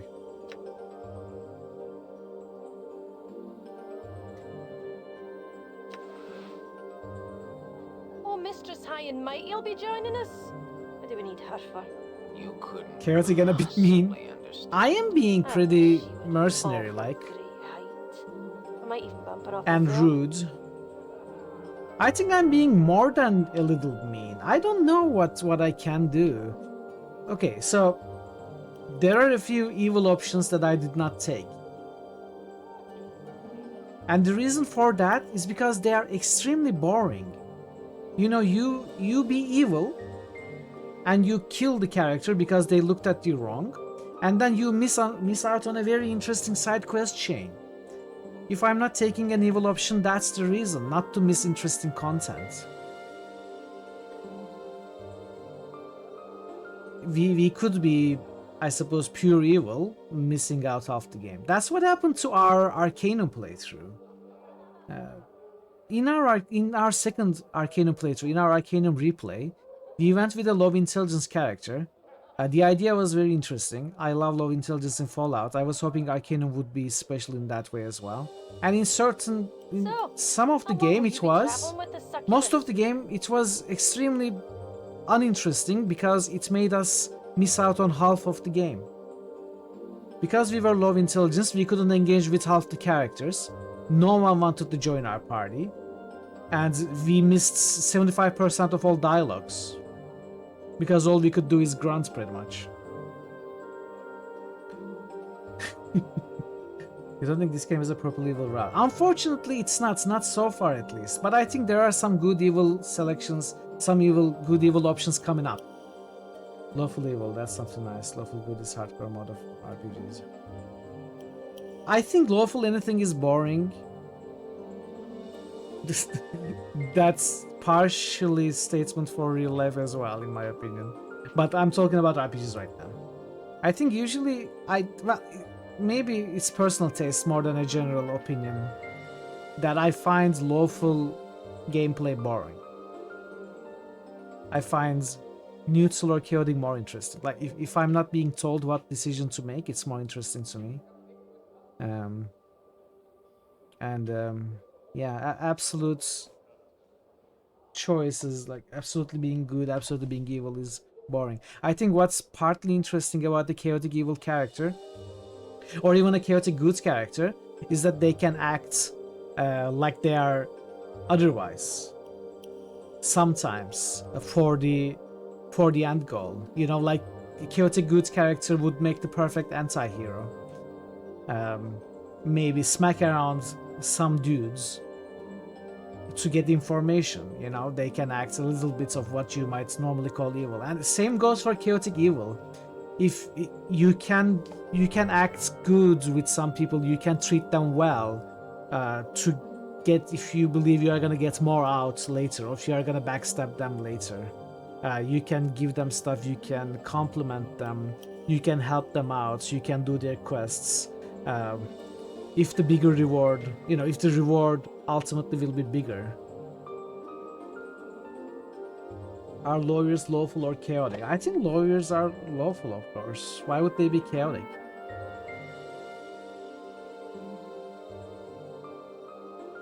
Background thinking always more deep than the game itself. All sign of a good RPG. Yeah. Evil fighter is happiness good. Okay, JFC. Keep making fun of my playthrough, okay? Instead of respecting the love as it's meant to be, they look for loopholes to exploit. I don't think it's chaotic. I think low as it's supposed to be. I don't know if it's fair to say something like that. If there are loopholes, then it's not a well-written law. If the loopholes, you know, if something is not defined well, hence creates a loophole, I think it's any conclusion you might come to is part of that law, hence lawful. Whether you call it loophole or not. Which is exactly why law fails. Which is exactly why law sucks. Chaos is the way to go. You know? If someone is clearly evil, if someone is clearly guilty, you know, why give them an opportunity to defend themselves?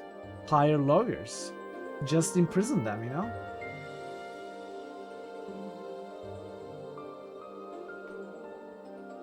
Really hard to question laws where law collides with being good. That is when it becomes interesting.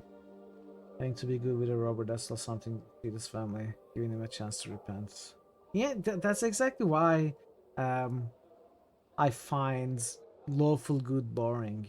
like a lawful good, for example, like a paladin, he probably wouldn't give a chance to repent to the robber.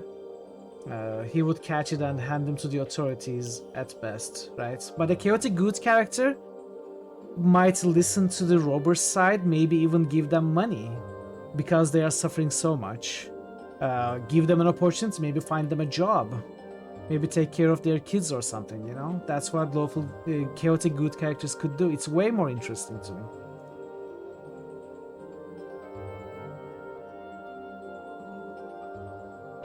Lawful neutral, you don't even know how to describe. Well, lawful neutral is most people, right? There are no intentions, and you follow what's law, or not just law as in the constitution, but also societal expectations, and you know how your neighbors and your family expect you to act and dress and stuff like that. So there is no ideology there. There is no being good or evil, just being lawful. Lawful. Stealing bread is the most chaotic evil thing you do. Everyone underplays the horrors of dog trafficking. Yeah, exactly. Evil is generally constituted purely self-interest with no regards for anyone else. It depends how much you want to hide that. Like a politician or be blatant about it like a gangster. Yeah, that is the more general description of evil. Being caring only about your interests as opposed to being selfless. I think that's the bigger definition of evil rather than just murdering everybody, you know. If you're selfish, if you put yourself above everything else, then it is a characteristic of being evil. Music here makes you feel like you're in a meditation course. I think that's a good thing. At least I consider it a good thing for my stream. Incorruptible and soulless judge could be lawful neutral. Yeah, exactly. Lawful neutral to you means following the law without regard for any personal motives. Yeah. As long as I am permitted, I suppose. Well, you're not permitted. I don't trust you. Okay, so Fall from Grace has joined That us. item is important to me. I cannot part with it. And Fall from Grace is unique that she is the only cleric character in the entire game. You cannot choose cleric as a class. There are no other cleric NPCs. So Fall from Grace is extremely important in that regard. That she has, you know, all the good cleric spells: protection from evil, cure light wounds, bless, aid. Who cares about spiritual hammer? More cure moderate wounds. Prayer call lightning. I'm gonna make you full healer.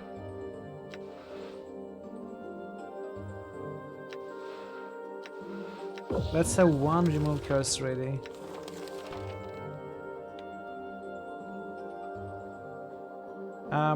Okay, so Anna leveled up.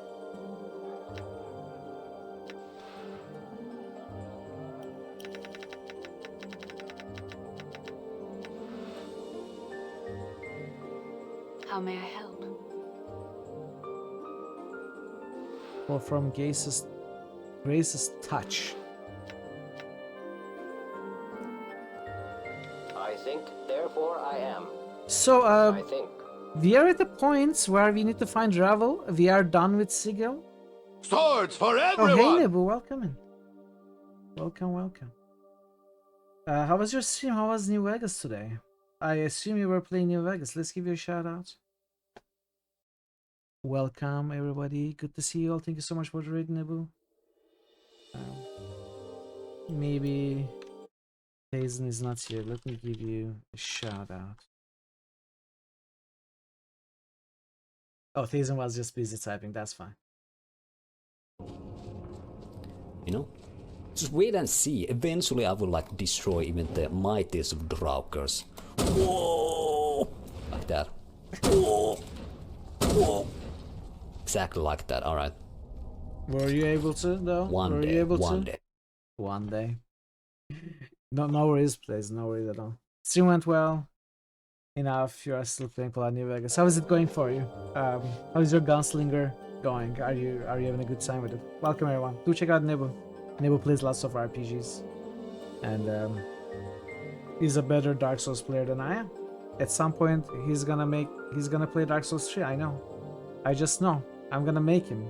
At the, I'm gonna threaten him at gunpoint if necessary.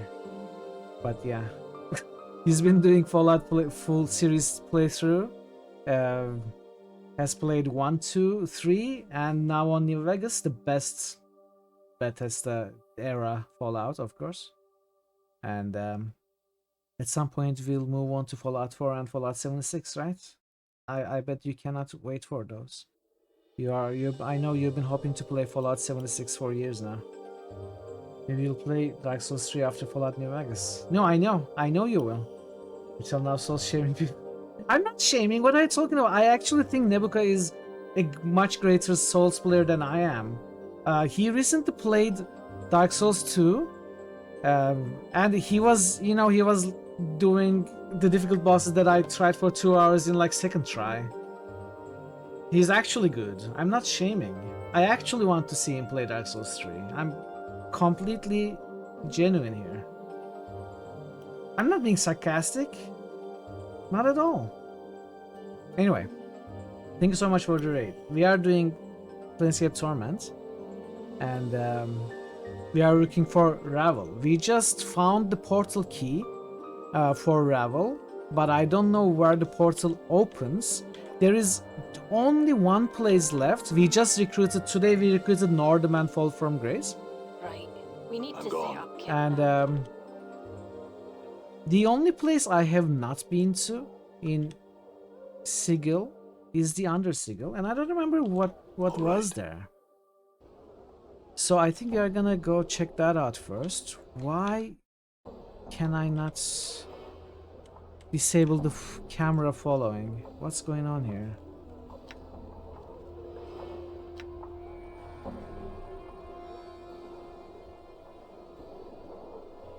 People who shame and judge other people for their choices of entertainment and Dark Souls. I enjoy Dark Souls. In fact, I have been on a second playthrough of Dark Souls recently.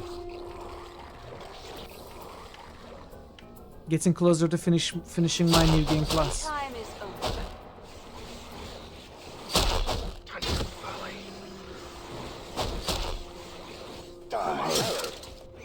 Ooh. What the?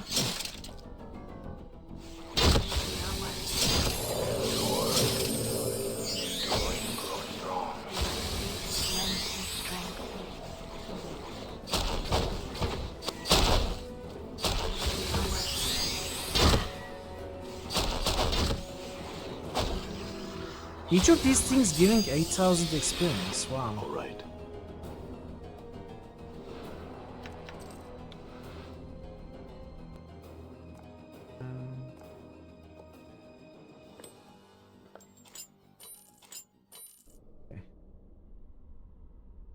I actually don't remember what is in Undersigil. Maybe it's just a few combat encounters for loot and experience. Maybe it's more than that. Right. We need to set up Kip now.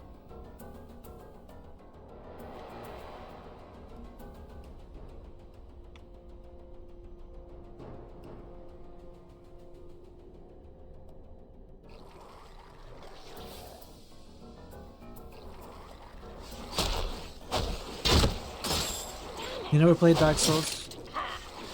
Damn it. I'm hurt. Oh, come on. I'm going. Nordham has improved. I hear your words. Error. You need to be extremely patient to play Dark Souls, I think. Either extremely skilled or extremely patient. I will hear you. One or the two. One or the other. Balance. Your path is mine.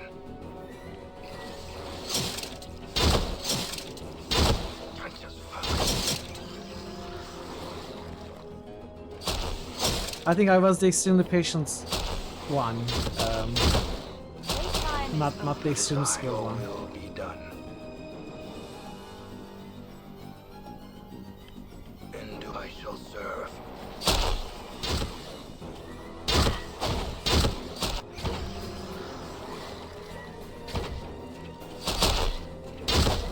race.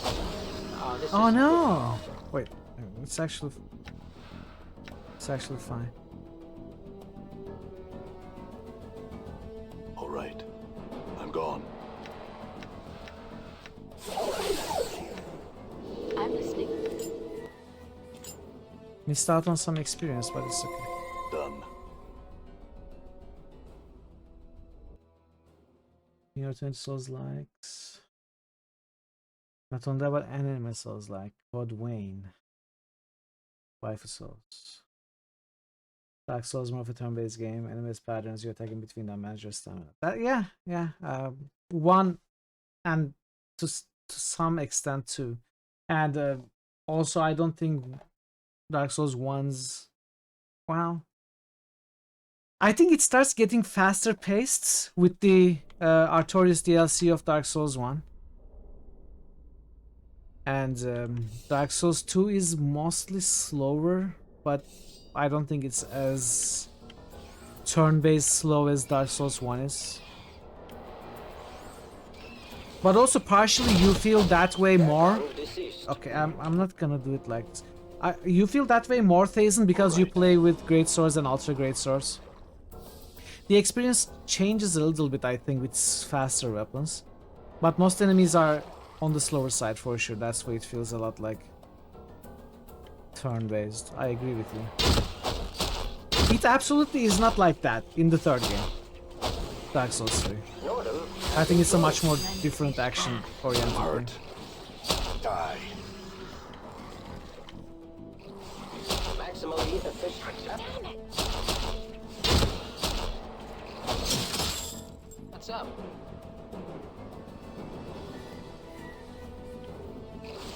Endure. Enduring A lot of practice, it seems.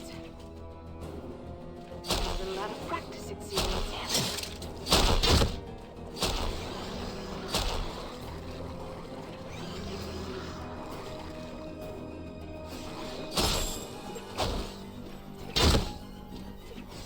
I probably should have buffed, you know, cast my defense spells and use more abilities and stuff. These enemies are a bit difficult. I'm gone.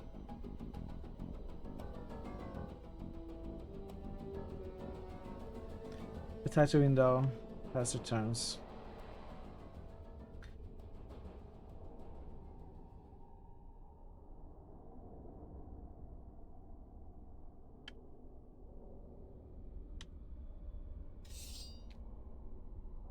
I mean, if you think like that, then every action game is the same thing. It's just the feeling of it. The pace is so much faster that it doesn't feel that way to me anymore. But if in essence, then regardless of the pace, every action game could be considered like that.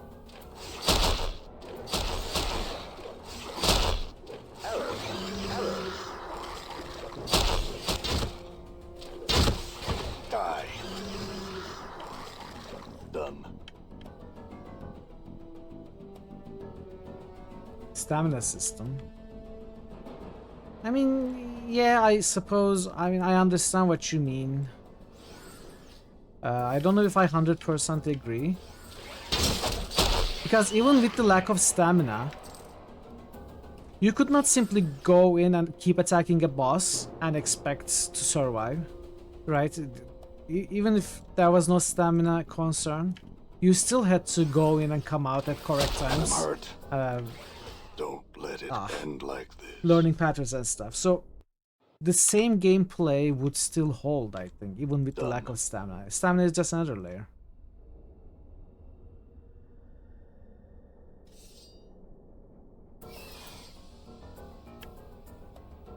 Also, speaking of stamina, I'm sometimes playing with the Mask of the Child, Chlorant ring, and Grasscrest shield on my back with light armor. And the stamina feels so fast. Actually, it's pretty crazy how fast stamina feels like that. You can run for quite a while, and then it feels in like 2 seconds. Imagine Dakon on BG3. Small help to see him as playable character. Oh, interesting. I never even considered something would be like that. You know, some a Planescape Torment character making Gitsu a big new production like Baldur's Gate 3. It was never even part of Baldur's Gate to begin with. Why did you hope that? That's interesting. But I share that it would be awesome. Dakon is my favorite companion in Planescape Torment. It also the consumable. Grass. Well, I don't really use consumables. But yeah, I suppose there's. This is not gonna work. What's up? In enduring, grow strong. Prime skull. The crossing's true. You see that? So much experience, but they hit hard. It couldn't hurt you to say a few words to me. Oh, aye, it could. Hurt you, that is.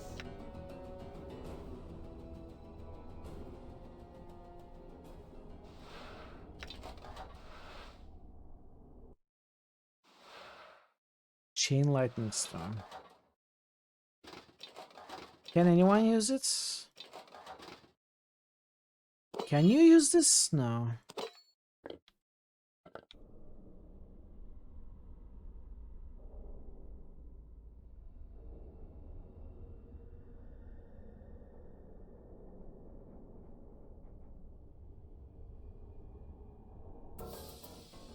This place is big and we are already at low health. And I think this is just an XP farming dungeon. Is there anything noteworthy in terms of quests here? Does anyone remember?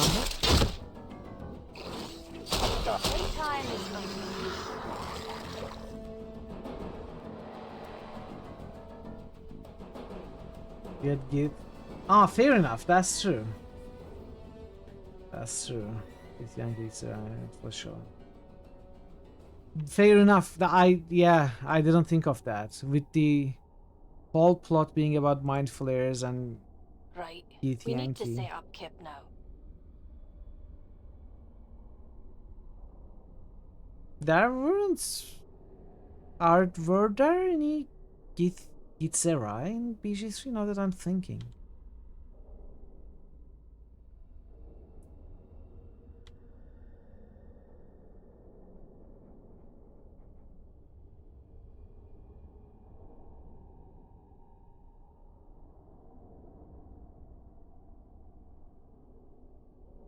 I hear your words. Yeah? You know, if I gotta slam my eyeballs against you one more second, you have the personality of a patch of razor vine and twice as ugly.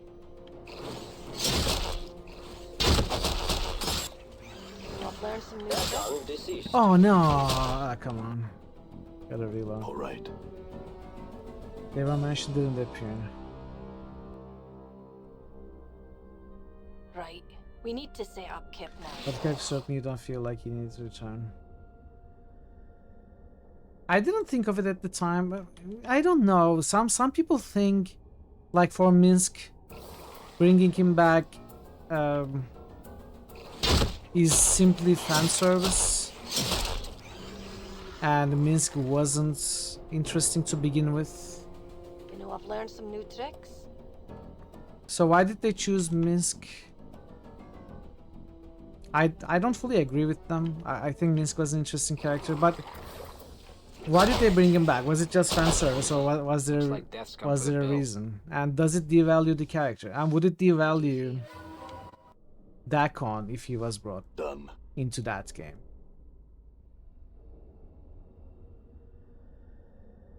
Right. Interesting things to think about. I should heal up Nameless One so I don't have to reload constantly. I don't know why I'm doing this.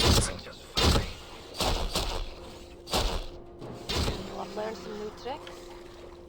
Very important character as comic relief. Yeah, I suppose as a role, sure. Okay, Dakon is playable character in BG3. Let's have Keith reading Dakon disc. Yeah.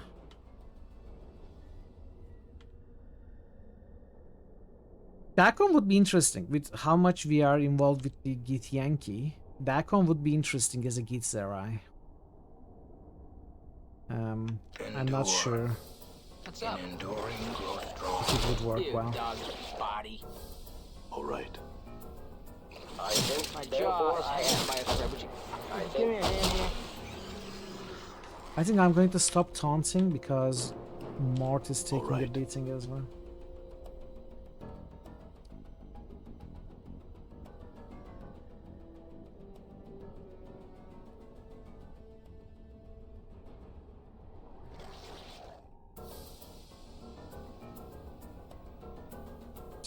I hear your words. Just Dakon. 1v1. Come on, Dakon. All right. You'll carry us. Awaiting order. Affirmative. Maximally efficient strike. All right. Go for the ice boo. We do have a sound command for that, don't we?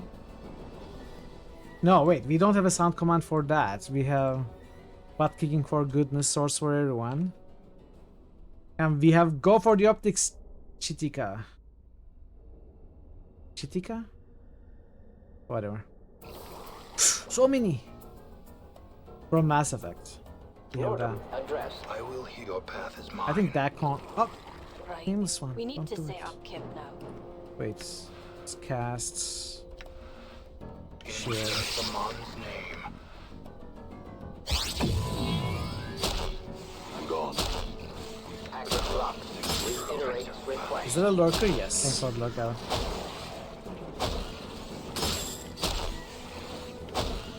Okay, that one is taking a beating soon.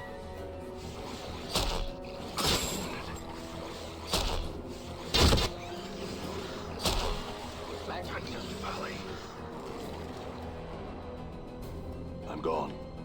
I, Nordum. Balance in all things. Error. Error. Await by your Let's go, command. let's come on, Nordum.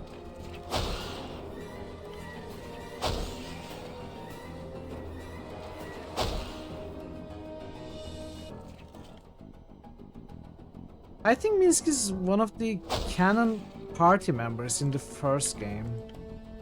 You know, like Maximally efficient strike. Minsk Herdel is just like Jahira and Khalid. I consider them canon party members. All right. Now that I'm thinking about it, maybe that's the only reason I like Minsk. Not for its mechanical use or interesting story or anything. It is more like a joke character, if you think about it. There was one thing I didn't like in BG3, by the way, about Minsk. Also, this may constitute minor spoilers, or maybe major spoilers if you worry about it. So 3, 2, 1, spoilers time. I didn't like them making clear that Boo is actually a miniature giant space hamster. That he can actually communicate with Minsk. They clarified that it's not just in Minsk's head, which I didn't like. It should have been left ambiguous, like in the first two games. Maximally efficient strike.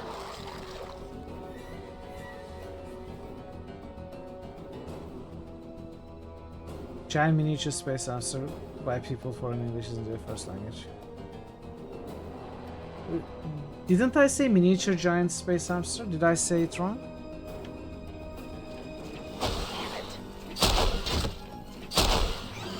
I'm not sure what I said. I said it right? Okay. Right.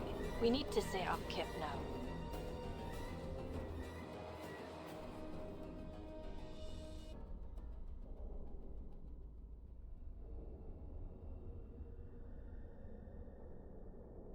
Oh man, this is just experience grind area.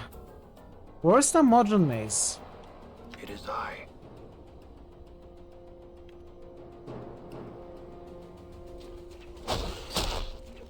Playtime is over. I'm gone.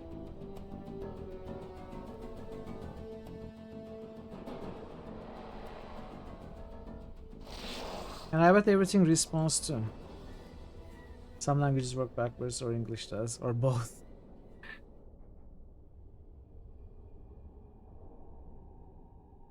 Yeah, that doesn't seem to be anything remarkable here, just experience grind.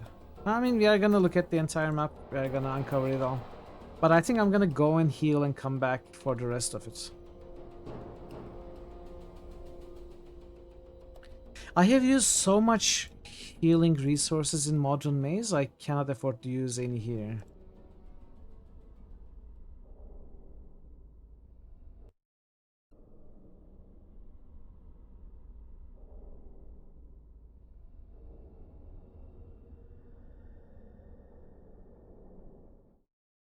There's also one more under Sigil entrance, yes, here. Where do I rest?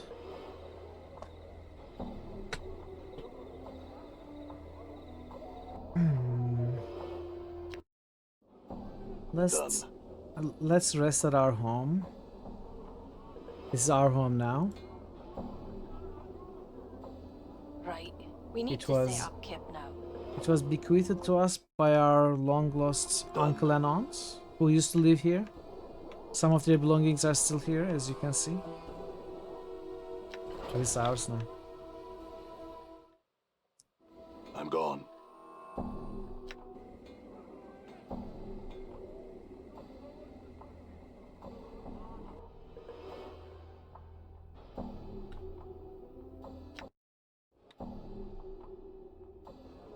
All right.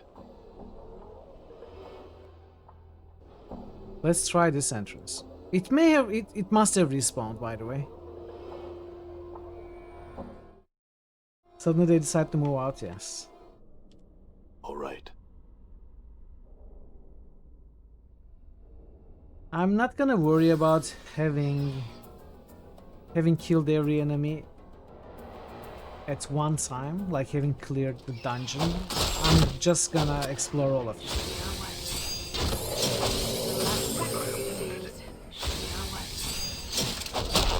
Maximally efficient strike.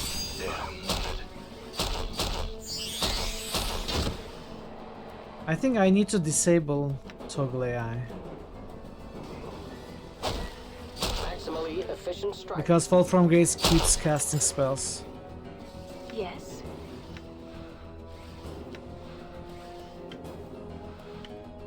How may I help?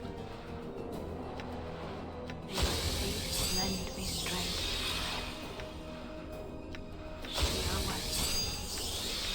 May my faith lend me strength.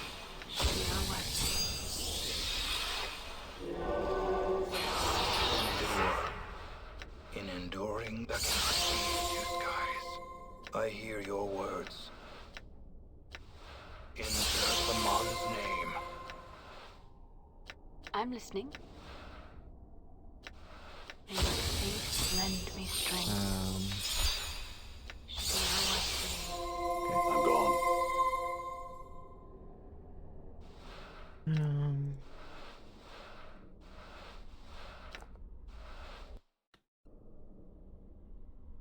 This is not a very big area. I think it's just a single map. A big map, but a single map. Hello? I'm hurt. What the? Why did nothing get signed? Ah, man. I will hear your will be done, balanced in all things. Gone.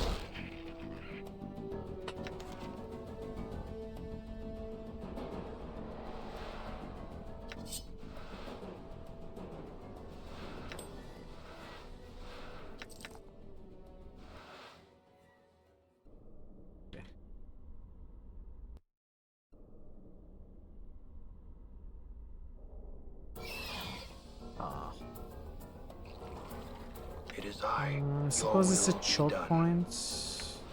In Zerthamon's name. Tanja's folly. I'm gone. And your path is mine.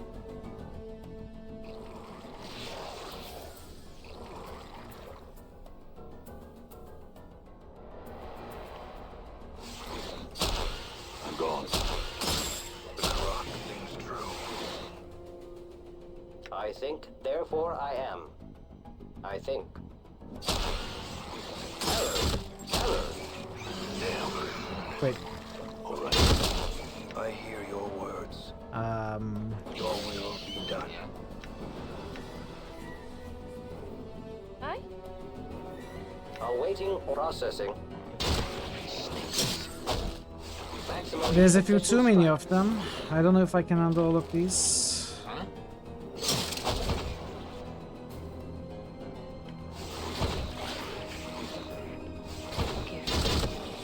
Fall from grace is okay. Done.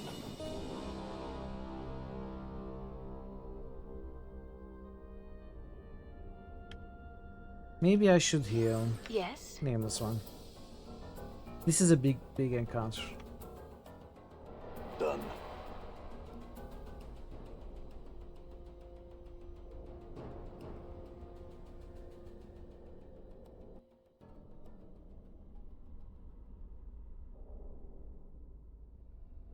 It's interesting how the combat is mostly in isolated places. You know, Modron Maze is full of combat. This area is full of combat. The crypt before is full of combat. But it's like the combat supplement to a game. That's what it feels like. It doesn't feel like part of the game. Endure. It feels like there's the game and there's the combat sections. I hear your words.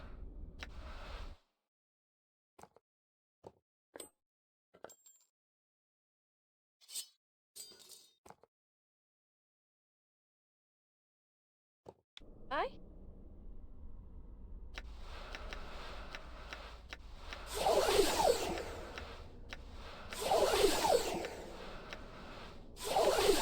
Oh, this is gonna take a long time like this.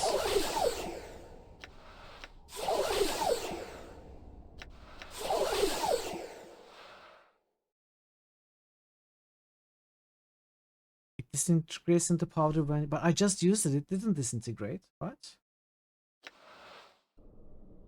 Huh. Can I use it again? Oh, it's gone now. Why wasn't it gone when I first used it?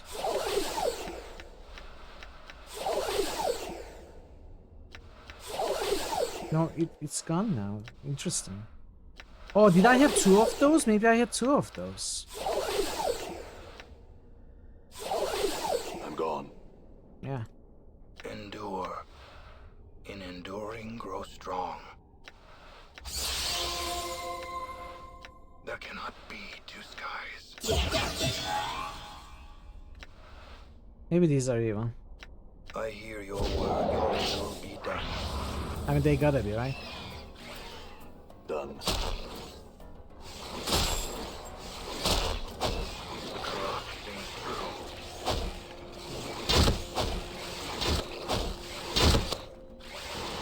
Die.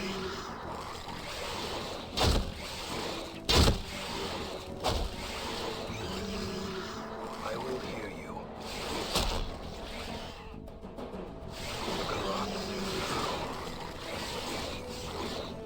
Are you I don't understand what's going on. Are you attacking or not? Oh man, the combat is so problematic in this game. They cannot pass each other, they keep just looking at the enemies. Very annoying. I need a very quick break. I need a bio break. I'll be back in a few minutes. And hopefully we are gonna finish this place and we are gonna continue on to the story. So see you in a bit.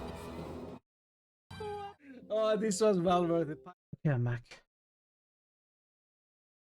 Is there any kind of aggro table in this game?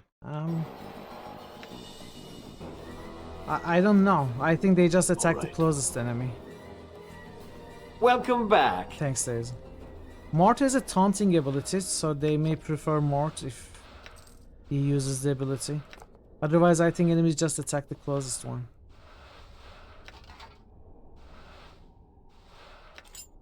Crimson Sphere Earring. Already have. Do you have earrings? You do. Oh wait.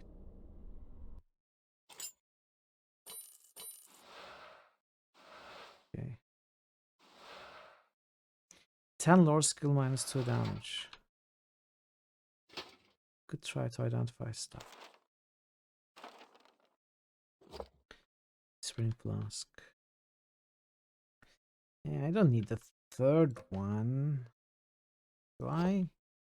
I mean, I suppose I can keep it.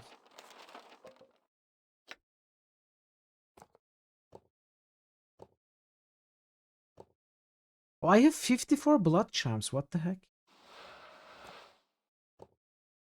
I still have a lot of healing. Oh, because I bought 50 blood charms, right? I remember now. Okay, is that all of the place? I think there's here, but then yeah, that's all of it.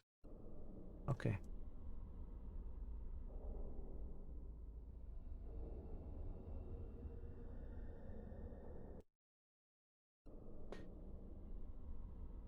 Is there a connection? Is there a passage here?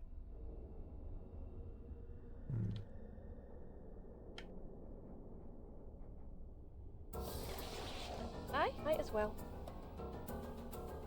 All right. Oh, damn it. Someone dealt 40 damage. I think that was Dacon. All right.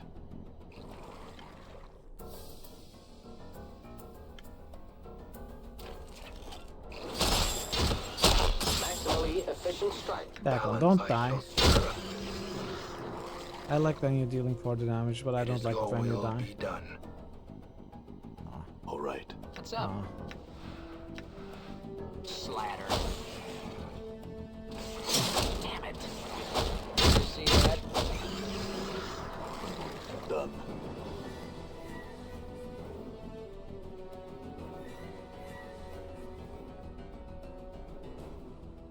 Door is locked. Forced it. Oh, okay, we bashed it.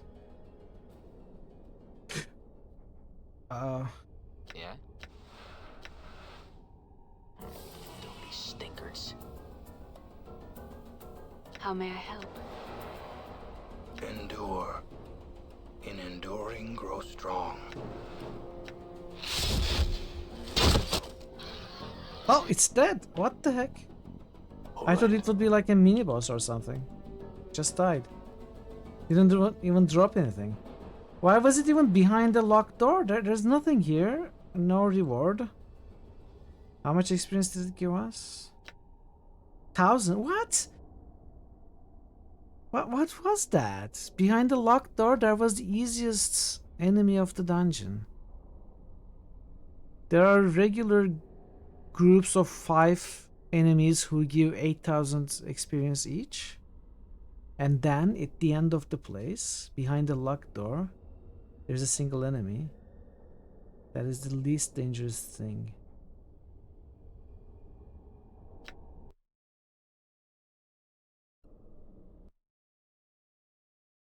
Well, I'm not gonna question it. I don't know if maybe that was a quest thing. That could maybe a quest that I missed because I don't remember this place at all. Anyway, I'm just glad it's over.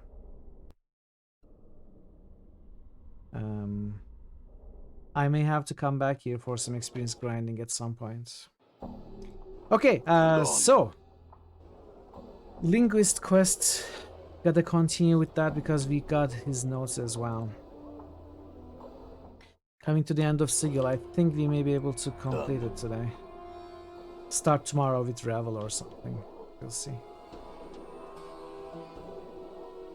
Any luck finding that book of mine perchance? Is this the book right here? Updated my journal.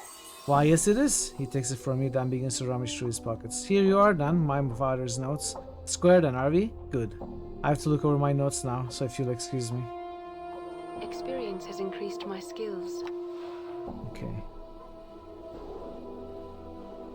Priest's level. I'm listening.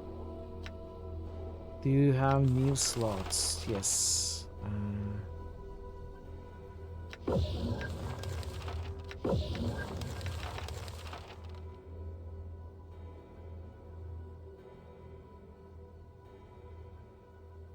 I have to look over my notes now, so if you'll just excuse me. Just one question. You said your father had been murdered? Strangled he was. He had left to tutor someone. He taught various languages to supplement his research income. Discovered dead in the side chamber of the Civic Festival. The killer was never found. This was some past 50 years ago. I was but a child. He knew the language and could teach it. Is he interred at the mortuary? His ashes are kept here.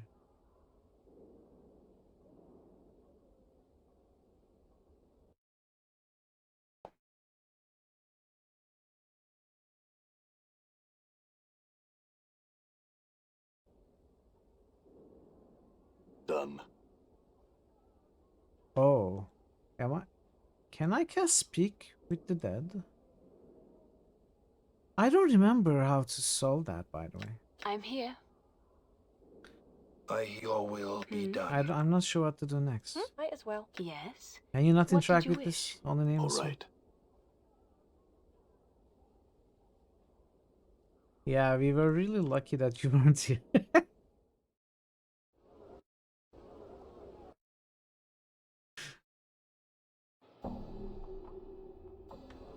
Let's rest. I don't remember, chat. Does anyone remember? Maybe he just needs to look over the notes and we come back later. Let's give it a day.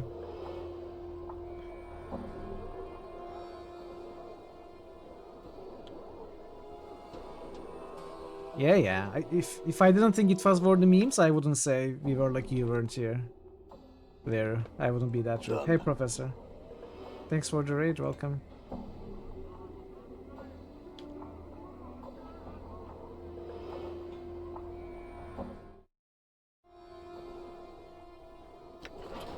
All right.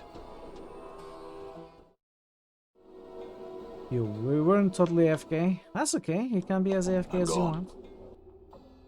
Enjoy the lurk.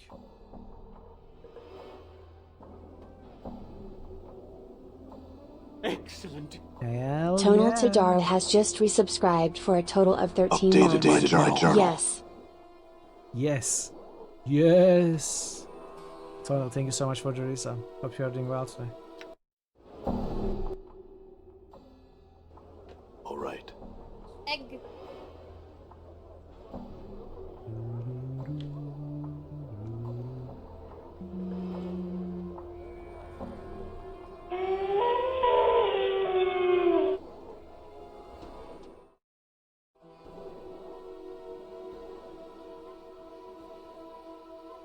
How are you? When are you gonna be done looking over the notes? Heroes 4. Tonal, just to make sure, you know Heroes 4 is not in critical list, right? You are again joke. It's a joke boost, right? Just making sure. Okay.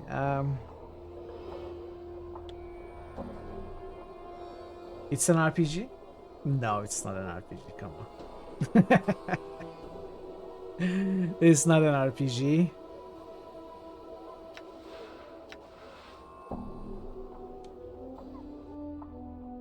Locate the language of the Quadrant puzzle. I'm gonna check the internet because I don't remember.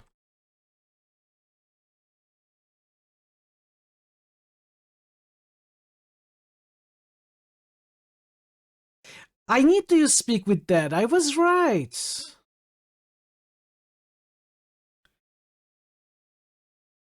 Wait, what? Oh, I was given the notes, chat. Come on, why, Mitro? You were doing so well. Why? I didn't notice I was given what I needed. These are the notes of the deceased linguist Finn Andley. Andley. Finn Andley. They are composed of his research into the language of the Uyo, which seems remarkably similar to the writing you found hidden in the dodecaedron puzzle box.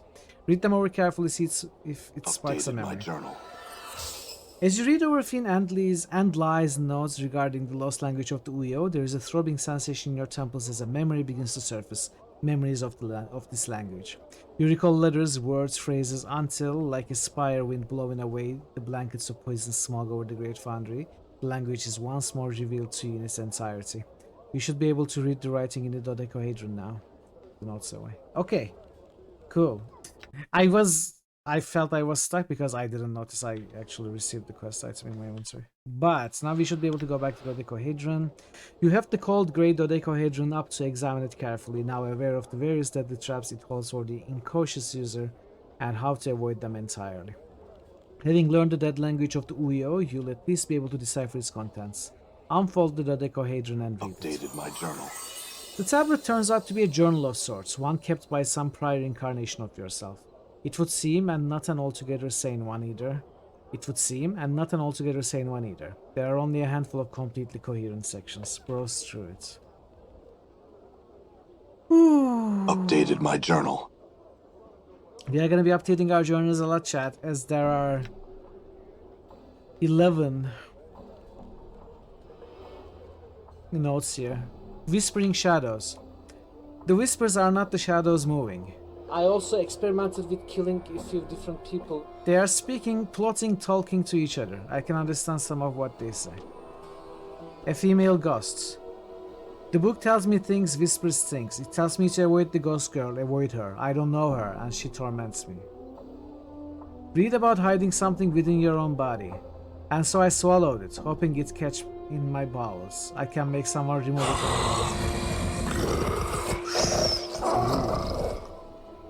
Scary. Read some paranoid ranting. I have learned that my life is not my own. I will not allow you to have my life.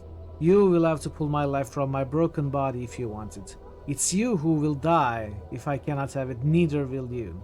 You are responsible for this treason of flesh. You will not live to live my life. Accursed tattoos. The accursed tattoos will not leave my skin. I have tried to burn them off of my skin. Failed. I try and cloak myself, but I always feel that people are reading my flesh, reading me like a book. Wherever they look at me, I want to tear their eyes out, pluck them from their sockets, and crush them beneath my heel. Read about dreams and revel. Why can't I dream? I used the goblet of Semir to force a waking dream. I saw a hag. She tempted me, threatened me with shadows. I have never seen her, but she came when I dreamt. I must not dream again. I must always be aware. I destroyed the goblet. She says she is someone of power, that she will have me. Will find me. Get away, hag. Stay far from me. Leave me in peace. I want nothing to do with you. Her voice reeked of evil's talons like spiders. They burrowed into my grey matter, and I needed her out of my mind. Out, hag. She was a myth, a fairy tale, who alone challenged the Lady of Pain. How can one fight someone who is a myth?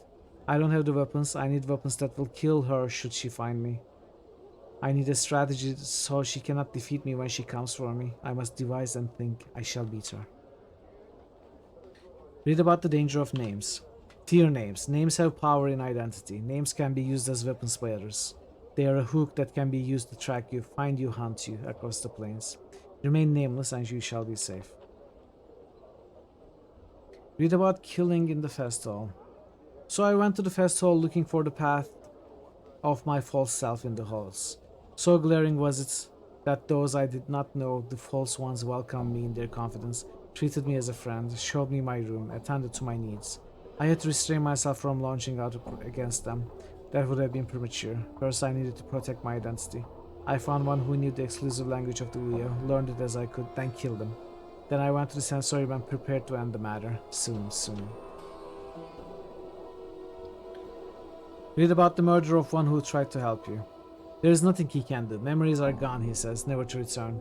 He says lies and tells me this is what he told me. Lies. He says my mind is weakening from every death. Lies. He sat there betraying my confidence with every turn. He says that only after 3 more deaths, 3 more lives will I gain the benefit of keeping my memories. But that I myself, I will die when I die. Die? How can one be immortal and still die? He could not answer. So he was of no use. I butchered him so that no other incarnation will ever benefit from his uselessness.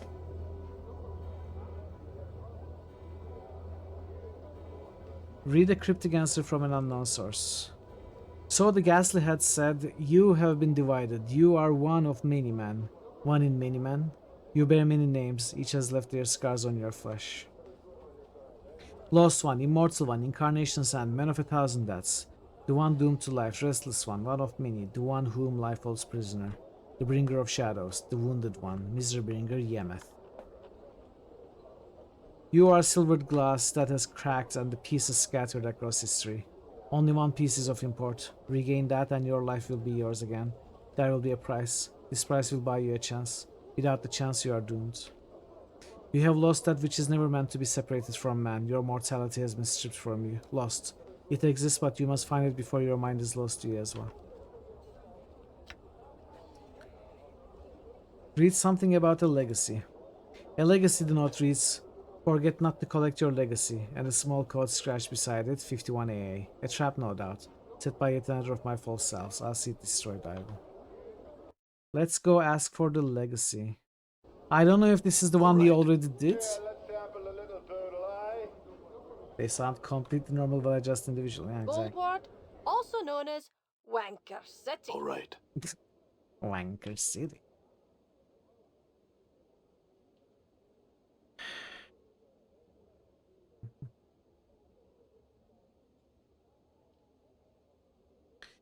I think we already got the legacy that was mentioned.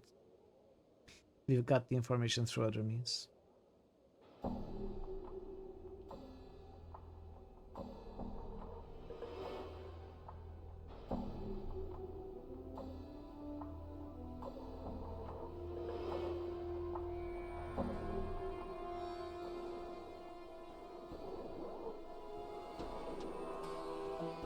I have heard of such symptoms of the mind, temporary amnesia and the emergence of another personality. Then there is the fact you have chosen to claim responsibility for the crime.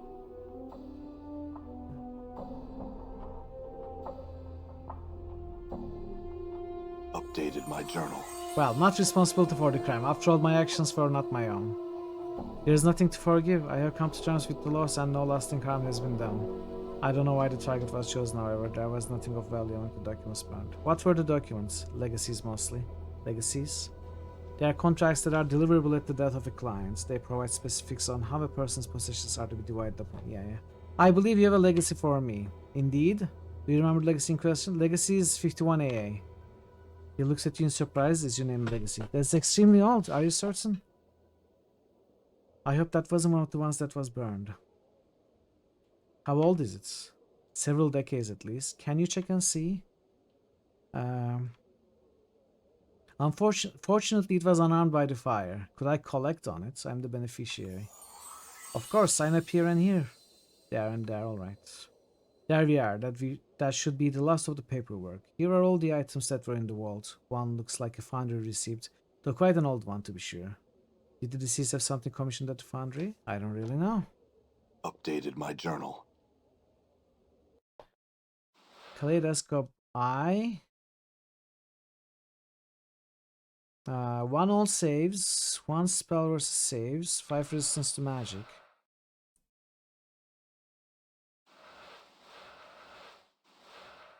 Oh, this is only usable by good creatures.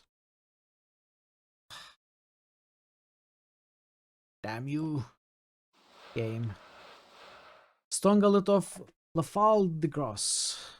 Unique artifact. Permanent +1 save versus poison. Permanent 50% resistance to acid.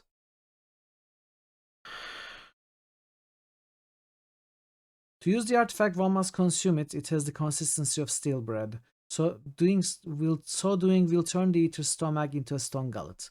Devouring the stone gullet of Lafal will grant the user the blessing of stone and rock and slight resistance to stomach acid. Nice. Our stomach is gonna have resistance to its acid.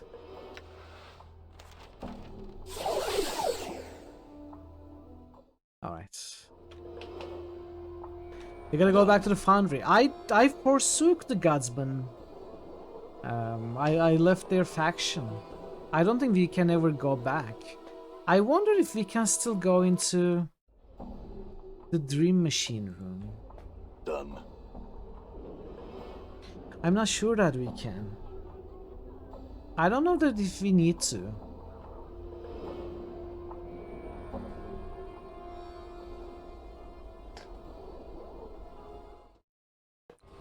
I'm gone.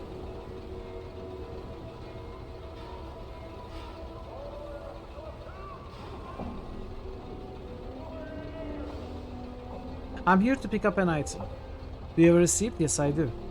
The old man takes the receipt from you, scrutinizes it carefully. This thing's over 100 years old. How'd you come by it? It was in a legacy. I see, quite a catch you made. Here you go, lad. Treat this medal well here. Sure thing.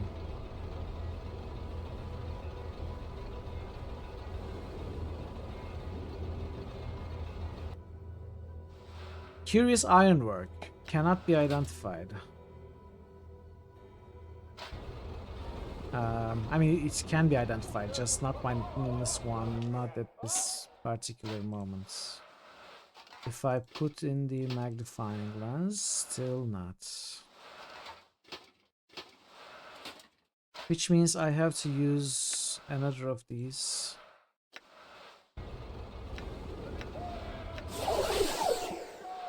Unfolding Portal. This is a shimmering piece of filigreed metalwork that you picked up in Great Foundry. It looks almost gauzy. Sharp eyes protrude from it. You have no idea where it goes right now, but it must be important if you commissioned it for yourself. All you need to do is to activate it is find the proper key. And I have the bloody handkerchief. So you unfold the shimmering metal and immediately it begins crackling with life. It begins forming itself into a metallic circle, hovering in the air.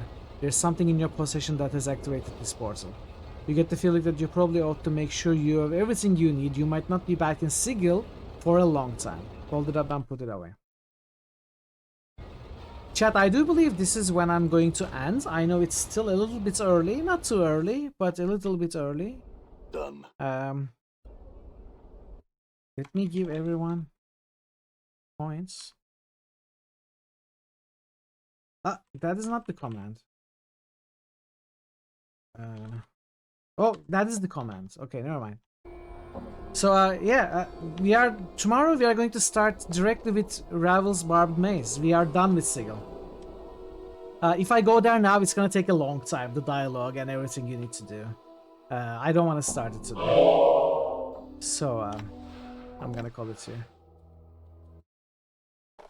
Remove points. Veru 5k.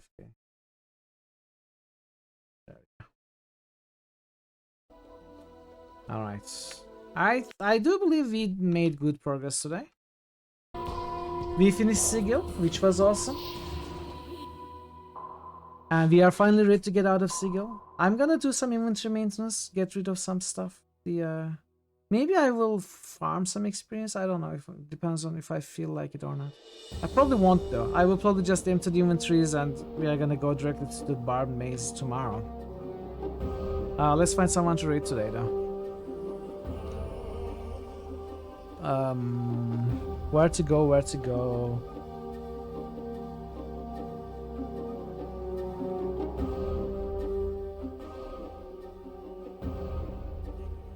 Moo.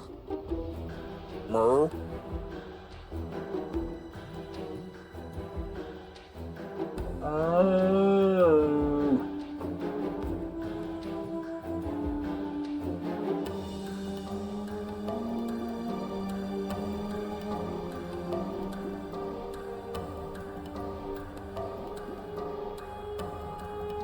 Okay, no one else playing Planescape Torment.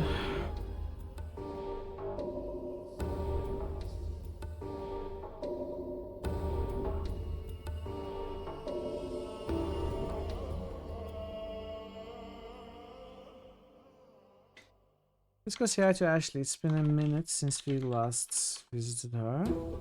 And she's playing everybody's favorite game, chat. Mass Effect Andromeda.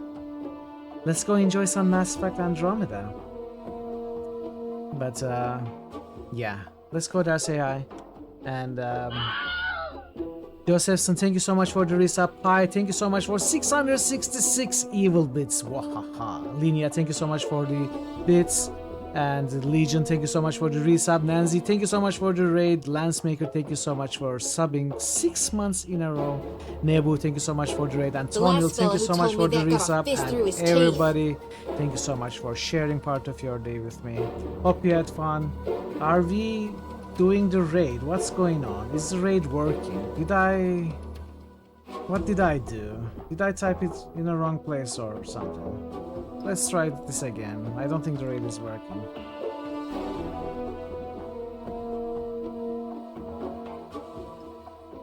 I think I may have typed it in her chat, or maybe the raid is just not working. Okay, I don't know why the raid is not working. Let me try this like this. Okay, I don't know why I cannot raid her. Maybe she disabled her raids. Unfortunately, I thought I accidentally typed it in the wrong place, but that's not me, so I'm gonna find somewhere else to raid. Quickly. Okay, let's go show our support the twitching as he's doing his partner push. And yeah, again, thank you everybody for sharing part of your day with me. Hope you had fun. Hope you will be back for some more Planescape Torment tomorrow with the